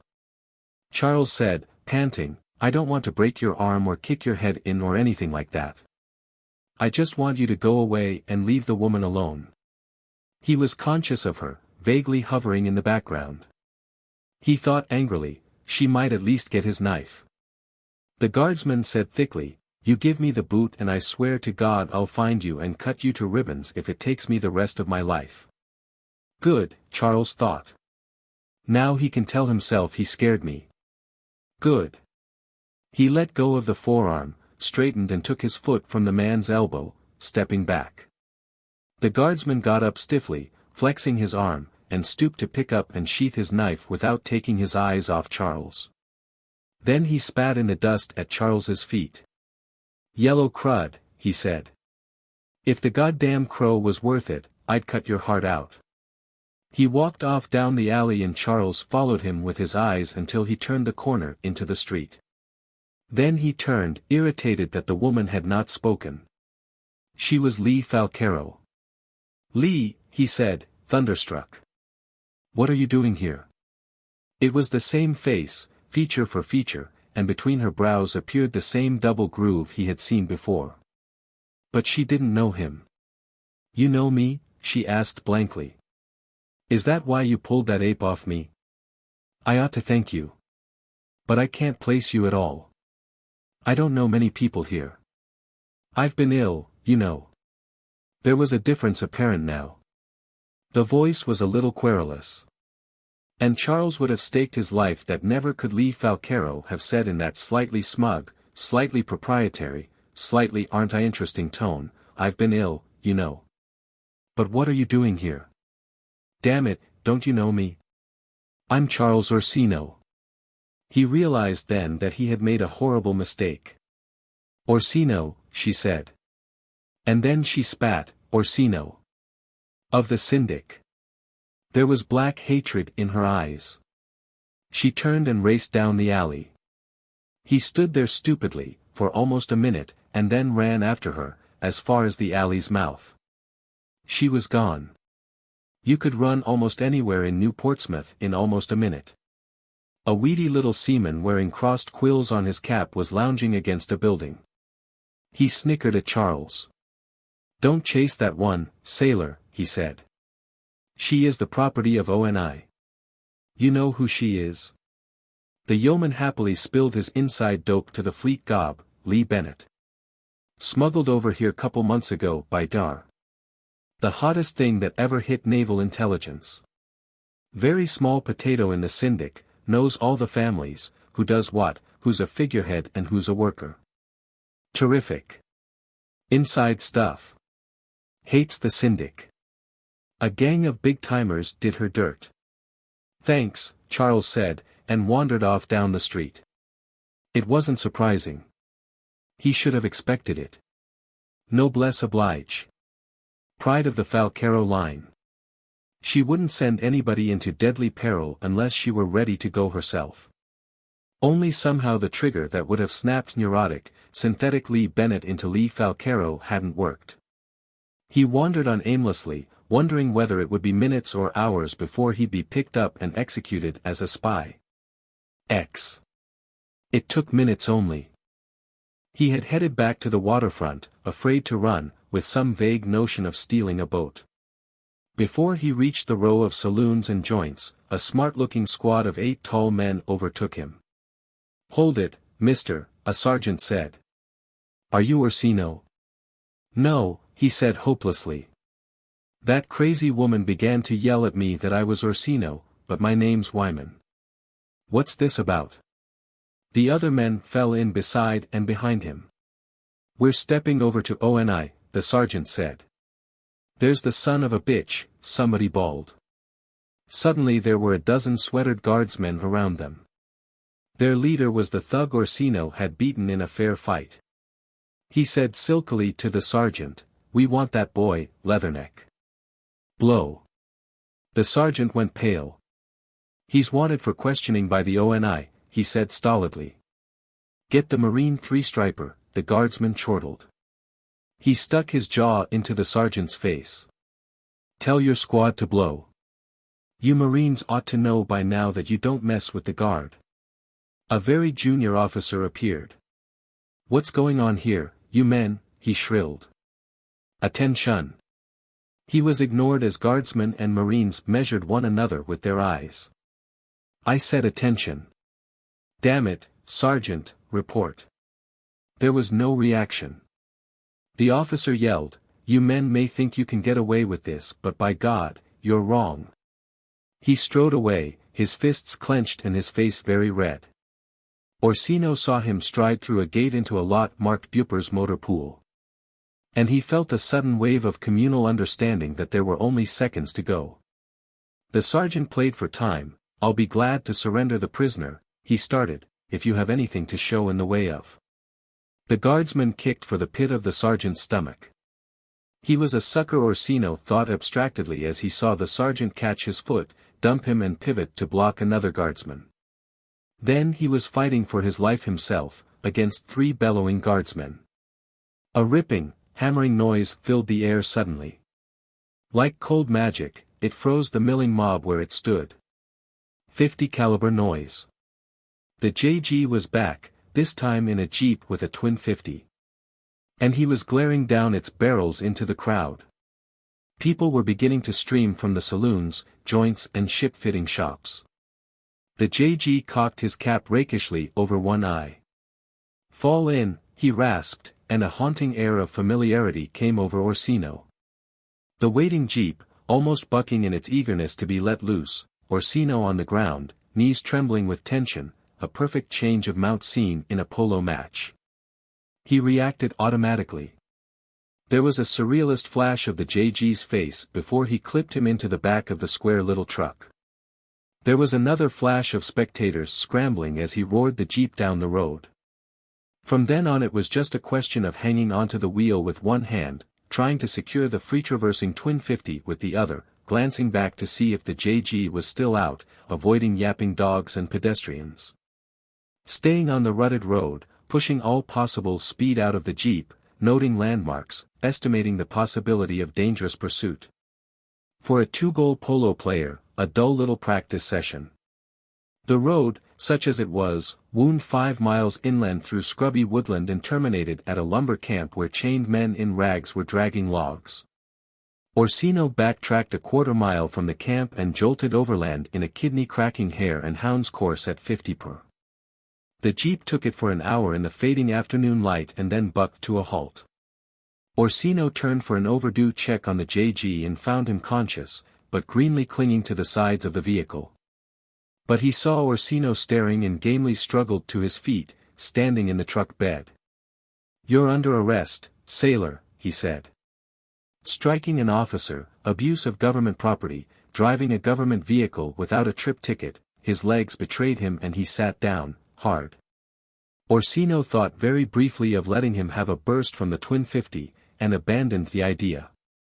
He seemed to have bitched up everything so far, but he was still on a mission. He had a commissioned officer of the government approximately in his power. He snapped, "Nonsense. You're under arrest." The JG seemed to be reviewing rapidly any transgressions he may have committed, and asked at last, cautiously, "By what authority?" "I represent the Syndic." It was a blockbuster. The JG stammered, "But you can't, but there isn't any way, but how?" "Never mind how. You're crazy. You must be, or you wouldn't stop here. I don't believe you're from the continent and I don't believe the jeep's broken down." He was beginning to sound just a little hysterical. "It can't break down here. We must be more than 30 miles inland." "What's special about 30 miles inland?" "The natives, you fool." "The natives again." "I'm not worried about natives. Not with a pair of 50s. "You don't understand," the JG said, forcing calm into his voice. "This is the outback. They're in charge here. We can't do a thing with them. They jump people in the dark and skewer them. Now fix this damn jeep and let's get rolling. Into a firing squad." "Don't be silly, Lieutenant. I presume you won't slug me while I check the engine." The JG was looking around him. "My God, no," he said. "You may be a gangster, but," he trailed off. Orsino stiffened. Gangster was semi-dirty talk. "Listen, pirate," he said nastily, "I don't believe." "Pirate?" The JG roared indignantly, and then shut his mouth with a click, looking apprehensively about. The gesture wasn't faked, it alarmed Orsino. "Tell me about your wild men," he said. "Go to hell," the JG said sulkily. "Look, you called me a gangster first. What about these natives? You were trying to trick me, weren't you? Kiss my Royal North American eyeball, gangster." "Don't be childish," Charles reproved him, feeling adult and superior. The JG looked a couple of years younger than he. He climbed out of his seat and lifted the hood.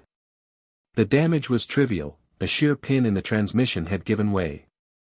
He reported mournfully, "Cracked block. The jeep's through forever. You can get on your way, Lieutenant. I won't try to hold you." The JG fumed, "You couldn't hold me if you wanted to, gangster. If you think I'm going to try and hoof back to the base alone in the dark, you're crazy. We're sticking together. 2 of us may be able to hold them off for the night. In the morning, we'll see." Well, maybe the officer did believe there were wild men in the woods. That didn't mean there were. The JG got out and looked under the hood uncertainly. It was obvious that in the first place he was no mechanic and in the second place he couldn't conceive of anybody voluntarily risking the woods rather than the naval base. "Aha," he said. "Dismount that gun while I get a fire started." "Yes, sir," Charles said sardonically, saluting. The JG absently returned the salute and began to collect twigs. Orsino asked, "How do these aborigines of yours operate?" "Sneak up in the dark. They have spears and a few stolen guns. Usually they don't have cartridges for them, but you can't count on that. But they have, witches." Orsino snorted. He was getting very hungry indeed. "Do you know any of the local plants we might eat?" The JG said confidently, "I guess we can get by on roots until morning." Orsino dubiously pulled up a shrub, dabbed clods off its root and tasted it. It tasted exactly like a root. He sighed and changed the subject. "What do we do with the 50s when I get them both off the mount?" The Jeep mount breaks down some damn way or other into 2 low-mount tripods. See if you can figure it out while I get the fire going. The JG had a small, smoky fire barely going in 20 minutes. Orsino was still struggling with the Jeep gun mount. It came apart, but it couldn't go together again. The JG strolled over at last contemptuously to lend a hand. He couldn't make it work either. 2 lost tempers and 4 split fingernails later it developed that elevating screw really held the 2 front legs on and that you elevated by adjusting the rear tripod leg. A hell of an officer you are, Orsino sulked. It began to rain, putting the fire out with a hiss. They wound up prone under the Jeep, not on speaking terms, each tending a gun, each presumably responsible for 180 degrees of perimeter. Charles was fairly dry, except for a trickle of icy water following a contour that meandered to his left knee. After an hour of eye straining, nothing to be seen, and ear straining, only the patter of rain, he heard a snore and kicked the JG. The JG cursed wearily and said, "I guess we'd better talk to keep awake." "I'm not having any trouble, pirate." "Oh, knock it off, where do you get that pirate bit, gangster?" "You're outlaws, aren't you?" "Like hell we are." "You're the outlaws. You rebelled against the lawfully constituted North American government. Just because you won, for the time being, doesn't mean you were right. The fact that we won does mean that we were right. The fact that your so-called government lives by raiding and scavenging off us means you were wrong. God, the things I've seen since I joined up with you thugs. I'll bet. Respect for the home, sanctity of marriage, sexual morality, law and order, you never saw anything like that back home, did you, gangster?" He looked very smug. Orsino clenched his teeth. "Somebody's been telling you a pack of lies," he said. "There's just as much home and family life and morality and order back in Syndic territory as there is here. And probably a lot more. Bull. I've seen intelligence reports, I know how you people live. Are you telling me you don't have sexual promiscuity? Polygamy? Polyandry? Open gambling? Uncontrolled liquor trade? Corruption and shakedowns?" Orsino squinted along the barrel of the gun into the rain. "Look," he said, "take me as an average young man from Syndic territory. I know maybe 100 people. I know just 3 women and 2 men who are what you'd call promiscuous. I know 1 family with 2 wives and 1 husband. I don't really know any people personally who go in for polyandry, but I've met 3 casually. And the rest are ordinary middle-aged couples." "Aha. Middle-aged. Do you mean to tell me you're just leaving out anybody under middle age when you talk about morality?" "Naturally," Charles said, baffled. "Wouldn't you?" The only answer was a snort. "What are bupers?" Charles asked. "Boopers," the JG said distinctly. "Bureau of Personnel, North American Navy." "What do you do there?" "What would a personnel bureau do?" the JG said patiently. "We recruit, classify, assign, promote and train personnel." "Paperwork, huh? No wonder you don't know how to shoot or drive. If I didn't need you to cover my back, I'd shove this MG down your silly throat. For your information, gangster, all officers do a tour of duty on paperwork before they're assigned to their permanent branch. I'm going into the pigboats." "Why?" "Family. My father commands a sub. He's Captain Van Dellen." "Oh, God. Van Dellen. The sub-commander Grinnell, and he, had murdered." The kid hadn't heard yet that his father had been lost in an emergency dive. The rain ceased to fall, the pattering drizzle gave way to irregular, splashing drops from leaves and branches. "Van Dellen," Charles said. "There's something you ought to know." "It'll keep," the JG answered in a grim whisper. The bolt of his gun clicked. "I hear them out there." 11. She felt the power of the goddess working in her, but feebly. Dark, and so tired, how old was she? More than 800 moons had waxed and waned above her head since birth. And she had run at the head of her spearmen to the motor sounds. A motor meant the smithy men from the sea, and you killed smithy men when you could. She let out a short shrill chuckle in the dark. There was a rustling of branches.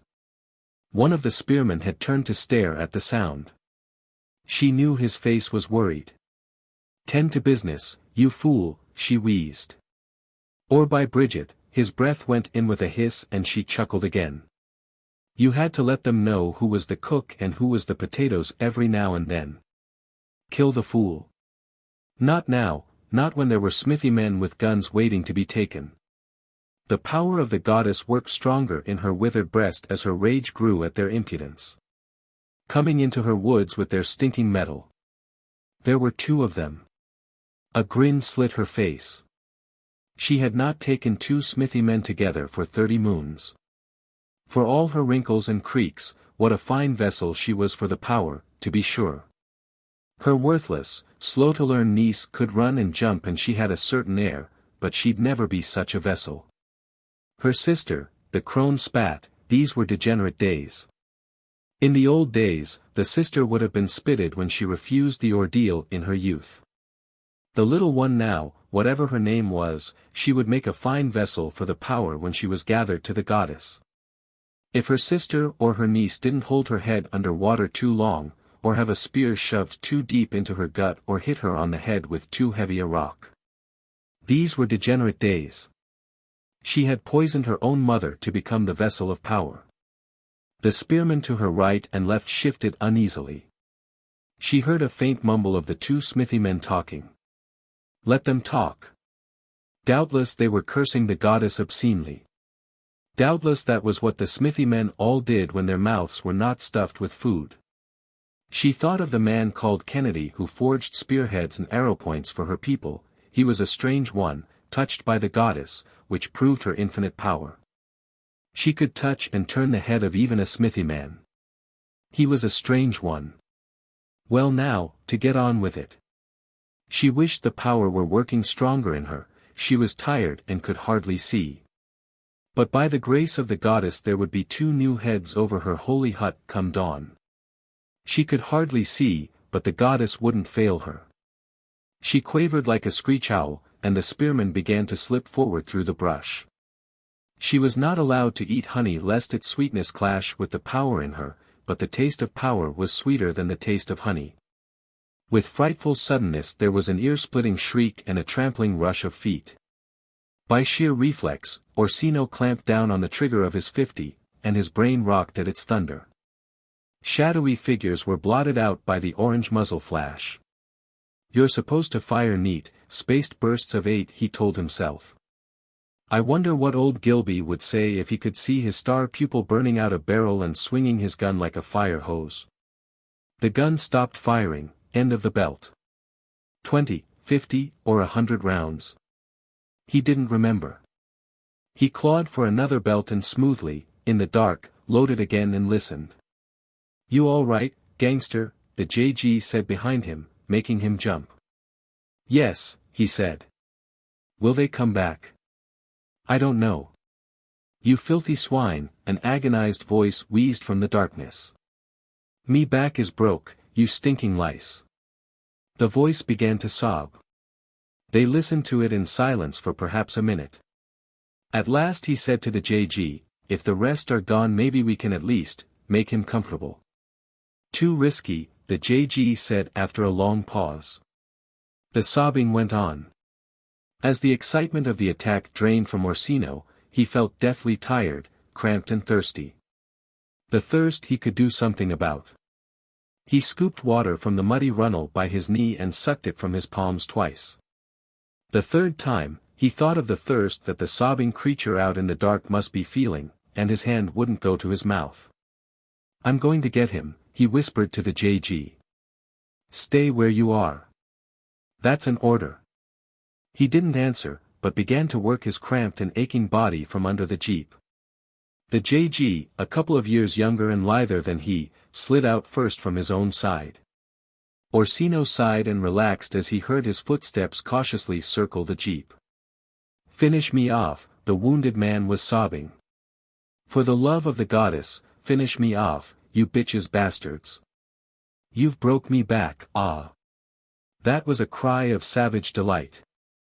There was a strangled noise from the JG and then only a soft, deadly thrashing noise from the dark. Hell, Orsino thought bitterly. It was my idea. He snaked out from under the jeep and raced through wet brush. The two of them were a tangled knot of darkness rolling on the ground. A naked back came uppermost, Orsino fell on it and clawed at its head. He felt a huge beard, took 2 handfuls of it and pulled as hard as he could. There was a wild screech and a flailing of arms. The JG broke away and stood up, panting hoarsely. Charles heard a sharp crunch and a snap, and the flailing sweaty figure, beneath him lay still. Back to the guns, the JG choked. He swayed, and Orsino took him by the arm. On the way back to the jeep, they stumbled over something that was certainly a body. Orsino's flesh shrank from lying down again in the mud behind his gun, but he did, shivering. He heard the JG thud wearily into position. What did you do to him? He asked. Is he dead? Kicked him, the JG choked. His head snapped back and there was that crack. I guess he's dead. I never heard of that broken wing trick before. I guess he wanted to take one more with him. They have a kind of religion. The JG sounded as though he was teetering on the edge of breakdown. Make him mad, intuition said to Orsino. He might go howling off among the trees unless he snaps out of it. It's a hell of a way to run an island, he said nastily. You beggars were chased out of North America because you couldn't run it right and now you can't even control a lousy little island for more than 5 miles inland. He added with deliberate, superior amusement, of course, they've got witches. Shut your mouth, gangster, I'm warning you. The note of hysteria was still there. And then the JG said dully, I didn't mean that. I'm sorry. You did come out and help me after all. Surprised? Yes. Twice. First time when you wanted to go out yourself. I suppose you can't help being born where you were. Maybe if you came over to us all the way, the government would forgive and forget. But no, I suppose not. He paused, obviously casting about for a change of subject. He still seemed sublimely confident that they'd get back to the naval base with him in charge of the detail. What ship did you cross in? Adams sub Taft, Orsino said. He could have bitten his tongue out. Taft? That's my father's pigboat. Captain Van Dellen. How is he? I was going down to the dock when. He's dead, Orsino said flatly. He was caught on deck during an emergency dive. The JG said nothing for a while and then uttered an unconvincing laugh of disbelief. You're lying, he said. His crew'd never let that happen. They'd let the ship be blown to hell before they took her down without the skipper. Grinnell had the con. He ordered the dive and roared down the crew when they wanted to get your father inboard. I'm sorry. Grinnell, the JG whispered. Grinnell. Yes, I know Commander Grinnell. He's a good officer. He must have done it because he had to. Tell me about it, please. The Psychological Regulator. The nurse at the desk of floor 24, Ward 5, flexed a smooth, tan arm and looked at the hall chronometer. She sighed inaudibly. 20 hours 13 minutes and 9 seconds, said the dial. 2 more hours on duty for Miss Marquette Travener, F234946423A10256W26. Which was to say that her file was female number 2349464 in the Register of Persons, that she lived in apartment 23 on floor 10 in building 256 on the west side of Park Zone 26. Examination of her face and figure would have convinced you that one as lovely as she could have existed by accident only in the 20th century.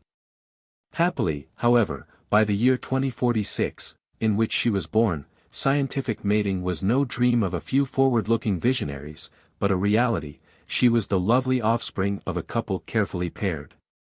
Marquette looked down from her chronometer, her green eyes darkly thoughtful. Dr. Ward Alfred, M25364781382035822, was late. She looked down the white enameled corridor, then at the indicating finger of an elevator. It had not moved. Easily she pressed a communicator attached to a strap of her uniform. Immediately a voice spoke. Entrance hall speaking, Central Information Desk. Marquette snapped a button. Lee, she asked. Is the hotter down there yet? Hotter, in the year 2066, meant boyfriend. Dr. Alfred, replied the voice, is going up now with patient, just a moment, patient 6625. Thanks, replied Marquette, snapping off the contact. She picked a card from the full view files before her. Patient 6625, Psycho Clinic. Marked degeneration, read the card. Cowardly tendencies, fear of falling, fear of floating, fear of slipping, fear of standing still. 3 attempted suicides unsuccessful due to lack of creative technique. Prognosis, doubtful. Use of psychological regulator suggested. E.B. All that, and the date for the operation, today. She rose and faced the elevator as sharp-tuned ears caught the almost imperceptible hum of doors opening. Dr. Alfred nodded cheerfully to her, twitched his head for her benefit toward the man whose arm he was grasping. Patient 6625, no doubt, she thought, glancing again at his card. Name was Clark Stevens, M3972677234A150N190, she saw. Tall, too, and well-built. But, somehow, his posture and bearing were almost utterly lacking in masculinity. At the moment he looked the role of a weak, vacillating subject of a rehabilitation test, and he shocked Marquette's sense of what was right and decent with his overclad body. He wore a shirt and trousers, seemingly improvised from a number of the one-piece, short-sleeved suits worn by the world as fashion and comfort decreed. Yet there was something about him. She wrenched her eyes back to the figure of the doctor, small, compact, and natty in leatherette bandolier. Pity, she thought with professional coldness, must not interfere with her operative functions. However, the sight of Stevens could not help but make her think of pictures she had seen of nurses in the old days, hideously overclad, their freedom of movement hampered. She, as all nurses of this enlightened era, wore only a bandolier, to which was attached a harness carrying the various items which must always be on her person, regulation shorts, and shoes. Dar. Alfred took the patient's card from her and scribbled notations. She turned to take the patient's arm, but, with a cry of fear, he cowered from her. Now, she said soothingly. Let's come along and not have. She was backing him into the arms of the doctor, of course. He pinioned the patient, and winked at Marquette. Sorry, he said. He's afraid of women too.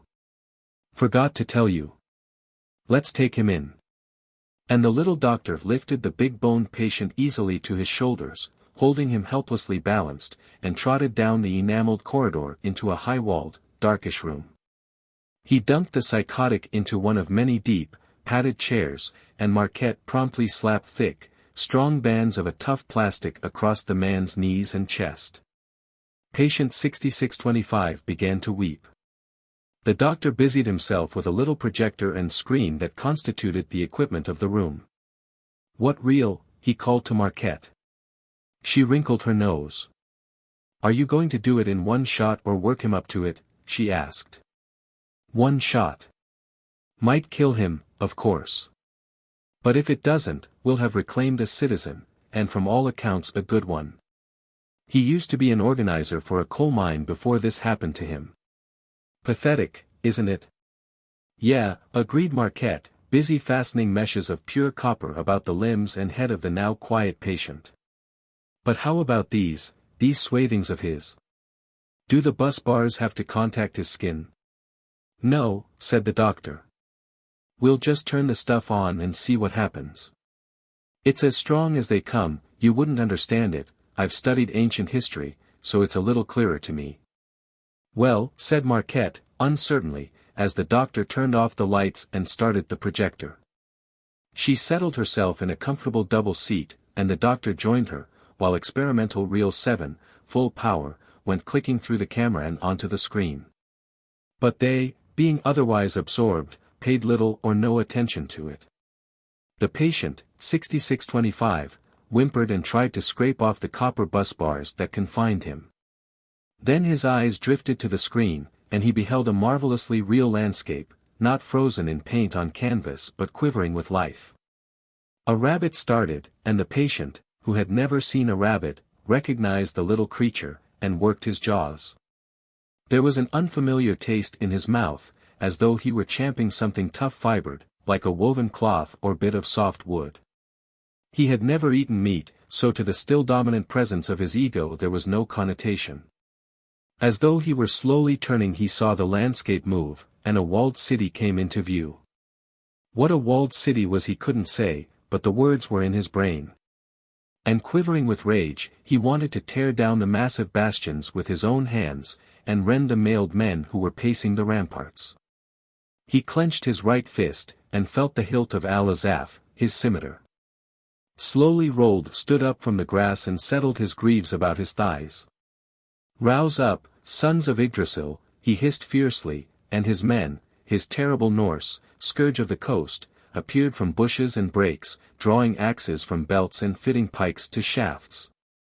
79 of us there be, growled Rold without preamble, and of them 180 or more. Who complains? There was silence on the moor, save for the clank of metal as when dirk touched against breastplate. Rold grinned savagely and swept aside his long red beard to spit. The less men the more booty, he snarled. Eh? And women?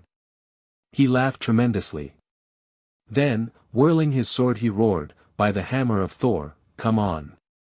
Roaring wildly Rold and his red-bearded band made across the common at a dead run. There were screams from the city, and much blowing of horns. Arrows began to smack into the clayey soil about them, and Rold raised his buckler. He saw the gates of the city swinging shut. Yelling inarticulately he tore a blazing torch from the fist of a companion and hurled it into the knot of porters and marketmen that was struggling with the heavy bar and hinges. They scattered in terror, only a second before the red demons were within the gates, slashing and clubbing with keen swords and murderous axes. Rold was the spearhead of the attack, and as he and his men plowed contemptuously through the rabble, tradesmen and shopkeepers, he laughed wildly. Guard ho, he yelled. Who will come to do battle with the chosen of Odin? The curse of Cornwall and the damned, stinking Isle of Britain.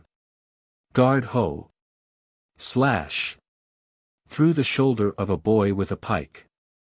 He drove a mailed fist into the face of a gammer who was struggling aside, unwilling to leave her heavy basket of turnips behind.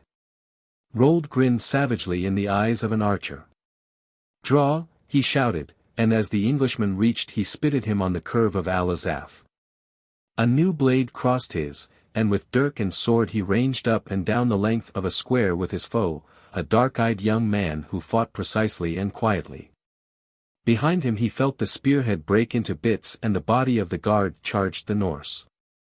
The youth extended his body in a strange thrust, and Rold cursed the queer, slim weapon he used, a thing like a dart with a hilt. The Viking slashed once, and the youth parried. Rold slashed again, and there was the shock known to swordsmen as steel clashed steel. The youth was weaponless, and Rold cut him down where he stood, kicked the body in the ribs, then spun to defend himself against an assault from a clumsy pike. The Viking grinned savagely, and swept aside his beard. With this draft, he roared to his men, I name this city fief to the Vikings and to Rold, and all its values, be they goods or women or children, fief also to their conquerors. He glared about him from the eminence in the walled city's central square, on the scene of desolation and butchery. He stood among his Norse having left not one of the 180 defenders. Skoll, he roared, and drank. And 6625, otherwise known as Clark Stevens, M3972677234815 N190, shuddered violently, stared at the screen that had just run blank. "What?" he began, sitting erect. "Damn!" said Stevens, finding himself strangely trammeled by webworks of pure copper. He wrenched his hands free and tore the wires from his ankles and head. "You," he roared at a couple snuggled in an easy chair. "Quite recovered," smiled Dar. Alfred, unfastening the plastic bands that were restraining Stevens. "A little dizzy." Stevens glared at him, and the doctor backed away. There was a blinding flash about 3 inches away from the doctor's chin, and he went down and out. The patient, rubbing his fist, squinted through the gloom and perceived Miss Travenor. "Ah," he said gutturally. He stepped out of his improvised shirt and trousers. Marquette saw with relief that he was wearing the conventional shorts and bandolier beneath. More unconventional than his former attire, however, was the patient's new behavior. He spurned the doctor's body with one foot and picked up the nurse. "Excuse me," she began plaintively. "Shut up," growled Stevens, slinging her over his shoulder. And that was that. Dr. Alfred awoke to realize that he had committed a serious breach of experimental technique. It had been a mistake not to observe the screen during the process of rehabilitation, and it had been a grievous mistake not to check on the patient's reactions. He cursed softly to himself when he saw clearly enough to be sure that neither patient nor nurse were anywhere in the room. Alfred was a thoughtful man. He realized that, in the old days, someone would have gotten hell for a blunder of this nature and scope. In the old days technical superiors would have fired the responsible party for the incompetency when revealed, so Alfred was thankful that these were not the old days. But further than that he did not think. Perhaps, therefore, he was the truly responsible party for what was to happen to his snug little world of file numbers, ventilated houses, air-conditioned clinics, amiable objectives and pneumatically complacent nurses. He wasn't spectacularly worried, having no technical superiors to whom to answer. But he had failed in a social duty. Enough of his careful conditioning had remained to remind him of that. "Oh, hell," he swore softly, thinking of the consequences. He reached over to his hypertyper, banged out a full report of the affair and shot it into a tube system, one of whose many mouths gaped from a nearby wall. This, too, was routine. If anything worked to correct his mistakes, this would. Section headquarters all over the city would be semi-automatically notified, bulletins flashed to rural districts. Within half an hour millions of citizens would be informed, not alarmed, by the quick-changing public information screens. And with a sense of duty well done he retired to his quarters on the same floor and stared for a while at a forbidden bottle of wine. Then he got drunk. Clark Stevens carried Marquette Travenor as far as the elevator door. Glancing back at the prostrate form of the man he had hit in the jaw, his eyes narrowed. Something of cold reason was coming back. Then, suddenly, he became aware, but acutely, of the girl he was carrying in his arms. "Ah," he said. Abruptly he shifted one of his hands a trifle, the girl shivered and giggled. Slowly awareness returned to Stevens. Then he let her drop to the floor. She looked at him again, quizzically, like a trusting child. This man, she thought, is masculine. But not with the familiar air of equality to which I am accustomed, but overbearingly male. A sort of aura covered his body. She sensed something brutish, irresponsible, uncivilized. Everything he did confirmed this idea. "What?" said the girl. She scrambled to her feet, not taking her eyes off Stevens. The man shook his head dazedly. "I won't hurt you," he said. "I'm all right." He hesitated. "I'm different." Marquette nodded. "What I did back there in England," he said slowly, and paused. "Do you know?" he asked. "Could you see what I did?" "No," said Marquette. "I should have watched and checked, but the doctor and I let it go." "The doctor," said Stevens. "The man I hit?" She nodded, half smiling. "And you'd better be getting out of here," said Marquette. "He might wake up angry." She pushed the button of the elevator, and the doors rolled open. "Come on," she said, as the man stood silently. "You're not afraid anymore, are you?" "Afraid?" Stevens laughed. "I was. It was something that happened in the mine." He drew a hand across his eyes, the elevator's doors rolled shut, and they began their ascent to the roof. "Explosion?" asked Marquette. "They happen, I hear." "Maybe." "What the hell?" he said, grinning happily. "I'm here, you're here, and I'm just after storming a castle in England with my Norsemen. It was terrible, but somehow, I don't know. I shouldn't be proud of the things I did." He shuddered a little. "Killing. Maiming. And I burned the town when there was nothing left I could take from it." The doors of the elevator rolled open, and a flood of sunlight poured into the tiny cage. "There," said the man, pointing out a plane. "That's the one we'll take." "Did you fly here?" asked the girl. "I thought you were afraid." "No," said Stevens, confidently opening the unlocked door of the plane. "This doesn't belong to me." Marquette gasped, as her 20-odd years of inculcated respect for property came down on her head like a ton of bricks. "You can't," she cried. "It isn't yours, you said so." Her voice trailed off as she saw the baffled stare in his eyes. "Come in," he offered, making room for her beside the pilot's seat. Limply she entered and closed the door. "Now," said Stevens, "what did you say?"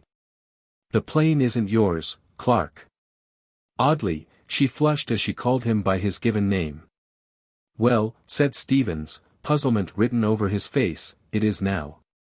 He started the motor with one kick at the pedal and the plane snapped into the air, hovered for a moment, and shot diagonally up, through and above low-hanging cumulus clouds that glittered in the afternoon sun.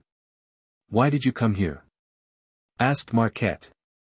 Somehow she felt safe. "More beautiful," said Stevens. "And I have plans." "Plans?" asked the girl.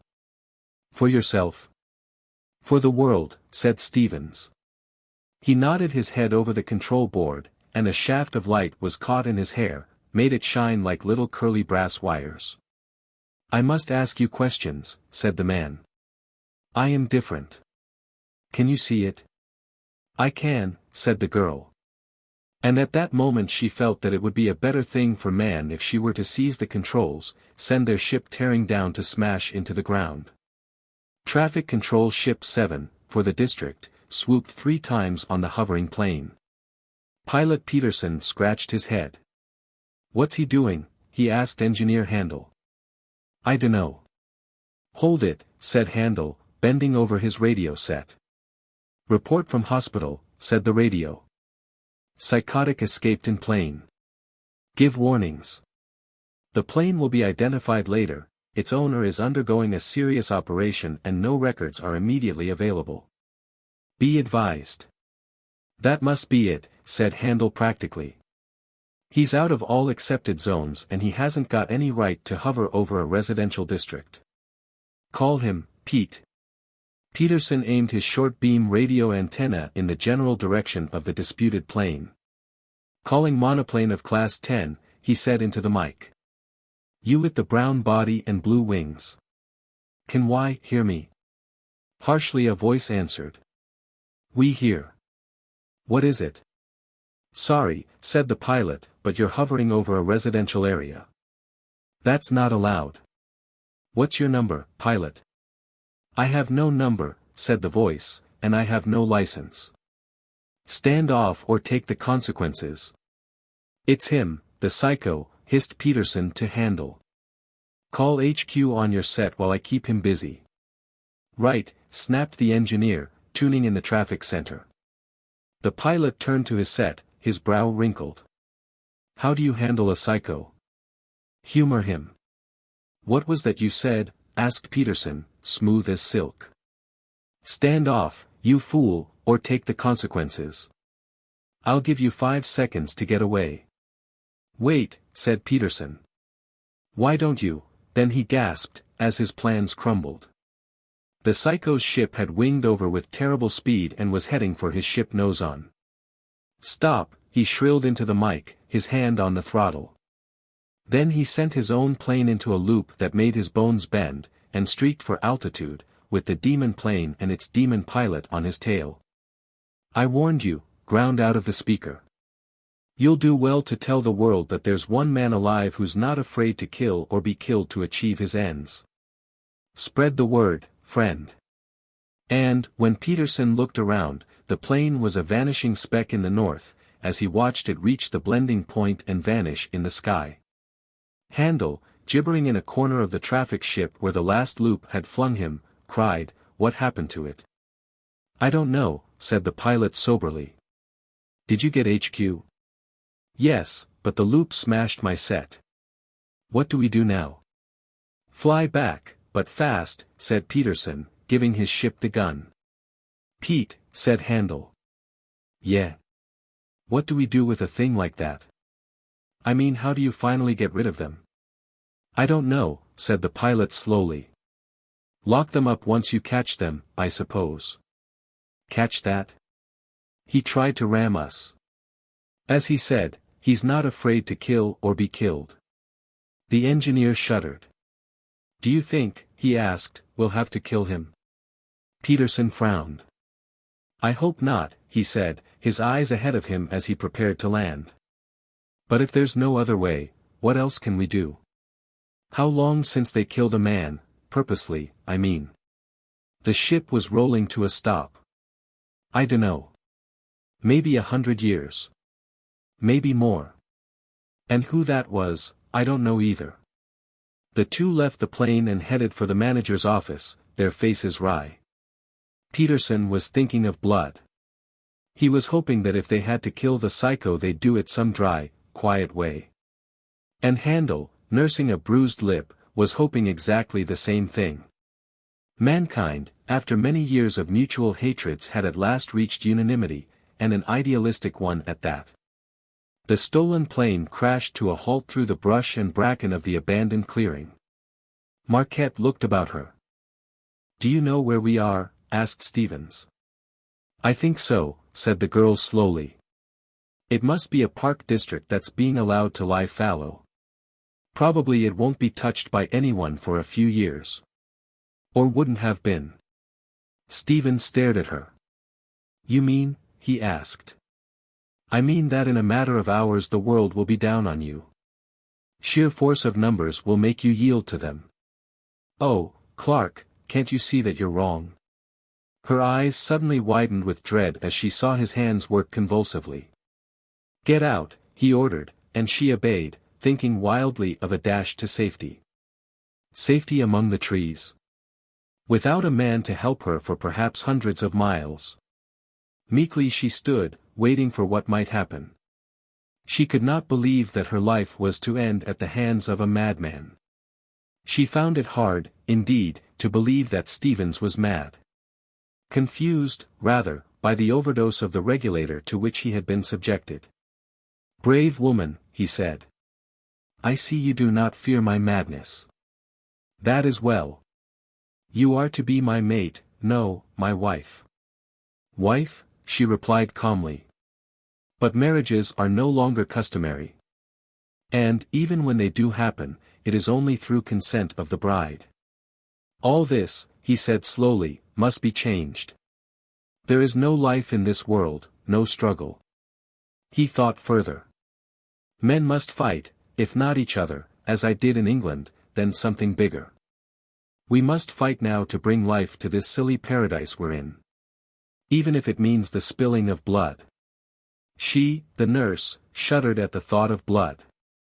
For radioknife surgery had made incisions a dry affair, without confusion or infection. Accidents were few, many lived their entire lives without seeing their own blood.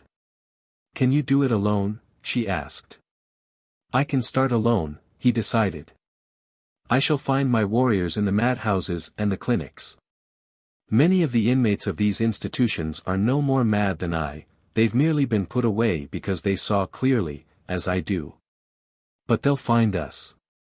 They'll find you," she cried in sudden anguish. "They'll find you. Kill you." Suddenly sobs choked her.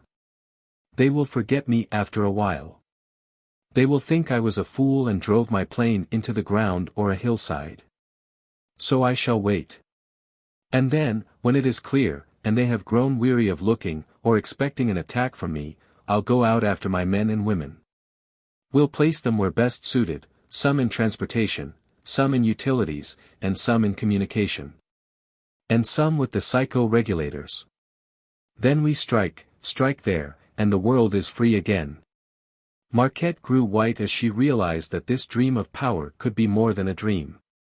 She looked up into his face, quiet now. What had happened to him? Would he become more and more obsessed, more violent? Perhaps if she could persuade him to wait, to stay there quietly with her while he worked out plans, the influence of the regulator would begin to wear off. Over the course of some 200 years the white man of North America had lost what backwoods skill he once possessed. The little party snapped twigs and stumbled over stones as they advanced through the wilderness at the dead of night. "How long?" asked a neuromuscular specialist.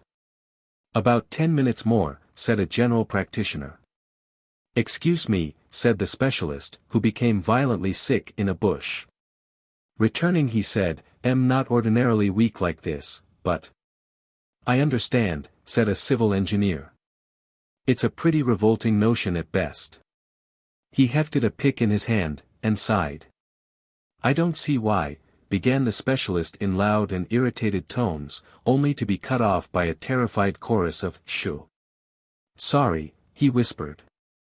"I was saying that I don't see why there aren't special bodies of men for this sort of thing. I mean, why pick men like us to do work we haven't studied?"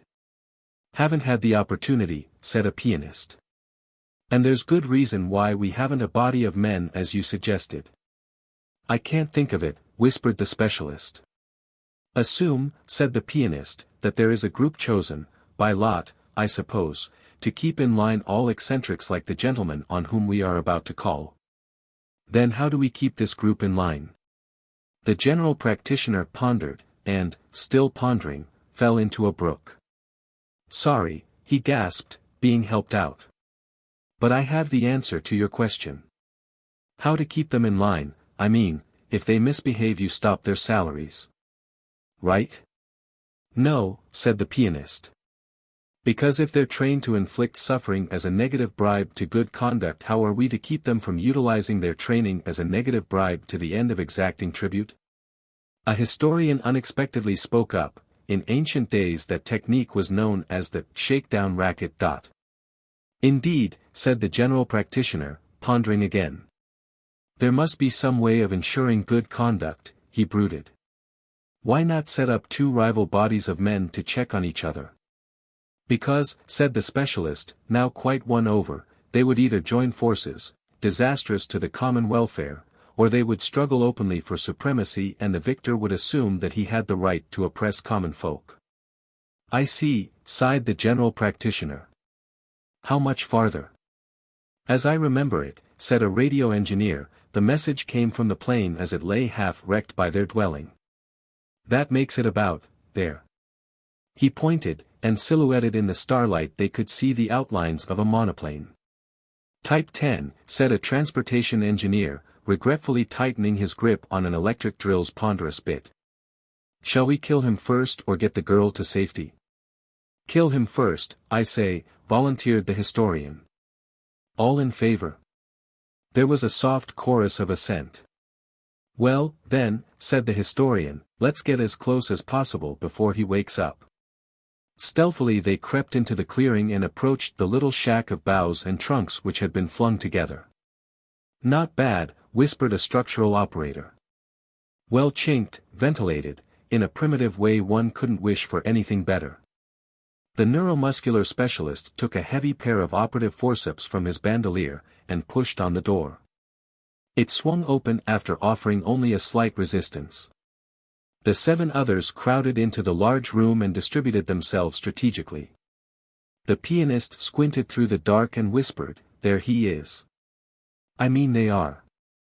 Lying on a sort of semi-permanent bower were the 2 outlanders, side by side. "I saw," whispered the transportation engineer, "I hadn't thought it was anything like that." He probably threatened her, said the specialist. That must be it. He raised his forceps and said uncertainly, louder than he had meant to, well. And Clark Stevens awoke. Now, he muttered, and his eyes opened. Like a shot from a gun, his lean body snapped into steely action. The specialist he grasped by the wrist, flung away like a rat. There was a shrill intake of breath in the room, and the men with weapons poised were frozen where they stood. Every man there knew what should be done, what had to be done for the safety of their civilization, and had spent time studying the use of the weapon he carried. But they couldn't do it. The genteel conditioning, in which all thoughts of physical violence had been carefully weeded out from birth, left them helpless before this man. Stevens rose before them, and, in the gloom of the hut, his eyes blazed like twin embers of a burning city. He uttered one inarticulate roar, and started for them. That galvanized them into action. They were capable of as swift motion as he, but in another direction. They dropped their weapons and fled. Stevens watched the last of them vanish, then felt a hand take his. They didn't hurt you. Silently he drew her through the door and their bare feet felt the loam of the clearing. The night wind fanned their faces. He turned to her. I made them run, he laughed, and she smiled. Marquette was used to the bursts of childlike glee, and she loved her husband. He had insisted upon some sort of ceremony which apparently was tied up with rolled. And beside the usual broad grin was a kind of shrewd, calculating glint. They can't fight. They've forgotten how. But now they know it. Then, she whispered, we're safe. Safe, he repeated broodingly. From men, yes. But they have their machines. And machines can be set to kill as well as to build. We must move on. Marquette turned slowly and looked at the lean-to where they had been living. She laughed, a little nervously. Strange, she said. At first I didn't like our home. It was small, smaller than any of the apartments in the district dwellings.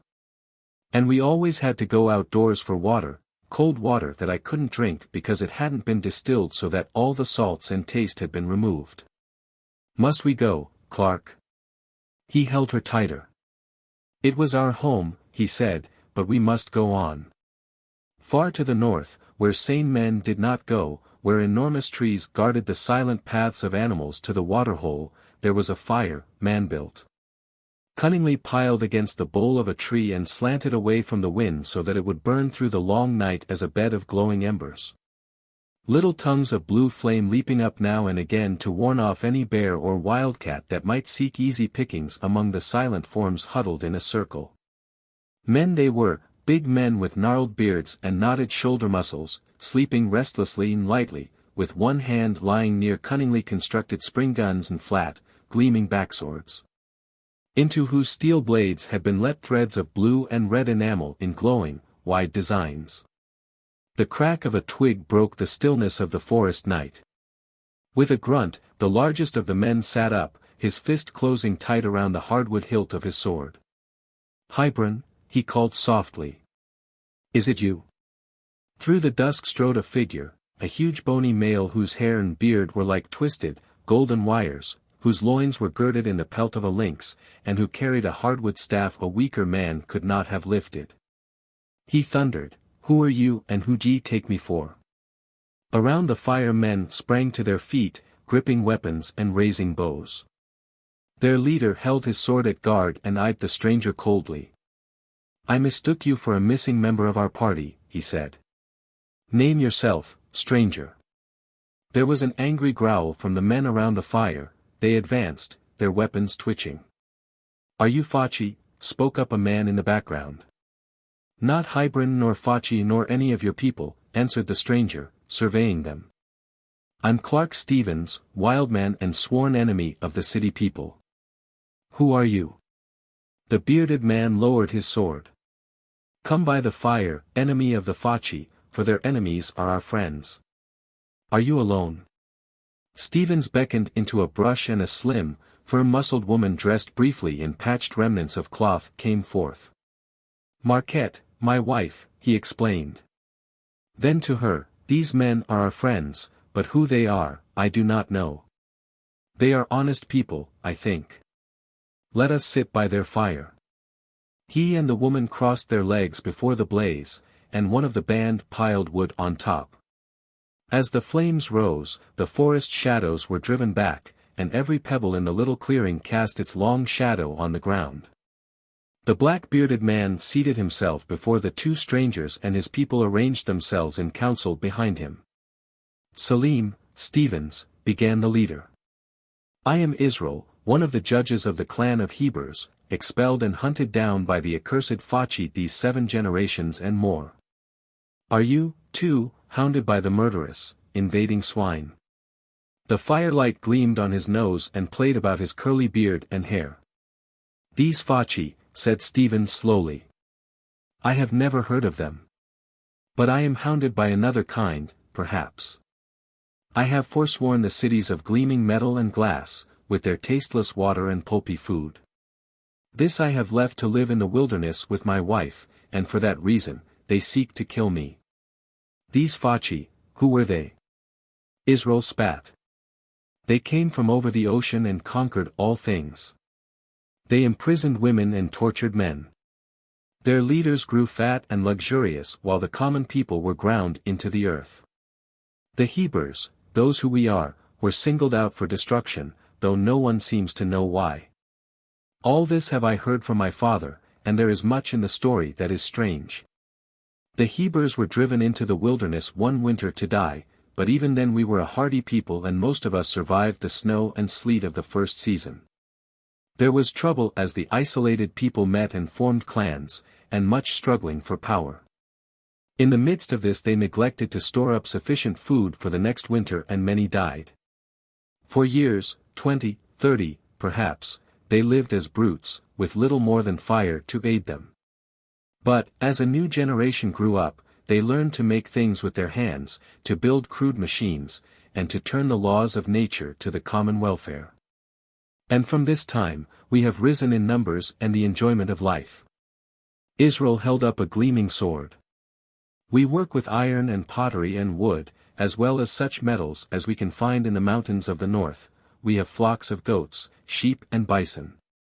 Although we live close to nature, we are not helpless before natural forces, though wholly dependent upon them. We whom you see here are a hunting party sent far south to capture living deer for breeding purposes." He fell silent and stared inquiringly at Stevens, who cast his eyes over the man, and solemnly extended his hands. The gold-bearded man grinned and said, "You are a real people. I will be your friend." From the group behind Israel was a pleased murmur. "Then," said Israel, "you will come with us to the north and live with us, and tell us all you can about the world you have left. There may be much that we can put to good use." "I will," said Stevens. And he was thinking, these men can fight. Dr. Alfred had begun by discussing the Stevens affair hotly in the Medicos Club. A colleague had mildly objected to his neglect of duty. Alfred had flared up and called the colleague a dirty name. From then onward Alfred's progress was spectacular. There was a challenge to debate the question, and Alfred had won hands down. His opponent had presented his case clearly and logically, then retired from the stage.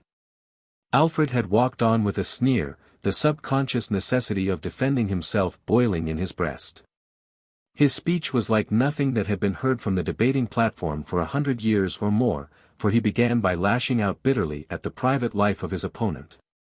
Patiently the audience waited for him to get around to the issue in question, finding themselves strangely stirred by the wild denunciation. One man yelled from the floor, "He's right. I'm for Alfred," and the cry was repeated in the hall. At this the doctor frowned heavily on the audience. "Enough of this," he barked. "You, my friend, have seen the menace of this wild man loose in our midst. I say to you, hunt him down. Clark Stevens must be destroyed." The abrupt switch in logic disturbed the crowd not at all. For 100 years or more they had lain fallow, ready for the first demagogue who came along with a phony cause and a platform technique. In a tremendous burst of enthusiasm, the doctor was cheered off the platform and carried through the streets in a spontaneous demonstration, and the cry of the first man to rise had been mutilated into "Right for Alfred," which rang all over the city by nightfall. Deposited at his doorstep, the doctor made a gracious speech, referring to the menace of Clark Stevens, and, passing a hand before his eyes, begged to be excused. Once in his apartment, Alfred fell into a chair, astonished at himself. As he analyzed the matter, there had been a psychological necessity to excuse his own mistake by violence misdirected, or not directed at all. But it was a good thing at any rate. Knowing in his heart of hearts that what he told himself was not true, he pledged himself to release what he already thought of as his men as soon as the menace of Stevens was eliminated. Then he went to bed. But all night there rang beneath his window the cry or challenge, "Right for Alfred." When he woke, it was to find that his men had been working fast, ranging over the city, spreading the news to their friends, news of this wonderful Dr. Alfred, who had emerged from public obscurity to denounce the dangerous maniac who had been permitted to menace the city by the softlings in administrative control. His door signal flashed. "Come," he called luxuriously from his bed. "Lo, Winters," he greeted an agitated colleague who strode into the room. "Alfred," snapped Winters, "how did you do it? And how are you going to stop them? It isn't healthy, this concentration on the death of one man.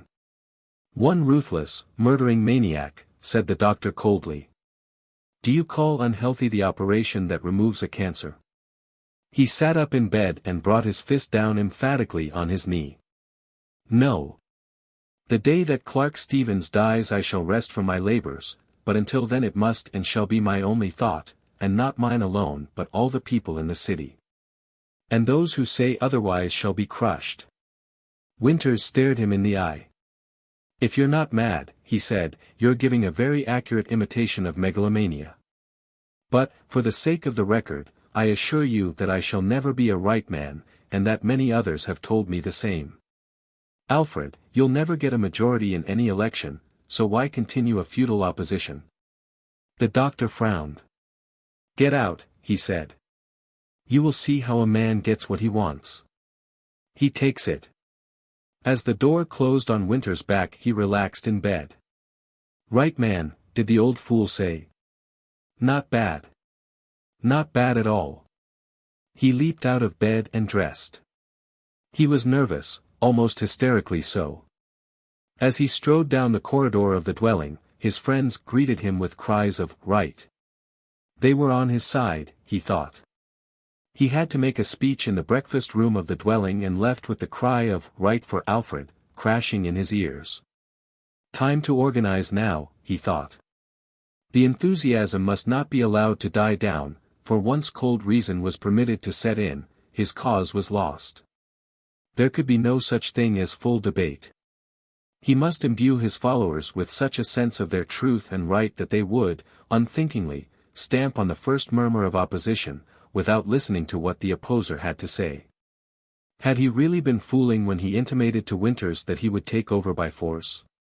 Maybe. He didn't know yet.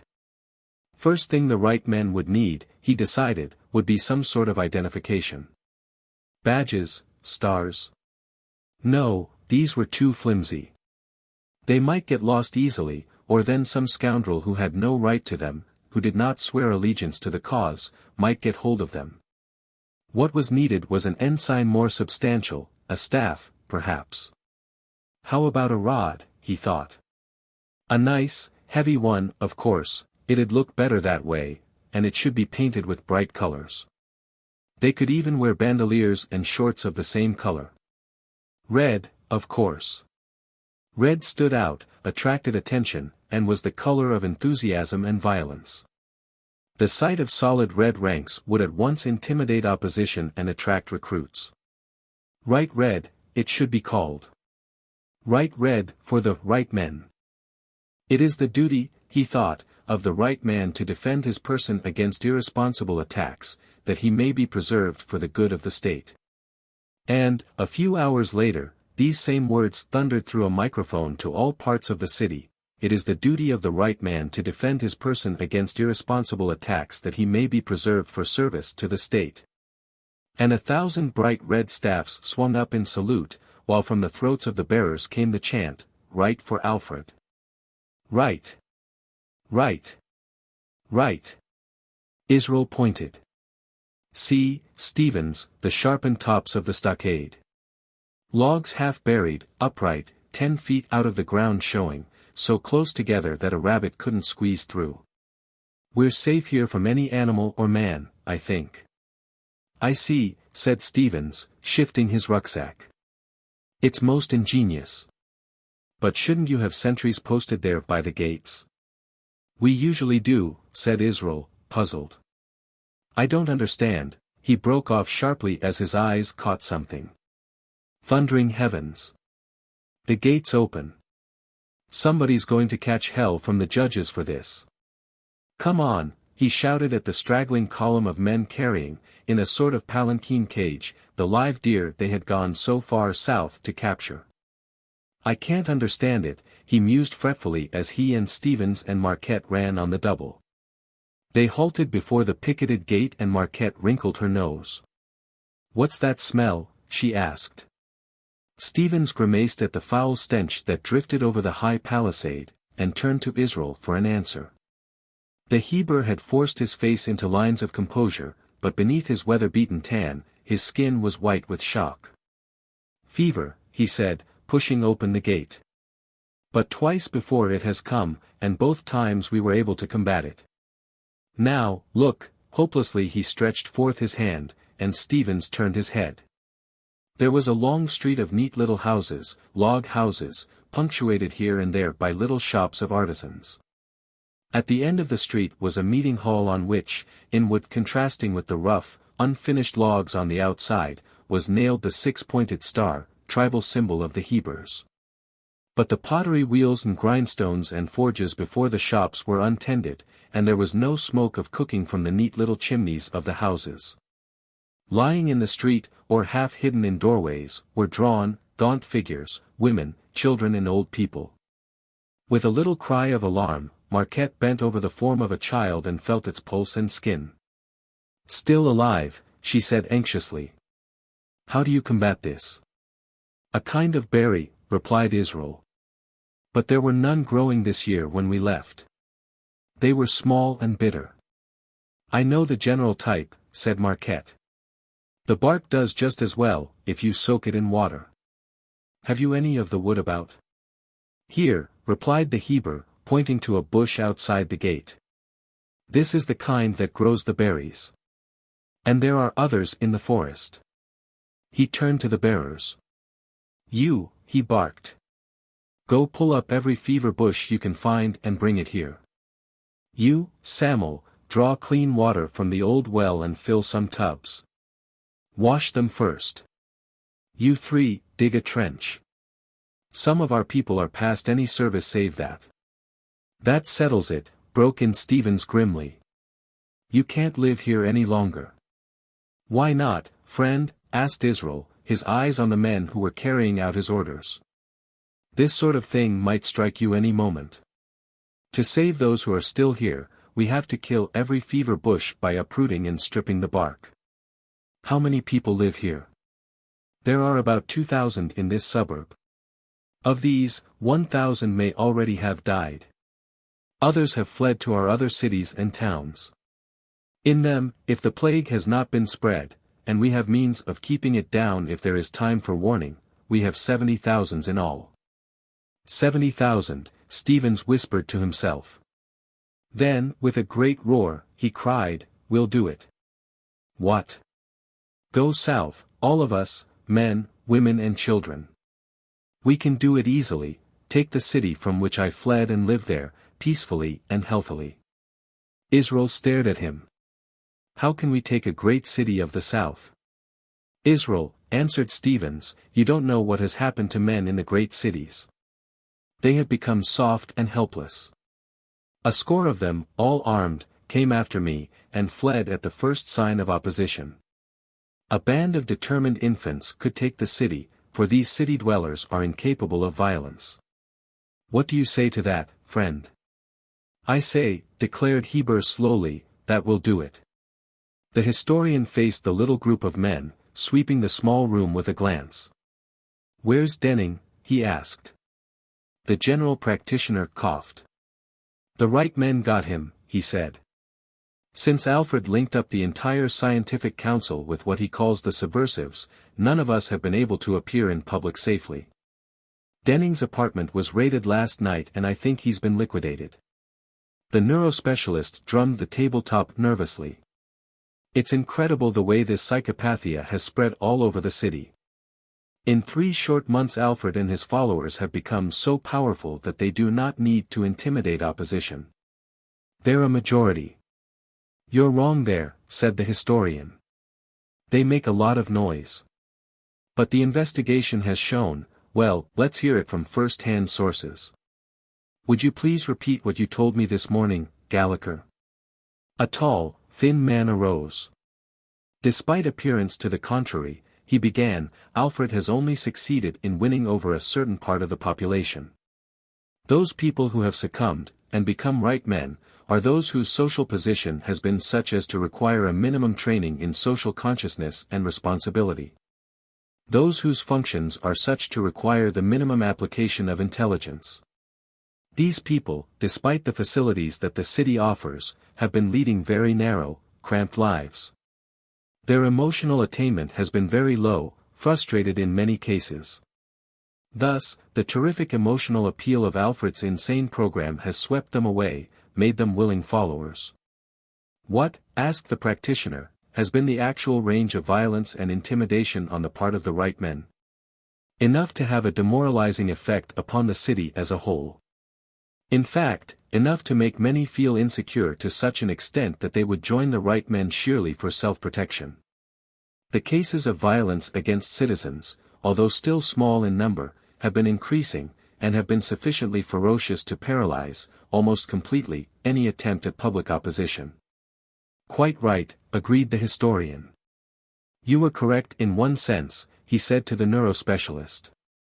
Alfred does not need a majority to win an election, or to seize power now. He can either intimidate the citizens into voting for him, or to refrain from voting at all. What has been done to combat Alfred, without using his own methods, of course, asked an engineer. Right men have been captured by the ambulance squads, interrogated, then treated with regulators. The interesting thing is that, once removed from Alfred's influence, they return to normal very quickly, and a bit of regulating makes them permanently immune. The difficulty is, he went on, that, so far, the psychopathia has spread more quickly than the antidote. What we must do is set machines to capture the right men, Alfred in particular, and regulate them. We cannot afford to use violence ourselves because of the deadly effects it has upon those involved in its use. The historian nodded. We must move quickly, he stated, because I greatly think that Alfred will make an open bid for full power very shortly. Unless there is something else to come up, gentlemen, I suggest we adjourn and get to work. A tent camp for women, children and the animals had been pitched far outside the city, and the 40,000 armed men of Heber were swinging down one of the great, outmoded superhighways which led into the city. Overhead circled spotting planes, a vivid red in hue, marked with symbols strange to the Hebers, and even to Marquette and Stevens. Something must have happened in the city, the girl hazarded. They could see it not far off, and from it issued along the highway men marching in ragged file, with none of the snap and precision of the Hebers. Fools, spat Stevens. If they want to reduce our numbers, why don't they drop weights from those planes? Marquette was shocked. That's a very clever idea, she said. I wonder that nobody's thought of it before. They haven't the military mind, said Stevens. Such things do not occur to them. The men from the city were drawing nearer. Calmly the Hebers unshipped their weapons, front ranks armed with spring bows, rear ranks with throwing darts and the savage backswords that could cut down a grizzly bear in mid-charge. An especially large plane roared overhead, and, from it, thundered a great voice. Halt your forces. Dr. Alfred, cried Marquette. That little fool's trying to order us around. Ignore that, advised Stevens. Go straight ahead. Meet that mob and you won't find any resistance worth speaking of. I have arranged for everything, said Israel serenely. Quarter will be given when asked. Corpses will not be mutilated, and no vengeance for our own casualties will be taken once resistance has stopped. We will accept them as equals once we have the city in our hands. He fell silent and the tension grew as the two armies marched toward one another at a steady gait. The huge red plane of Dr. Alfred yawped hysterical injunctions at the advancing Hebrews, who didn't even look up. Then, suddenly, there was a brief exchange of throwing weapons and the armies made contact. Automatically they split up into groups, clubbing and slashing. Stevens waded into the thick of it, swinging a broadsword. He was startled to see that all the enemy were wearing vivid red shorts and bandoliers and were uniformly armed with heavy, short clubs. Remembering the timorous party that had first sought to kill him, he was dazed at the savagery with which the city men came to attack, with a suicidal disregard for their own safety and lives. Further speculation he could not indulge in, for he was hard-pressed by a piquet of men who charged with strange cries of "Right for Alfred." One he spitted on his point. Another's legs were cut away from beneath him, and a third landed a wild blow on Stevens' shoulder before the sizzling sweep of the backsword cut him down. Stevens' head was curiously clear in the midst of the turmoil. With a mental start, he realized that something had happened, that this sort of thing no longer seemed glorious. He was not afraid. He saw it as a necessity, but now he realized that his only desire was to get it over with as soon as possible and have done with violence and fighting fellow men. Mechanically he fell in line with a spearhead of Hebrews and worked his way along it to the apex. There he stayed, slashing and parrying till a concerted attack from behind dissolved it into skirmishing knots of men. But now, from the city, came forth things that made the warriors gasp in amazement. Metal cylinders, upright, wheeled, each equipped with tentacle-like projections. They bore down upon the fray, plunging into the ranks of the red-clad fighters. For a moment, Stevens thought them to be reinforcements, but, now, he saw that the machines were for another purpose. The tentacles lashed out and seized the red-clad warriors firmly, yet, it appeared, carefully, so as not to do them harm, and, when their arms were full, turned and made back for the city. Stevens swung wide of a head that bobbed, and a red club came down on his head, while another crashed into his ear. The world spun around, then the ground reached up and struck him sharply. And, suddenly, it was night. "Hold your head up," said a voice. Stevens opened his eyes. "Marquette," he whispered. "What is it?" "Concussion. You've been unconscious for 3 days." "And what days?" She rolled her eyes. "Exciting? What happened?" "We were on the verge of losing the battle, they had us outnumbered, when the pursuit machines attacked the right men, that's what the red-clad fighters are called. That completely demoralized them, and they broke and fled back toward the city. We were almost too amazed to know what to do, but Israel ordered us on, so we advanced after them. When we were almost upon the entrance, a voice came through calling me. You?" "Yes." The council was watching the whole affair through telescreens in the control room. They asked us what we wanted, who we were, and so forth. Israel and I explained, and they offered to take us in if we would lay down our weapons and promise to come peacefully. If we did not, they said they had a sort of gas which would make us all lose consciousness. "So you agreed?" "Certainly. You see, they explained about the right men, too. The people we were fighting are not the city's army, they were a sort of club taking orders from Dr. Alfred. A historian told me that it was what you call a dictatorship. They had seized control of the city, although the council had escaped and continued to work opposition, preparing the pursuit machines, etc. And were beating down the people, not allowing any freedom of speech, so when they saw that we were losing, the people came out and attacked the right men from behind. At the same time the pursuit machines came out, because, of course, no one except the council knew that there was a weapon which could be used against Alfred's army. It was really the citizens who won because there were not enough of the pursuit machines to beat the right men. All they could do was to create confusion in the right men ranks, and work demoralization by carrying off fighters. Stevens was silent for a moment. Then, what happened to the right men, those who weren't killed? They were regulated, Alfred among them, and all came out sane again. And Israel, the Hebrews? Doing fine. They're going into arts and crafts, something which the chief historian says has been a lost function with us. We needed them badly. He scratched his head. Somehow, he said, I feel different. I'm not the old, frightened Clark Stevens that I once was, and I'm not the man I was when I first ran away with you. I want to live here, in the city. Yet I'm still not satisfied with it. It has to be changed. He broke off as the neurospecialist came in. Hello, he said, what's up?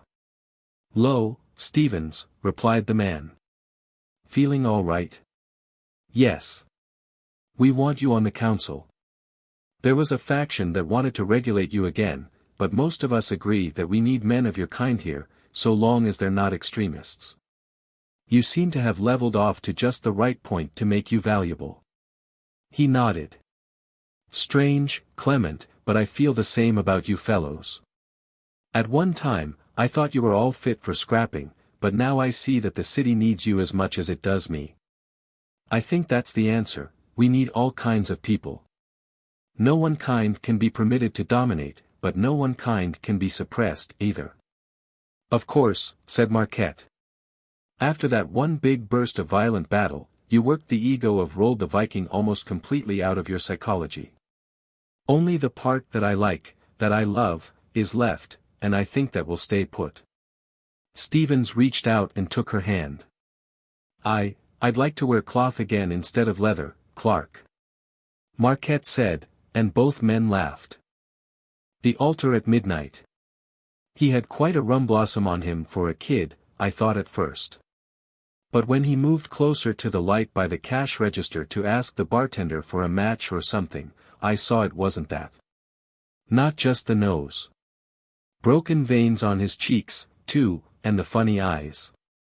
He must have seen me look, because he slid back away from the light. The bartender shook my bottle of ale in front of me like a Swiss bell ringer so it foamed inside the green glass. You ready for another, sir? He asked. I shook my head.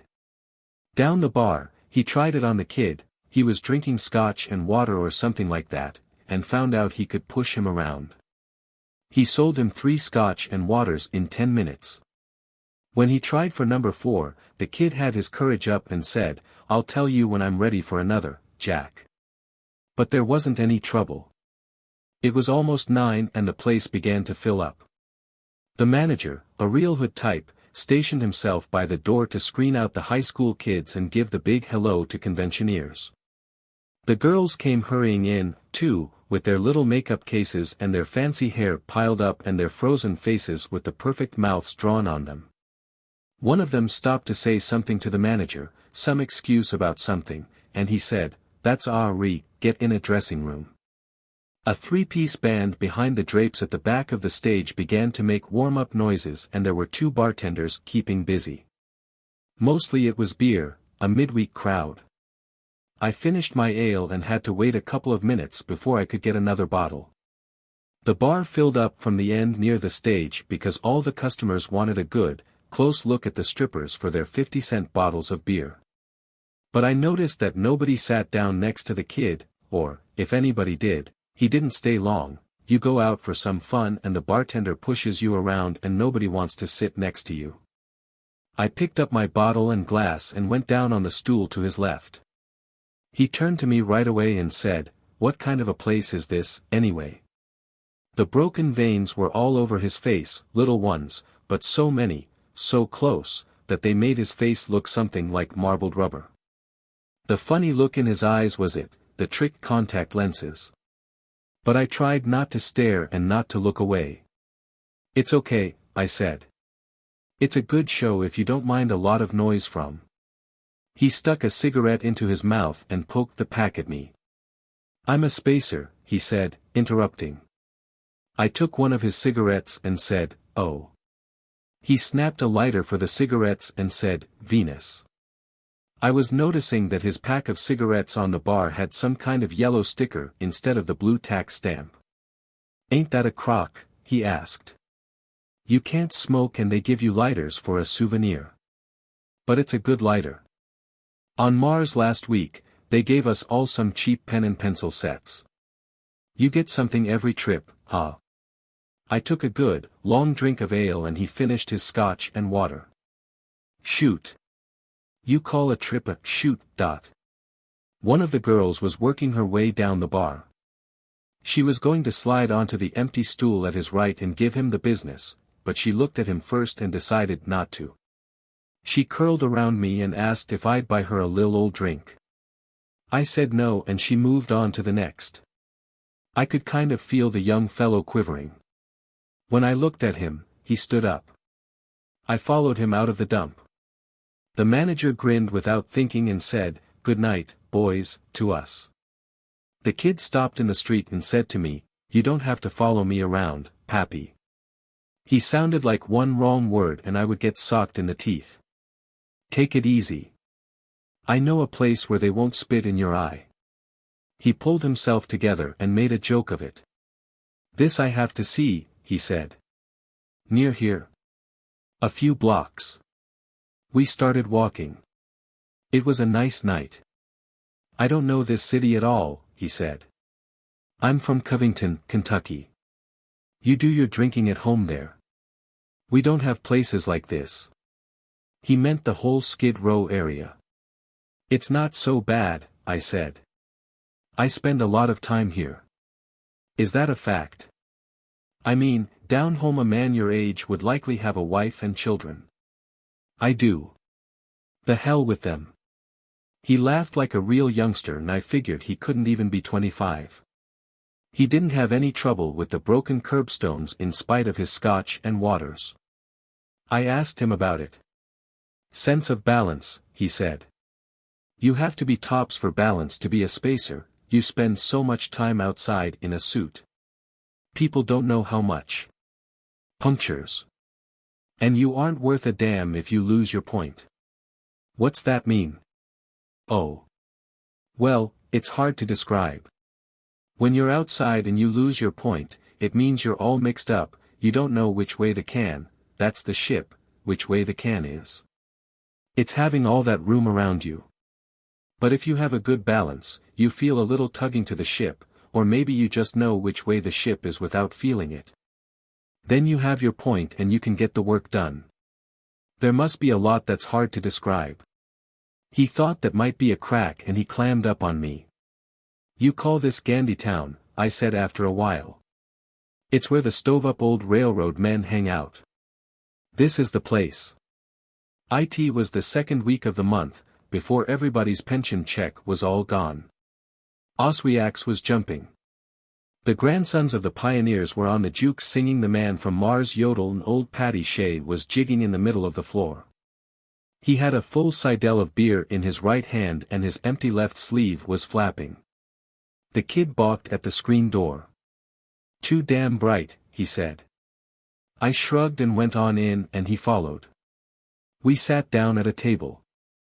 At Oswiak's you can drink at the bar if you want to, but none of the regulars do. Paddy jigged over and said, "Welcome home, document." He's a Liverpool Irishman, they talk like Scots, some say, but they sound almost like Brooklyn to me. "Hello, Paddy. I brought somebody uglier than you. Now what do you say?" Paddy jigged around the kid in a half circle with his sleeve flapping and then flopped into a chair when the record stopped. He took a big drink from the sidel and said, "Can he do this?" Paddy stretched his face into an awful grin that showed his teeth. "He has 3 of them." The kid laughed and asked me, "What the hell did you drag me into here for?" Paddy says he'll buy drinks for the house the day anybody uglier than he is comes in. Oswiak's wife waddled over for the order and the kid asked us what we'd have. I figured I could start drinking, so it was 3 double scotches. After the second round, Patty started blowing about how they took his arm off without any anesthetics except a bottle of gin because the Red Ball freight he was tangled up in couldn't wait. That brought some of the other old gimps over to the table with their stories. Blackie Bauer had been sitting in a boxcar with his legs sticking through the door when the train started with a jerk. Wham! The door closed. Everybody laughed at Blackie for being that dumb in the first place, and he got mad. Sam Fireman has palsy. This week he was claiming he used to be a watchmaker before he began to shake.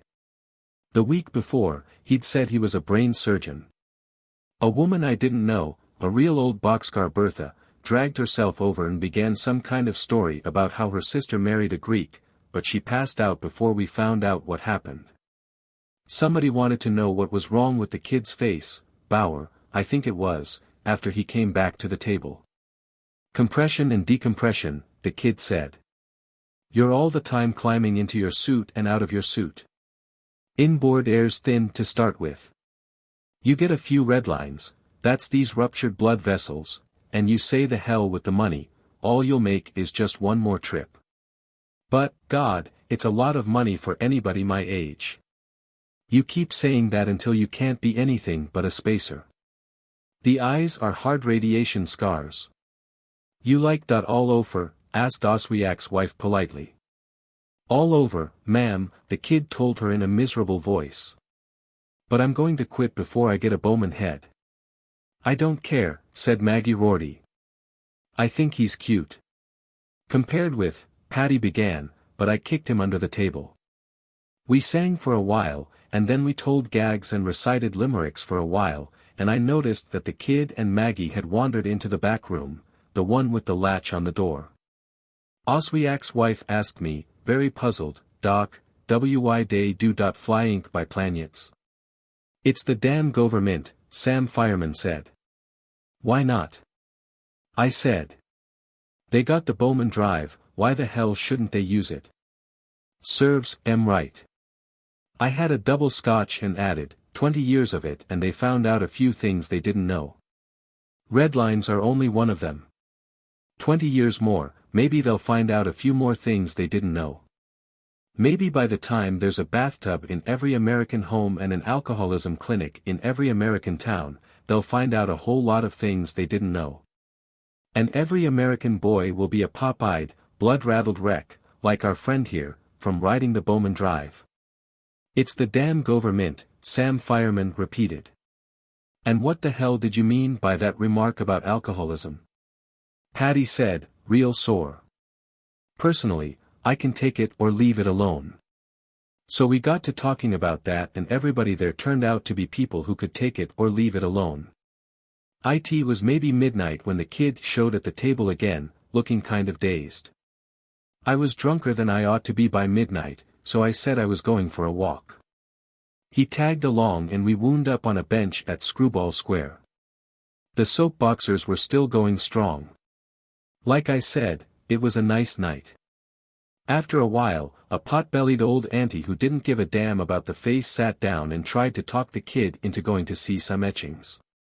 The kid didn't get it and I led him over to hear the soapboxers before there was trouble. One of the orators was a mush-mouthed evangelist. And, oh, my friends, he said, when I looked through the porthole of the spaceship and beheld the wonder of the firmament. You're a stinkin' Yankee liar, the kid yelled at him. You say one damn more word about can shootin', and I'll ram your spaceship down your lyin' throat. We is your red lines if you're such a hot spacer. The crowd didn't know what he was talking about, but we is your red lines sounded good to them, so they heckled Mushmouth off his box with it. I got the kid to a bench. The liquor was working in him all of a sudden. He simmered down after a while and asked, Doc, should I've given Ms. Rorty some money? I asked her afterward and she said she'd admire to have something to remember me by, so I gave her my lighter. She seemed to be real pleased with it.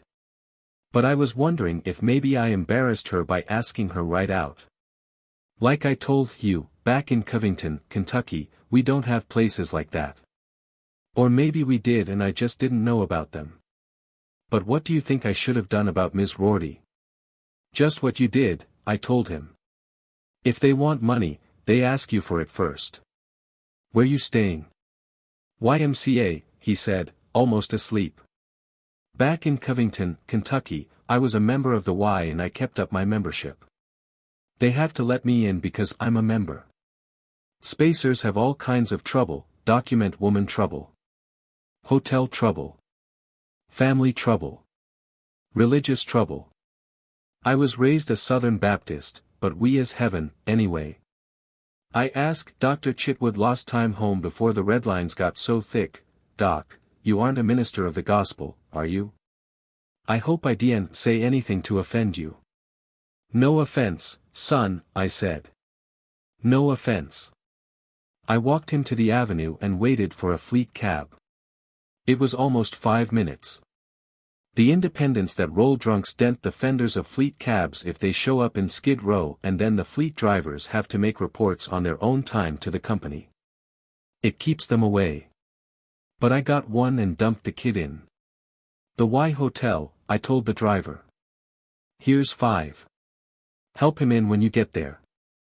When I walked through Screwball Square again, some college kids were yelling, "We is your red lines," at Old Charlie, the last of the Wobblies. Old Charlie kept roaring, "The hell with your breadlines. I'm talking about atomic bombs. Right, up, there." And he pointed at the moon. It was a nice night, but the liquor was dying in me. There was a joint around the corner, so I went in and had a drink to carry me to the club. I had a bottle there. I got into the first cab that came. "Athletic club," I said. "In a doghouse, har." The driver said, and he gave me a big personality smile. I didn't say anything and he started the car. He was right, of course. I was in everybody's doghouse. Someday I'd scare hell out of Tom and Lise by going home and showing them what their daddy looked like. Down at the institute, I was in the doghouse. Oh, dear, everybody at the institute said to everybody, "I'm sure I don't know what ails the man." A lovely wife and 2 lovely grown children, and she had to tell him either you go or I go. And drinking.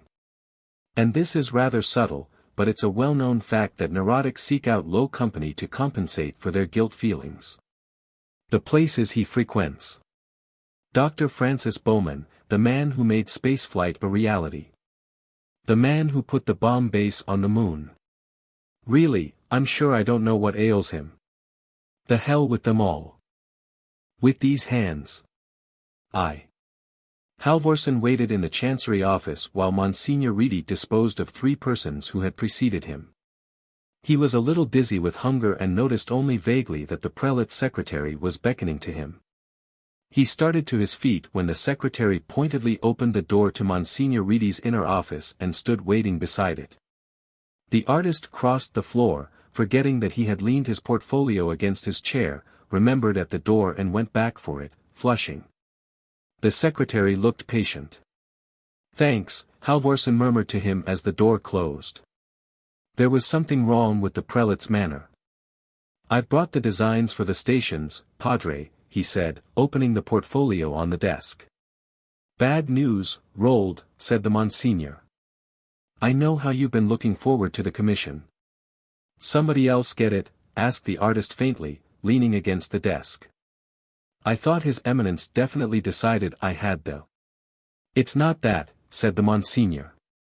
"But the Sacred Congregation of Rites this week made a pronouncement on images of devotion. Stereopantograph is to be licit within a diocese at the discretion of the bishop. And His Eminence. SPG, slimy imitations, protested Halvorsen. Real as a plastic eye. No texture. No guts. You know that, Padre, he said accusingly. I'm sorry, Rold, said the Monsignor. Your work is better than we'll get from a stereopantograph, to my eyes, at least. But there are other considerations. Money, spat the artist. Yes, money, the prelate admitted. His Eminence wants to see the St. Xavier U building program through before he dies. Is that a mortal sin? And there are our schools, our charities, our Venus mission. SPG. Will mean a considerable saving on procurement and maintenance of devotional images. Even if I could, I would not disagree with His Eminence on adopting it as a matter of diocesan policy. The prelate's eyes fell on the detailed drawings of the Stations of the Cross and lingered. Your street Veronica, he said abstractedly. Very fine. It suggests one of Caravaggio's careworn saints to me. I would have liked to see her in the bronze. So would I, said Halvorsen hoarsely. Keep the drawings, Padre. He started for the door. But I can't. That's all right. The artist walked past the secretary blindly and out of the chancery into Fifth Avenue's spring sunlight. He hoped Monsignor Reedy was enjoying the drawings and was ashamed of himself and sorry for Halvorsen. And he was glad he didn't have to carry the heavy portfolio anymore. Everything seemed so heavy lately, chisels, hammer, wooden pallet. Maybe the Padre would send him something and pretend it was for expenses or an advance, as he had in the past. Halvorsen's feet carried him up the avenue. No, there wouldn't be any advances anymore. The last steady trickle of income had just been dried up, by an announcement in Osservatore Romano. Religious conservatism had carried the Church as far as it would go in its ancient role of art patron. When all Europe was writing on the wonderful new vellum, the Church stuck to good old papyrus. When all Europe was writing on the wonderful new paper, the Church stuck to good old vellum. When all architects and municipal monument committees and portrait bust clients were patronizing the stereopantograph, the Church stuck to good old expensive sculpture. But not anymore. He was passing an SPG salon now, where one of his Tuesday night pupils worked, one of the few men in the classes. Mostly they consisted of lazy, moody, irritable girls. Halvorsen, surprised at himself, entered the salon, walking between aesthetic semi-nude stereos executed in transparent plastic that made the skin of his neck and shoulders prickle with gooseflesh. Slime. He thought. How can they? May I help? Oh, hello, Rold. What brings you here? He knew suddenly what had brought him there. Could you make a little advance on next month's tuition, Louis? I'm strapped.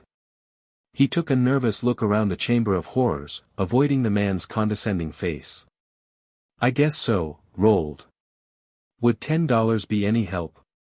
That'll carry us through to the 25th, right? Fine, right, sure, he said, while he was being unwillingly towed around the place. I know you don't think much of SPG, but it's quiet now, so this is a good chance to see how we work. I don't say it's art with a capital A, but you've got to admit it's an art, something people like at a price they can afford to pay. Here's where we sit them. Then you run out the feelers to the reference points on the face. You know what they are. He heard himself say dryly, I know what they are. The Egyptian sculptors used them when they carved statues of the pharaohs. Yes. I never knew that. There's nothing new under the sun, is there?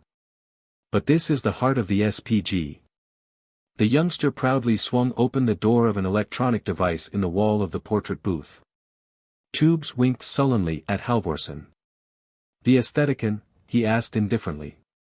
He did not feel indifferent, but it would be absurd to show anger, no matter how much he felt it, against a mindless aggregation of circuits that could calculate layouts. Criticize and correct pictures for a desired effect, and that had put the artist of design out of a job. Yes.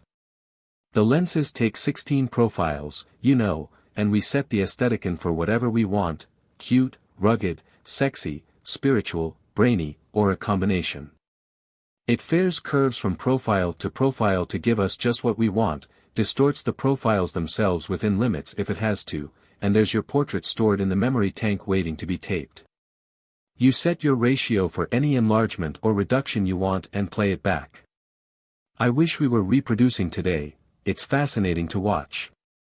You just pour in your cold set plastic, the nozzles ooze out a core and start crawling over to scan, a drop here, a worm there, and it begins to take shape. We mostly do portrait busts here, the Avenue trade, but Wilgus, the foreman, used to work in a monument shop in Brooklyn.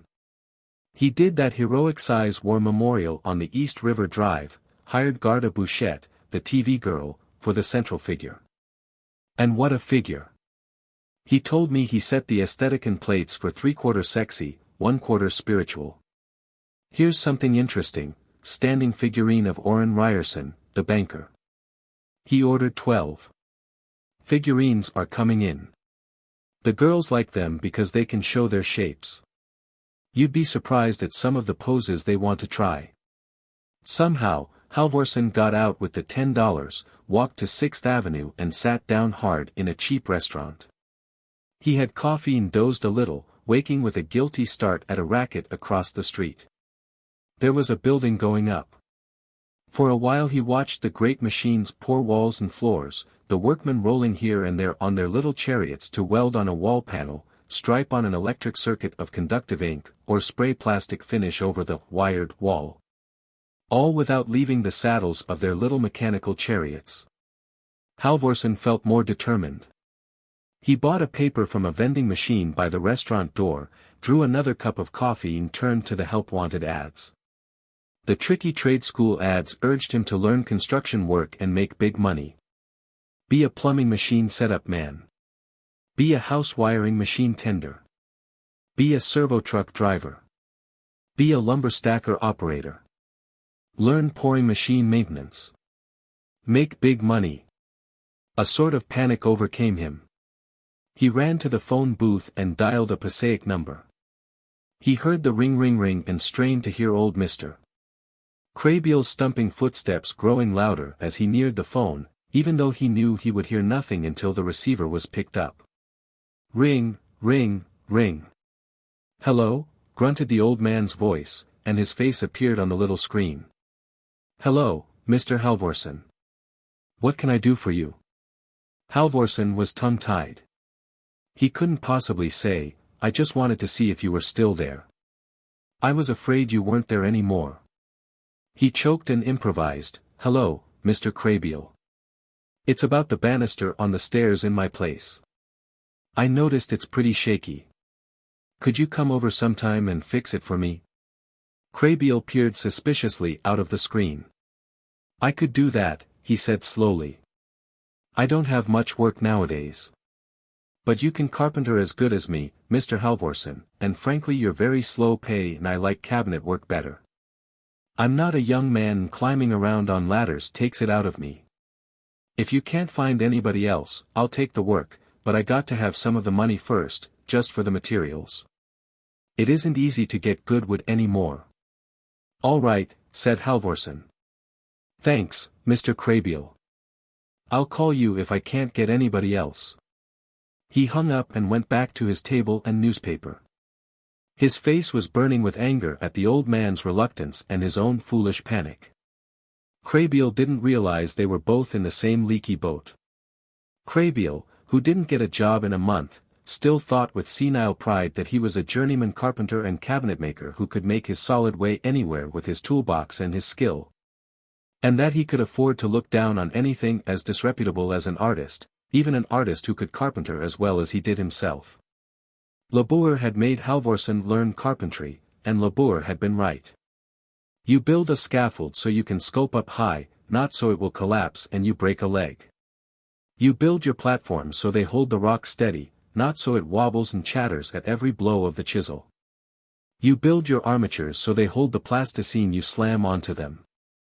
But the help-wanted ads wanted no builders of scaffolds, platforms and armatures. The factories were calling for setup men and maintenance men for the production and assembly machines. From upstate, General Vegetables had sent a recruiting team for farm help, harvest setup and maintenance men, a few openings for experienced operators of tank-caulking machinery.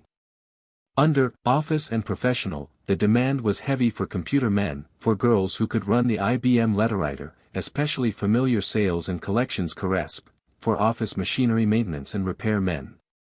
A job printing house wanted an aesthetician operator for letterhead layouts and the like. AT&T wanted trainees to earn while learning telephone maintenance. A direct mail advertising outfit wanted an artist, no, they wanted a sales executive who could scrawl picture ideas that would be subjected to the criticism and correction of the aesthetician. Halvorsen leafed tiredly through the rest of the paper. He knew he wouldn't get a job, and if he did he wouldn't hold it. He knew it was a terrible thing to admit to yourself that you might starve to death because you were bored by anything except art, but he admitted it. It had happened often enough in the past, artists undergoing preposterous hardships, not, as people thought, because they were devoted to art, but because nothing else was interesting. If there were only some impressive, sonorous word that summed up the aching, oppressive futility that overcame him when he tried to get out of art, only there wasn't. He thought he could tell which of the photos in the tabloid had been corrected by the aesthetician. There was a shot of Jink Bitsy, who was to star in a remake of Peter Pan. Her ears had been made to look not pointed but pointy, her upper lip had been lengthened a trifle, her nose had been pugged a little and tilted quite a lot, her freckles were cuter than cute, her brows were innocently arched. And her lower lip and eyes were nothing less than pornography. There was a shot, apparently uncorrected, of the last Venus ship coming in at LaGuardia and the average-looking explorers grinning. Caption: Austin Malone and crew smile relief on safe arrival. Malone says Venus colonies need men, machines. See story page 2. Petulantly, Halvorsen threw the paper under the table and walked out. What had space travel to do with him? Vacations on the moon and expeditions to Venus and Mars were part of the deadly encroachment on his livelihood and no more. 2. He took the subway to Passaic and walked down a long still traffic beltway to his studio, almost the only building alive in the slums near the rusting railroad freight yard. A sign that had once said F. Labour, sculptor, portraits and architectural commissions, now said, Roald Halvorsen, art classes, reasonable fees. It was a grimy two-story frame building with a shop front in which were mounted some of his students' charcoal figure studies and oil still lives.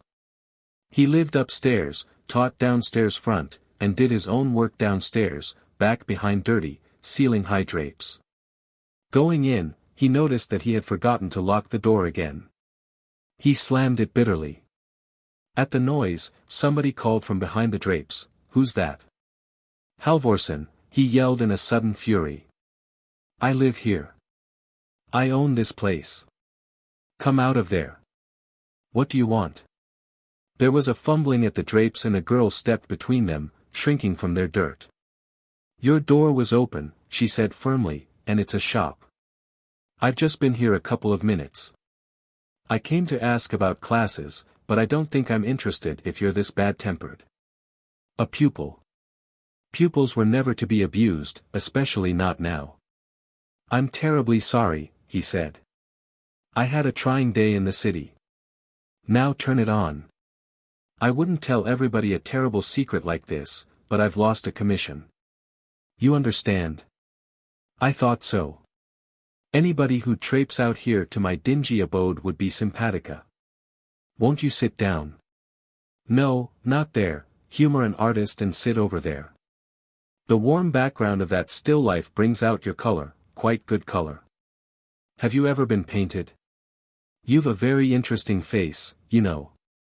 Some day I'd like to, but you mentioned classes. We have figure classes, male and female models alternating, on Tuesday nights. For that I have to be very stern and ask you to sign up for an entire course of 12 lessons at $60. It's the models' fees, they're exorbitant. Saturday afternoons we have still life classes for beginners in oils. That's only $2 a class, but you might sign up for a series of 6 and pay $10 in advance, which saves you $2 whole. I also give private instructions to a few talented amateurs. The price was open on that one, whatever the traffic would bear. It had been a year since he'd had a private pupil and she'd taken only 6 lessons at $5 an hour. The still life sounds interesting, said the girl, holding her head self-consciously the way they all did when he gave them the patter. It was a good head, carried well up. The muscles clung close, not yet slacked into geotropic loops and lumps. The line of youth is heliotropic, he confusedly thought. I saw some interesting things back there. Was that your own work? She rose, obviously with the expectation of being taken into the studio. Her body was one of those long-lined, small-breasted, coltish jobs that the pre-Raphaelites loved to draw. Well, said Halvorsen. A deliberate show of reluctance and then a bright smile of confidence. You'll understand, he said positively and drew aside the curtains. What a curious place. She wandered about, inspecting the drums of plaster, clay and plasticine, the racks of tools, the stands, the stones, the chisels, the forge, the kiln, the lumber, the glaze bench. I like this, she said determinedly, picking up a figure a half-meter tall, a Venus he had cast in bronze while studying under Labour some years ago. How much is it? An honest answer would scare her off, and there was no chance in the world that she'd buy. I hardly ever put my things up for sale, he told her lightly. That was just a little study. I do work on commission only nowadays. Her eyes flicked about the dingy room, seeming to take in its scaling plaster and warped floor and see through the wall to the abandoned slum in which it was set. There was amusement in her glance. I am not being honest, she thinks. She thinks that is funny. Very well, I will be honest. $600, he said flatly. The girl set the figurine on its stand with a rap and said, half angry and half amused, I don't understand it. That's more than a month's pay for me. I could get an SPG statuette just as pretty as this for $10. Who do you artists think you are, anyway? Halvorsen debated with himself about what he could say in reply. An SPG operator spends a week learning his skill and I spend a lifetime learning mine. An SPG operator makes a mechanical copy of a human form distorted by formulae mechanically arrived at from psychotests of population samples. I take full responsibility for my work, it is mine, though I use what I see fit from Egypt, Greece, Rome, the Middle Ages, the Renaissance, the Augustan and Romantic and modern eras. An SPG operator works in soft, homogeneous plastic. I work in bronze that is more complicated than you dream, that is cast and acid dipped today so it will slowly take on rich and subtle coloring many years from today. An SPG operator could not make an Orpheus fountain. He mumbled, Orpheus, and keeled over. Halvorsen awoke in his bed on the second floor of the building. His fingers and toes buzzed electrically and he felt very clear-headed. The girl and the man, unmistakably a doctor, were watching him. You don't seem to belong to any medical plans, Halvorsen, the doctor said irritably. There weren't any cards on you at all. No red, no blue, no green, no brown. I used to be on the green plan, but I let it lapse, the artist said defensively. And look what happened. Stop nagging him, the girl said. I'll pay you your fee. It's supposed to come through a plan, the doctor fretted. We won't tell anybody, the girl promised. Here's $5. Just stop nagging him. Malnutrition, said the doctor. Normally I'd send him to a hospital, but I don't see how I could manage it. He isn't on any plan at all. Look, I'll take the money and leave some vitamins. That's what he needs, vitamins. And food. I'll see that he eats, the girl said, and the doctor left. How long since you've had anything, she asked Halvorsen. I had some coffee today, he answered, thinking back. I've been working on detailed drawings for a commission and it fell through. I told you that. It was a shock. I'm Lucretia Grumman, she said, and went out. He dozed until she came back with an armful of groceries. It's hard to get around down here, she complained. It was Labour's studio, he told her defiantly. He left it to me when he died. Things weren't so run down in his time. I studied under him, he was one of the last. He had a joke, they don't really want my stuff, but they're ashamed to let me starve. He warned me that they wouldn't be ashamed to let me starve, but I insisted and he took me in. Halvorsen drank some milk and ate some bread. He thought of the change from the $10 in his pocket and decided not to mention it. Then he remembered that the doctor had gone through his pockets. "I can pay you for this," he said. "It's very kind of you, but you mustn't think I'm penniless. I've just been too preoccupied to take care of myself." "Sure," said the girl. "But we can call this an advance. I want to sign up for some classes." "Be happy to have you." "Am I bothering you?" asked the girl. "You said something odd when you fainted, Orpheus." "Did I say that?" "I must have been thinking of Millis Orpheus Fountain in Copenhagen. I've seen photos, but I've never been there." "Germany?" "But there's nothing left of Germany. Copenhagen's in Denmark. There's quite a lot of Denmark left. It was only on the fringes.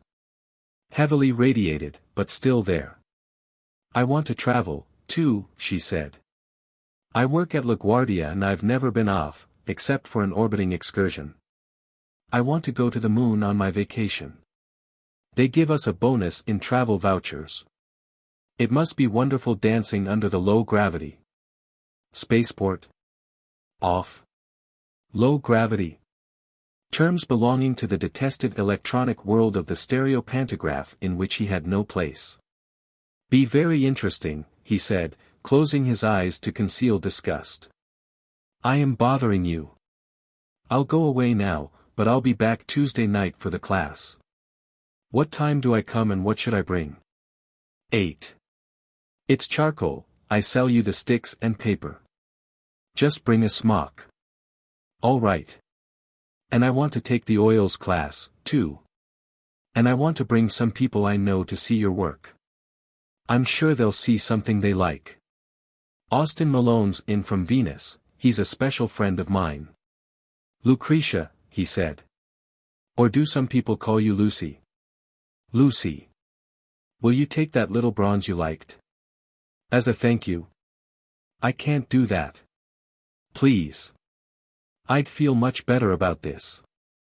I really mean it." She nodded abruptly, flushing, and almost ran from the room. Now why did I do that? He asked himself. He hoped it was because he liked Lucy Grumman very much. He hoped it wasn't a cold-blooded investment of a piece of sculpture that would never be sold, anyway, just to make sure she'd be back with class fees and more groceries. 3. She was back on Tuesday, a half-hour early in carrying a smock. He introduced her formally to the others as they arrived, a dozen or so bored young women who, he suspected, talked a great deal about their art lessons outside, but in class used any excuse to stop sketching.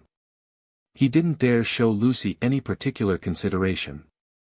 There were fierce little miniature cliques in the class. Halvorsen knew they laughed at him and his line among themselves, and yet, strangely, were fiercely jealous of their seniority and right to individual attention. The lesson was an ordeal, as usual. The model, a muscle-bound young graduate of the barbell gyms and figure photography studios, was stupid and argumentative about 10-minute poses. 2 of the girls came near a hair-pulling brawl over the rights to a preferred sketching location. A third girl had discovered Picasso's Cubist period during the past week and proudly announced that she didn't feel perspective in art. But the 2 interminable hours finally ticked by. He nagged them into cleaning up, not as bad as the Saturdays with oils, and stood by the open door. Otherwise they would have stayed all night, cackling about absent students and snarling sulkily among themselves. His well-laid plans went sour, though. A large and flashy car drove up as the girls were leaving. "That's Austin Malone," said Lucy. "He came to pick me up and look at your work." That was all the wedge her fellow pupils needed. Austin Malone. Well. "Lucy, darling, I'd love to meet a real spaceman." "Rolled, darling, would you mind very much if I stayed a moment? I'm certainly not going to miss this and I don't care if you mind or not, Rolled, darling." Malone was an impressive figure. Halvorsen thought, he looks as though he's been run through an aestheticon set for brawny and determined. Lucy made a hash of the introductions and the spaceman didn't rise to conversational bait dangled enticingly by the girls. In a clear voice, he said to Halvorsen, I don't want to take up too much of your time.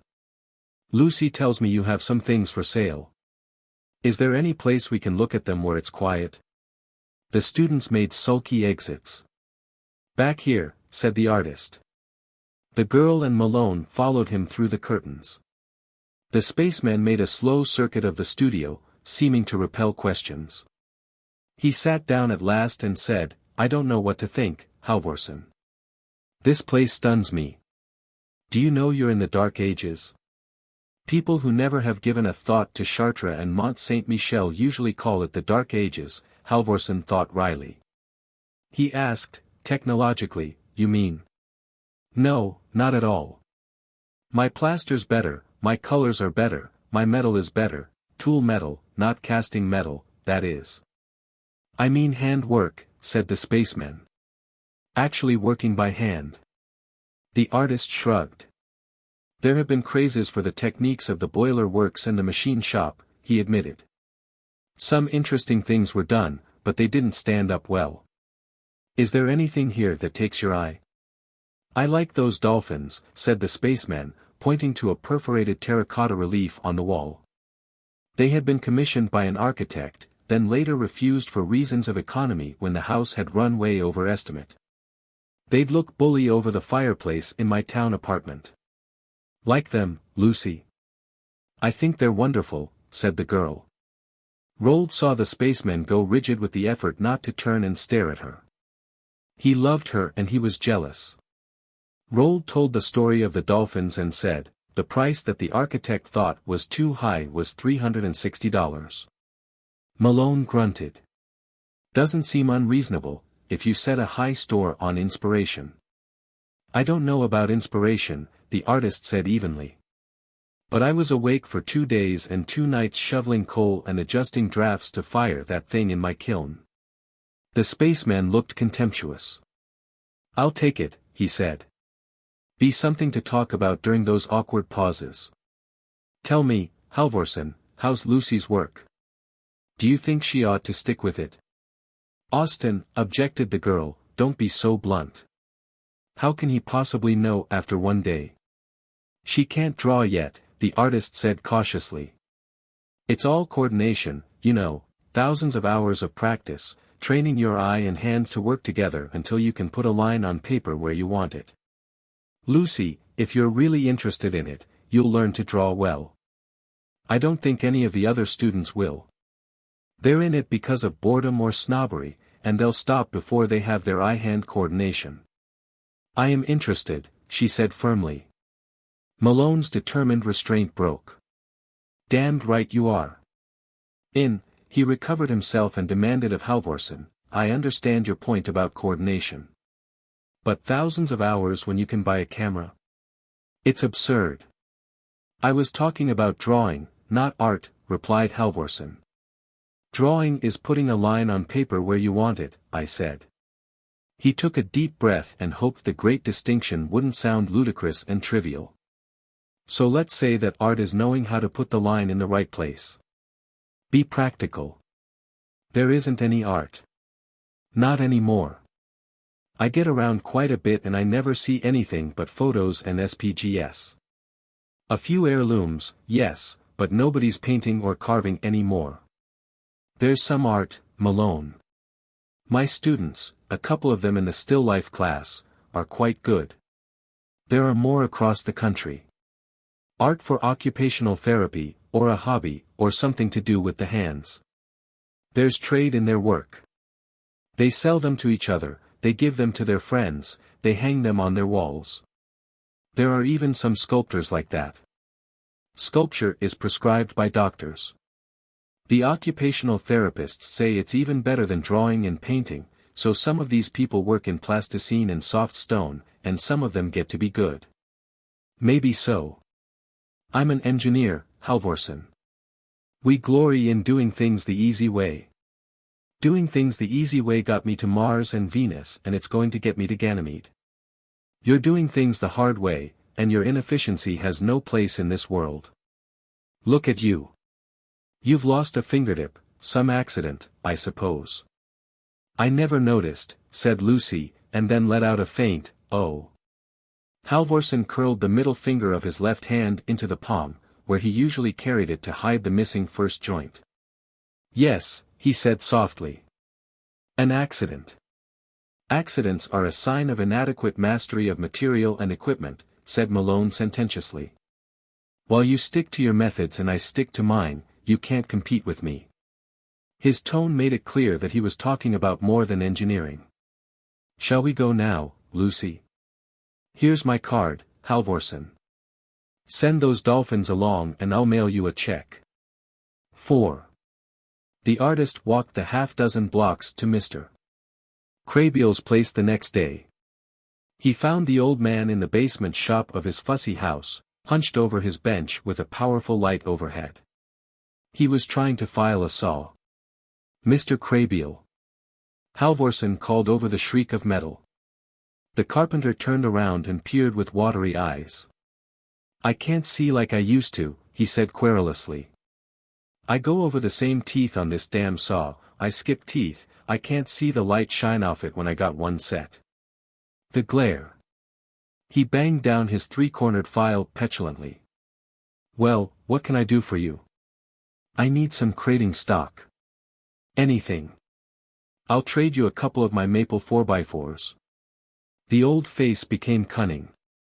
And will you set my saw? My saws, I mean. It's nothing to you, an hour's work. You have the eyes. Halvorsen said bitterly, all right. The old man had to drive his bargain, even though he might never use his saws again.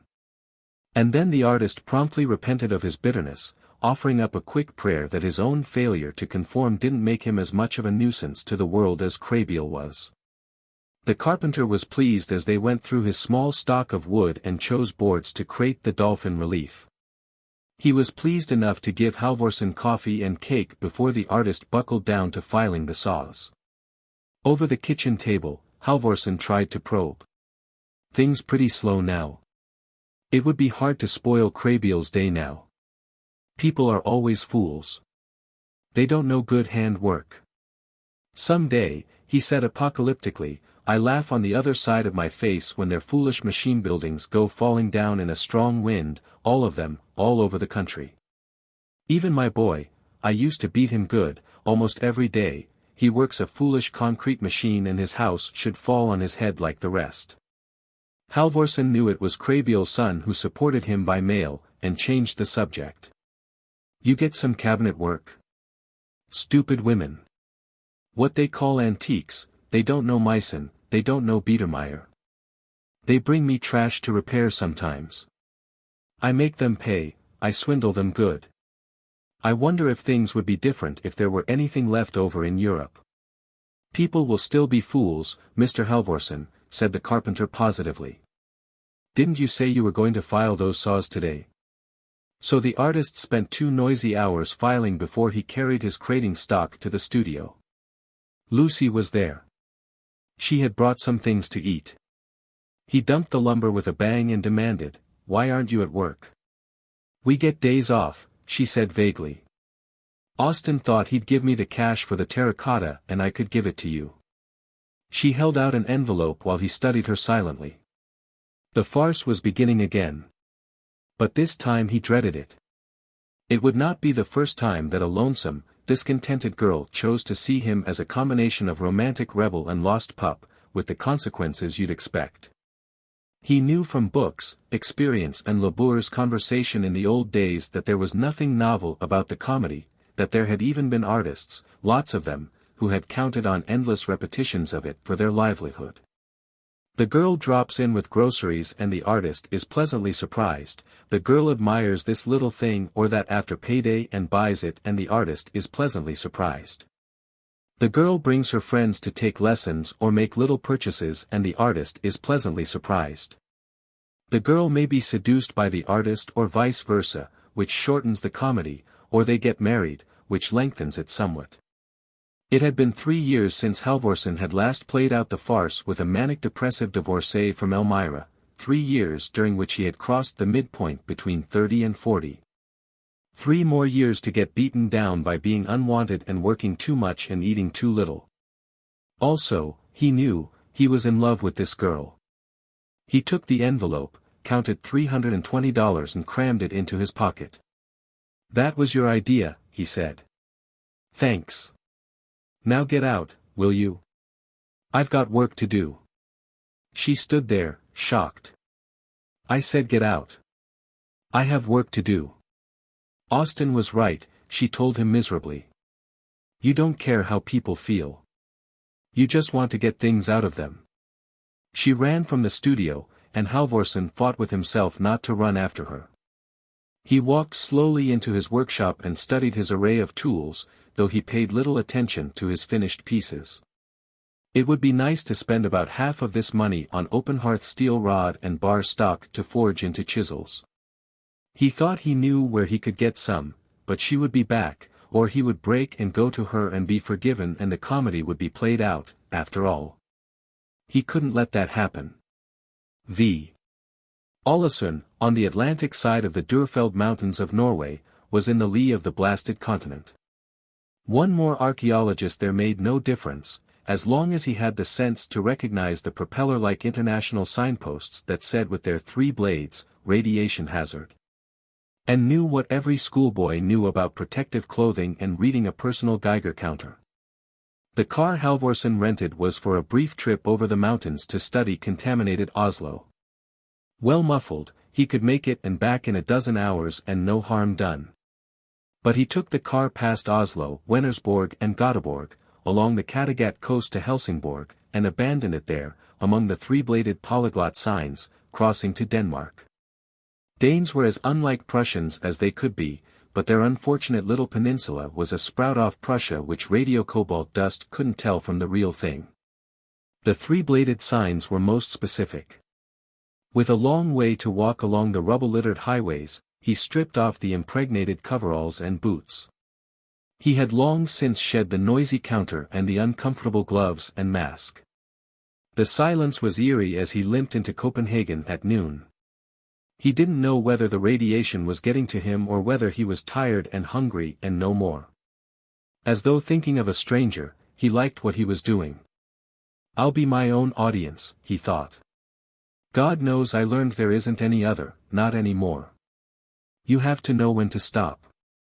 Rodin, the dirty old, wonderful old man, knew that. He taught us not to slick it and polish it and smooth it until it looked like liquid instead of bronze and stone. Van Gogh was crazy as a loon, but he knew when to stop and varnish it, and he didn't care if the paint looked like paint instead of looking like sunset clouds or moonbeams. Up in Hartford, Brown and Sharp stop when they've got a turret lathe. They don't put caryatids on it. I'll stop while my life is a life, before it becomes a thing with distracting embellishments such as a wife who will come to despise me, a succession of gradually less worthwhile pieces that nobody will look at. Blame nobody, he told himself, lightheadedly. And then it was in front of him, terminating a vista of weeds and bomb rubble, Millis Orpheus Fountain. It took a man, he thought. Aesthetic circuits couldn't do it. There was a gross mixture of styles, a calculated flaw that the aestheticon couldn't be set to make. Orpheus and the Souls were classic or later, the 3-headed dog was archaic. That was to tell you about the antiquity and invincibility of hell, and that Cerberus knows Orpheus will never go back into life with his bride. There was the heroic, tragic central figure that looked mighty enough to battle with the gods, but battle wasn't any good against the grinning, knowing, hateful 3-headed dog it stood on. You don't battle the pavement where you walk or the floor of the house you're in, you can't. So Orpheus, his face a mask of controlled and suffering fury, crashes a great chord from his lyre that moved trees and stones. Around him the naked souls in hell start at the chord, each in its own way, the young lovers down in death, the mother down in death, the musician, deaf and down in death, straining to hear. Halvorsen, walking uncertainly toward the fountain, felt something break inside him, and a heaviness in his lungs. As he pitched forward among the weeds, he thought he heard the chord from the lyre and didn't care that the 3-headed dog was grinning its knowing, hateful grin down at him. 6.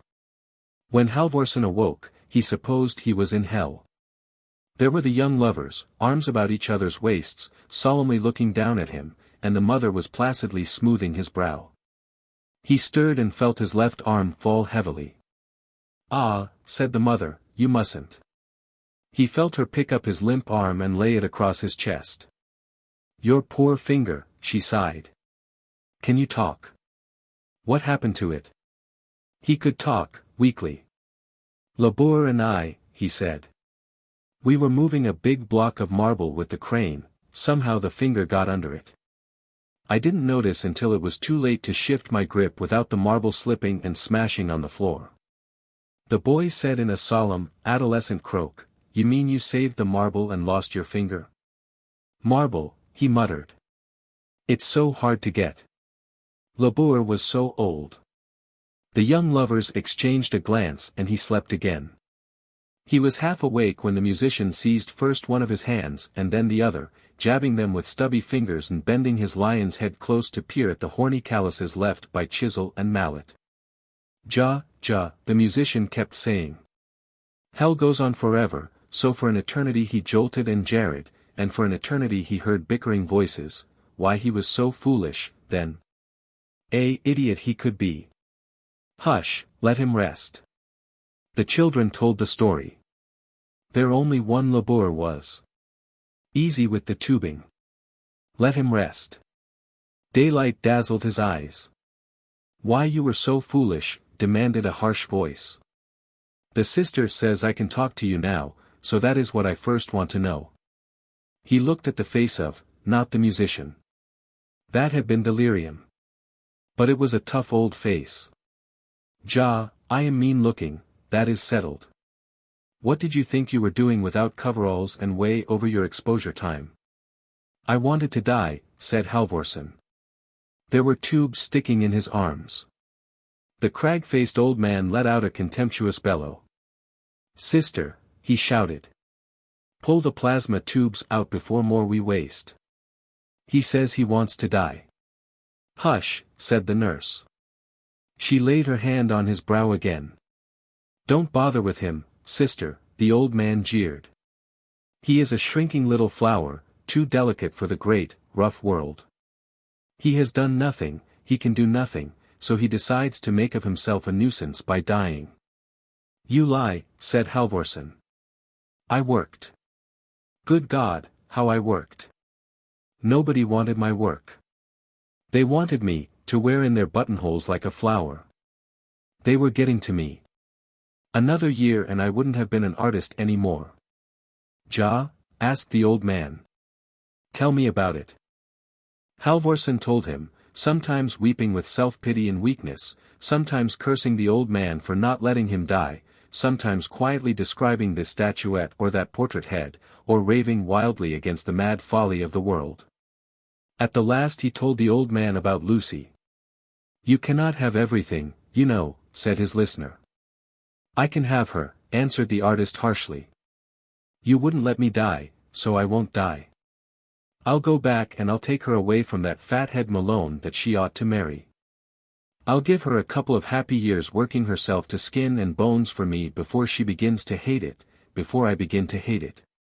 "You can't go back," said the old man. "I'm Cerberus. You understand that? The girl is nothing. The society you come from is nothing. We have a place here. Sister, can he sit up?"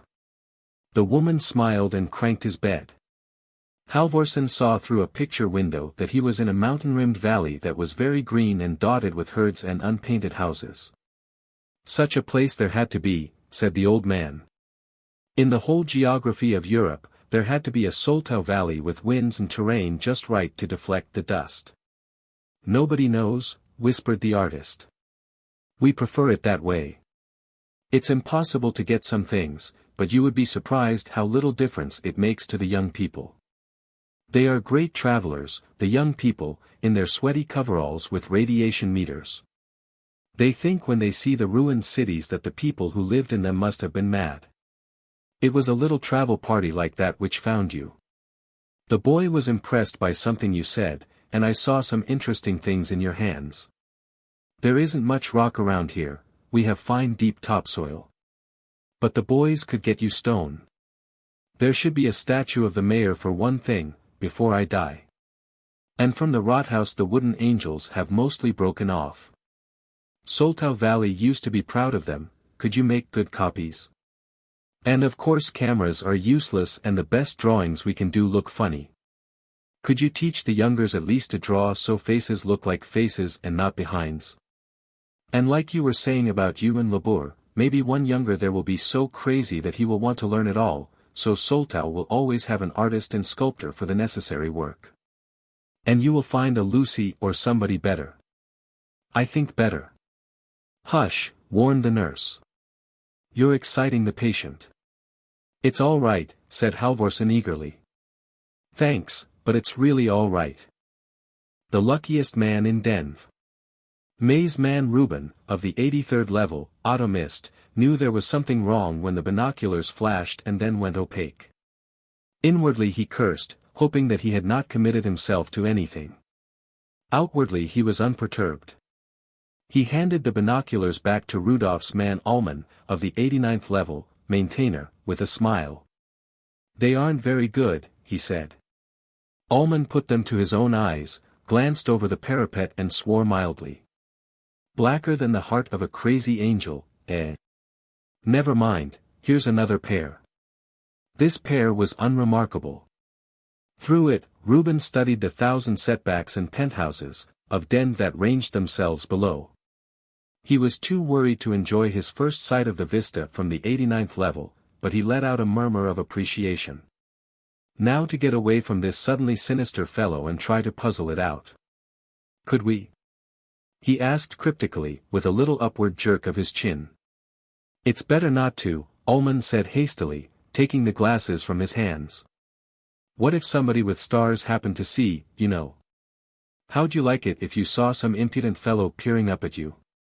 He wouldn't dare, said Reuben, pretending to be stupid and indignant, and joined a moment later in Ullman's sympathetic laughter.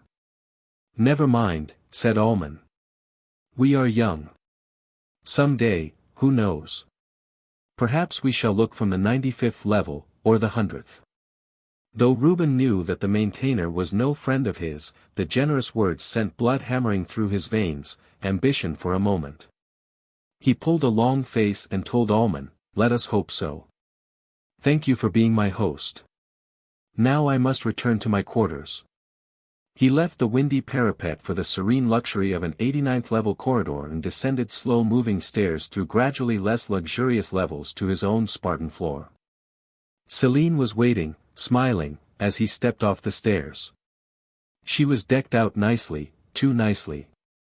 She wore a steely-hued corselet and a touch of scent, her hair was dressed long. The combination appealed to him, and instantly he was on his guard. Why had she gone to the trouble of learning his tastes? What was she up to? After all, she was Griffin's woman. Coming down, she asked, awed. Where have you been? The 89th, as a guest of that fellow Ullman. The vista is immense. I've never been. She murmured, and then said decisively, you belong up there. And higher. Griffin laughs at me, but he's a fool. Last night in chamber we got to talking about you, I don't know how, and he finally became quite angry and said he didn't want to hear another word. She smiled wickedly. I was revenged, though. Blank-faced, he said, you must be a good hand at revenge, Celine, and at stirring up the need for it.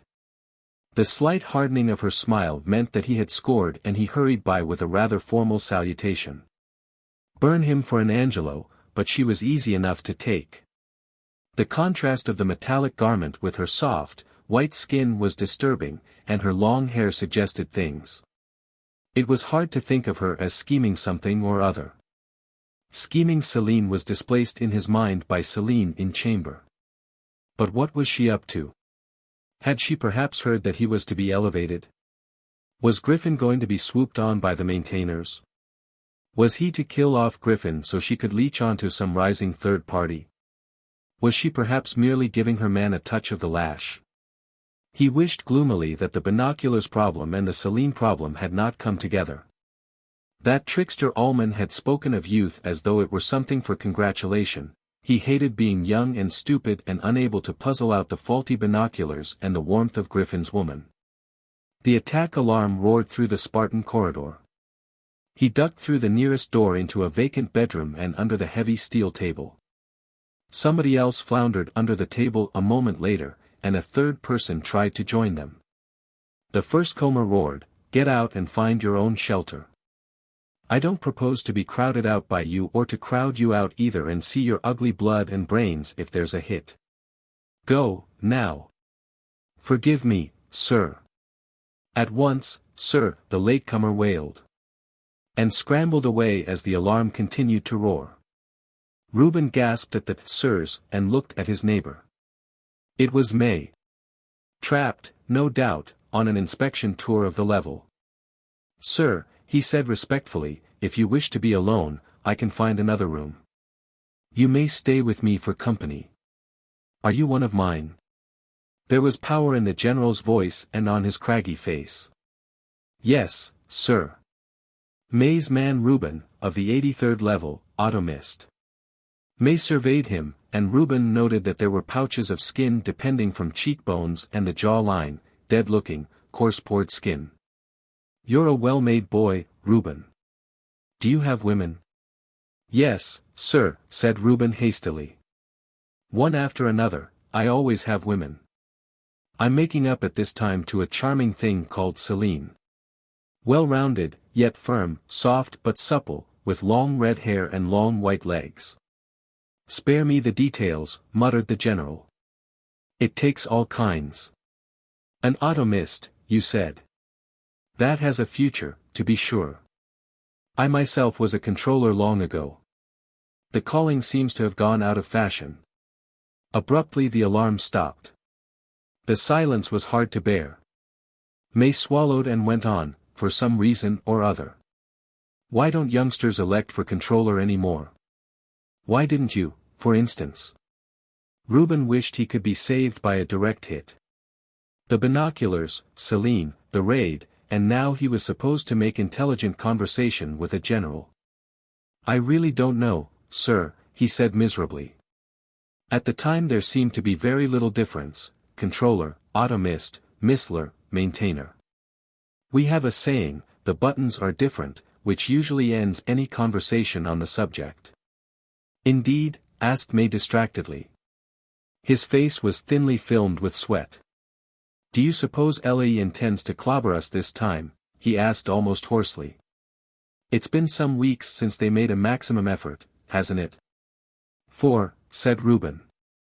"I remember because one of my best servers was killed by a falling corridor roof, the only fatality, and it had to happen to my team."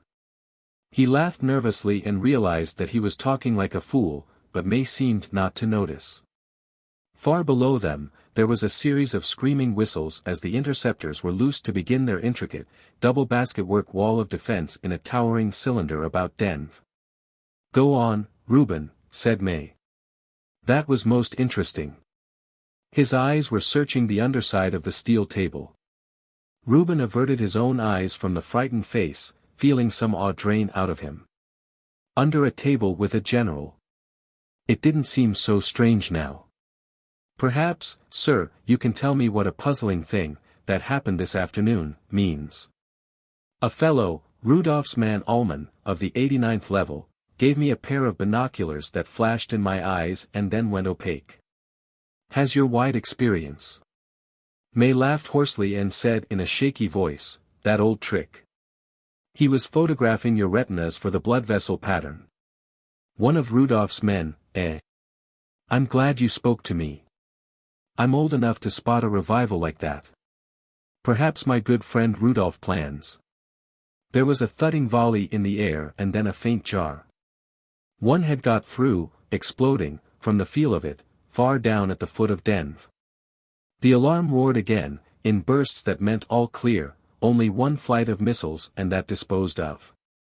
The automist and the general climbed out from under the table. May's secretary popped through the door. The general waved him out again and leaned heavily on the table, his arms quivering. Reuben hastily brought a chair. "A glass of water," said May. The automist brought it. He saw the general wash down what looked like a triple dose of XXX, green capsules which it was better to leave alone. May said after a moment, "That's better. And don't look so shocked, youngster, you don't know the strain we're under. It's only a temporary measure which I shall discontinue as soon as things ease up a bit. I was saying that perhaps my good friend Rudolph plans to substitute one of his men for one of mine. Tell me, how long has this fellow Ullman been a friend of yours? He struck up an acquaintance with me only last week. I should have realized. You certainly should have. 1 week. Time enough and more. By now you've been photographed, your fingerprints taken, your voice recorded and your gait studied without your knowledge. Only the retinoscope is difficult, but one must risk it for a real double. Have you killed your man, Reuben? He nodded. It had been a silly brawl 2 years ago over precedence at the refectory, he disliked being reminded of it. Good, said May grimly. The way these things are done, your double kills you in a secluded spot, disposes of your body and takes over your role. We shall reverse it. You will kill the double and take over his role. The powerful, methodical voice ticked off possibilities and contingencies, measures, and countermeasures. Reuben absorbed them and felt his awe return. Perhaps May had not really been frightened under the table. Perhaps it had been he reading his own terror in the general's face. May was actually talking to him of backgrounds and policies. Up from the 83rd level, he swore to himself as the great names were uttered. My good friend Rudolph, of course, wants the 5 stars. You would not know this, but the man who wears the stars is now 80 years old and failing fast. I consider myself a likely candidate to replace him. So, evidently, must Rudolph. No doubt he plans to have your double perpetrate some horrible blunder on the eve of the election, and the discredit would reflect on me. Now what you and I must do. You and I, May's man Reuben and May, up from the 83rd. Up from the bare corridors and cheerless bedrooms to marble halls and vaulted chambers. From the clatter of the crowded refectory to small and glowing restaurants where you had your own table and servant and where music came softly from the walls. Up from the scramble to win this woman or that, by wit or charm or the poor bribes you could afford, to the eminence from which you could calmly command your pick of the beauty of Denv. From the moiling intrigue of tripping your fellow automist and guarding against him tripping you to the heroic thrust and parry of generals. Up from the 83rd. Then May dismissed him with a speech whose implications were deliriously exciting. I need an able man and a young one, Reuben. Perhaps I've waited too long looking for him. If you do well in this touchy business, I'll consider you very seriously for an important task I have in mind. Late that night, Celine came to his bedroom. I know you don't like me, she said pettishly, but Griffin's such a fool and I wanted somebody to talk to. Do you mind? What was it like up there today? Did you see carpets? I wish I had a carpet. He tried to think about carpets and not the exciting contrast of metallic cloth and flesh. I saw one through an open door, he remembered. It looked odd, but I suppose a person gets used to them. Perhaps I didn't see a very good one. Aren't the good ones very thick? Yes, she said. Your feet sink into them. I wish I had a good carpet and 4 chairs and a small table as high as my knees to put things on and as many pillows as I wanted. Griffin's such a fool. Do you think I'll ever get those things? I've never caught the eye of a general. Am I pretty enough to get one, do you think? He said uneasily, of course you're a pretty thing, Celine. But carpets and chairs and pillows, it made him uncomfortable, like the thought of peering up through binoculars from a parapet. I want them, she said unhappily. I like you very much, but I want so many things and soon I'll be too old even for the 83rd level, before I've been up higher, and I'll spend the rest of my life tending babies or cooking in the creche or the refectory. She stopped abruptly, pulled herself together and gave him a smile that was somehow ghastly in the half-light. You bungler, he said, and she instantly looked at the door with the smile frozen on her face. Reuben took a pistol from under his pillow and demanded, when do you expect him? What do you mean? She asked shrilly. Who are you talking about? My double. Don't be a fool, Celine. May and I, he savored it, May and I know all about it. He warned me to beware of a diversion by a woman while the double slipped in and killed me. When do you expect him? I really do like you, Celine sobbed. But Ullman promised to take me up there and I knew when I was where they'd see me that I'd meet somebody really important. I really do like you, but soon I'll be too old. Celine, listen to me. Listen to me. You'll get your chance. Nobody but you and me will know that the substitution didn't succeed. Then I'll be spying for you on Ullman, won't I? She asked in a choked voice. All I wanted was a few nice things before I got too old. All right, I was supposed to be in your arms at 2,350 hours. It was 2,349. Reuben sprang from bed and stood by the door, his pistol silenced and ready. At 23:50 a naked man slipped swiftly into the room, heading for the bed as he raised a 10-centimeter poignard. He stopped in dismay when he realized that the bed was empty. Reuben killed him with a bullet through the throat. But he doesn't look a bit like me, he said in bewilderment, closely examining the face. Just in a general way. Celine said dully, Ullman told me people always say that when they see their doubles. It's funny, isn't it? He looks just like you, really. How was my body to be disposed of? She produced a small flat box. A shadow suit. You were to be left here and somebody would come tomorrow. We won't disappoint him. Reuben pulled the web of the shadow suit over his double and turned on the power. In the half-lit room, it was a perfect disappearance, by daylight it would be less perfect. They'll ask why the body was shot instead of knifed. Tell them you shot me with the gun from under the pillow. Just say I heard the double come in and you were afraid there might have been a struggle. She listlessly asked, how do you know I won't betray you? You won't, Celine. His voice bit. You're broken. She nodded vaguely, started to say something and then went out without saying it. Reuben luxuriously stretched in his narrow bed. Later, his beds would be wider and softer, he thought. He drifted into sleep on a half-formed thought that someday he might vote with other generals on the man to wear the 5 stars, or even wear them himself, master of Denv. He slept healthily through the morning alarm and arrived late at his regular 20th level station. He saw his superior, maze man Oscar of the 85th level, Automist, ostentatiously take his name. Let him. Oscar assembled his crew for a grim announcement, we are going to even the score, and perhaps a little better, with Ellie. At sunset there will be 3 flights of missiles from Deck 1. There was a joyous murmur and Reuben trotted off on his task. All forenoon he was occupied with drawing plutonium slugs from hyper-suspicious storekeepers in the great rock-quarried vaults, and seeing them through countless audits and assays all the way to weapons assembly. Oscar supervised the scores there who assembled the curved slugs and the explosive lenses into 60-kilogram warheads. In mid-afternoon there was an incident. Reuben saw Oscar step aside for a moment to speak to a maintainer whose guard fell on one of the assembly servers, and dragged him away as he pleaded innocence. He had been detected in sabotage. When the warheads were in and the missilers seated, waiting at their boards, the 2 automists rode up to the 83rd's refectory.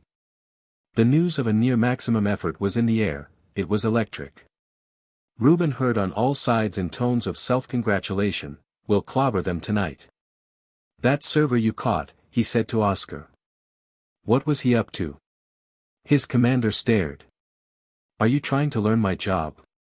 Don't try it, I warn you. If my black marks against you aren't enough, I could always arrange for some fissionable material in your custody to go astray. No, no. I was just wondering why people do something like that.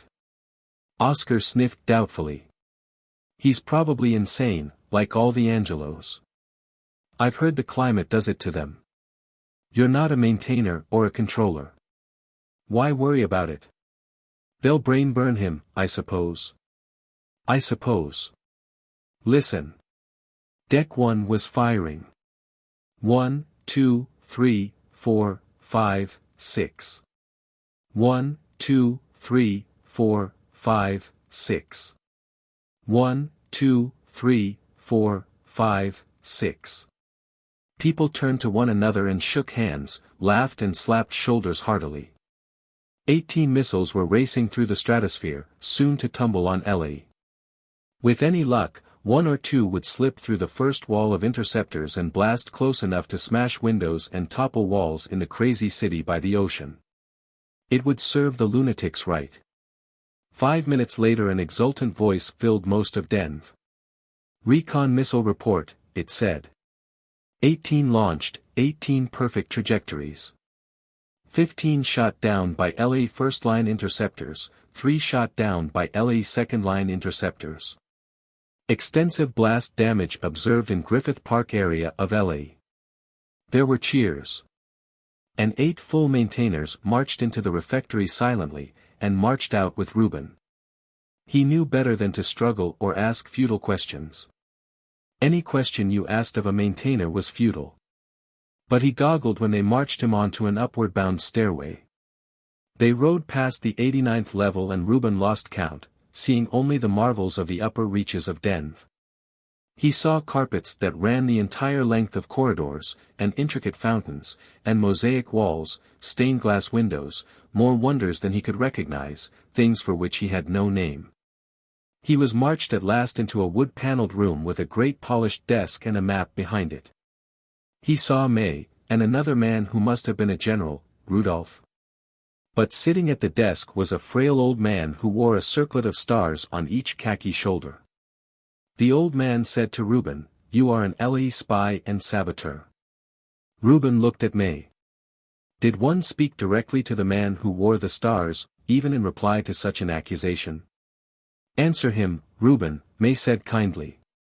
"I am May's man Reuben, of the 83rd level, an automist," he said.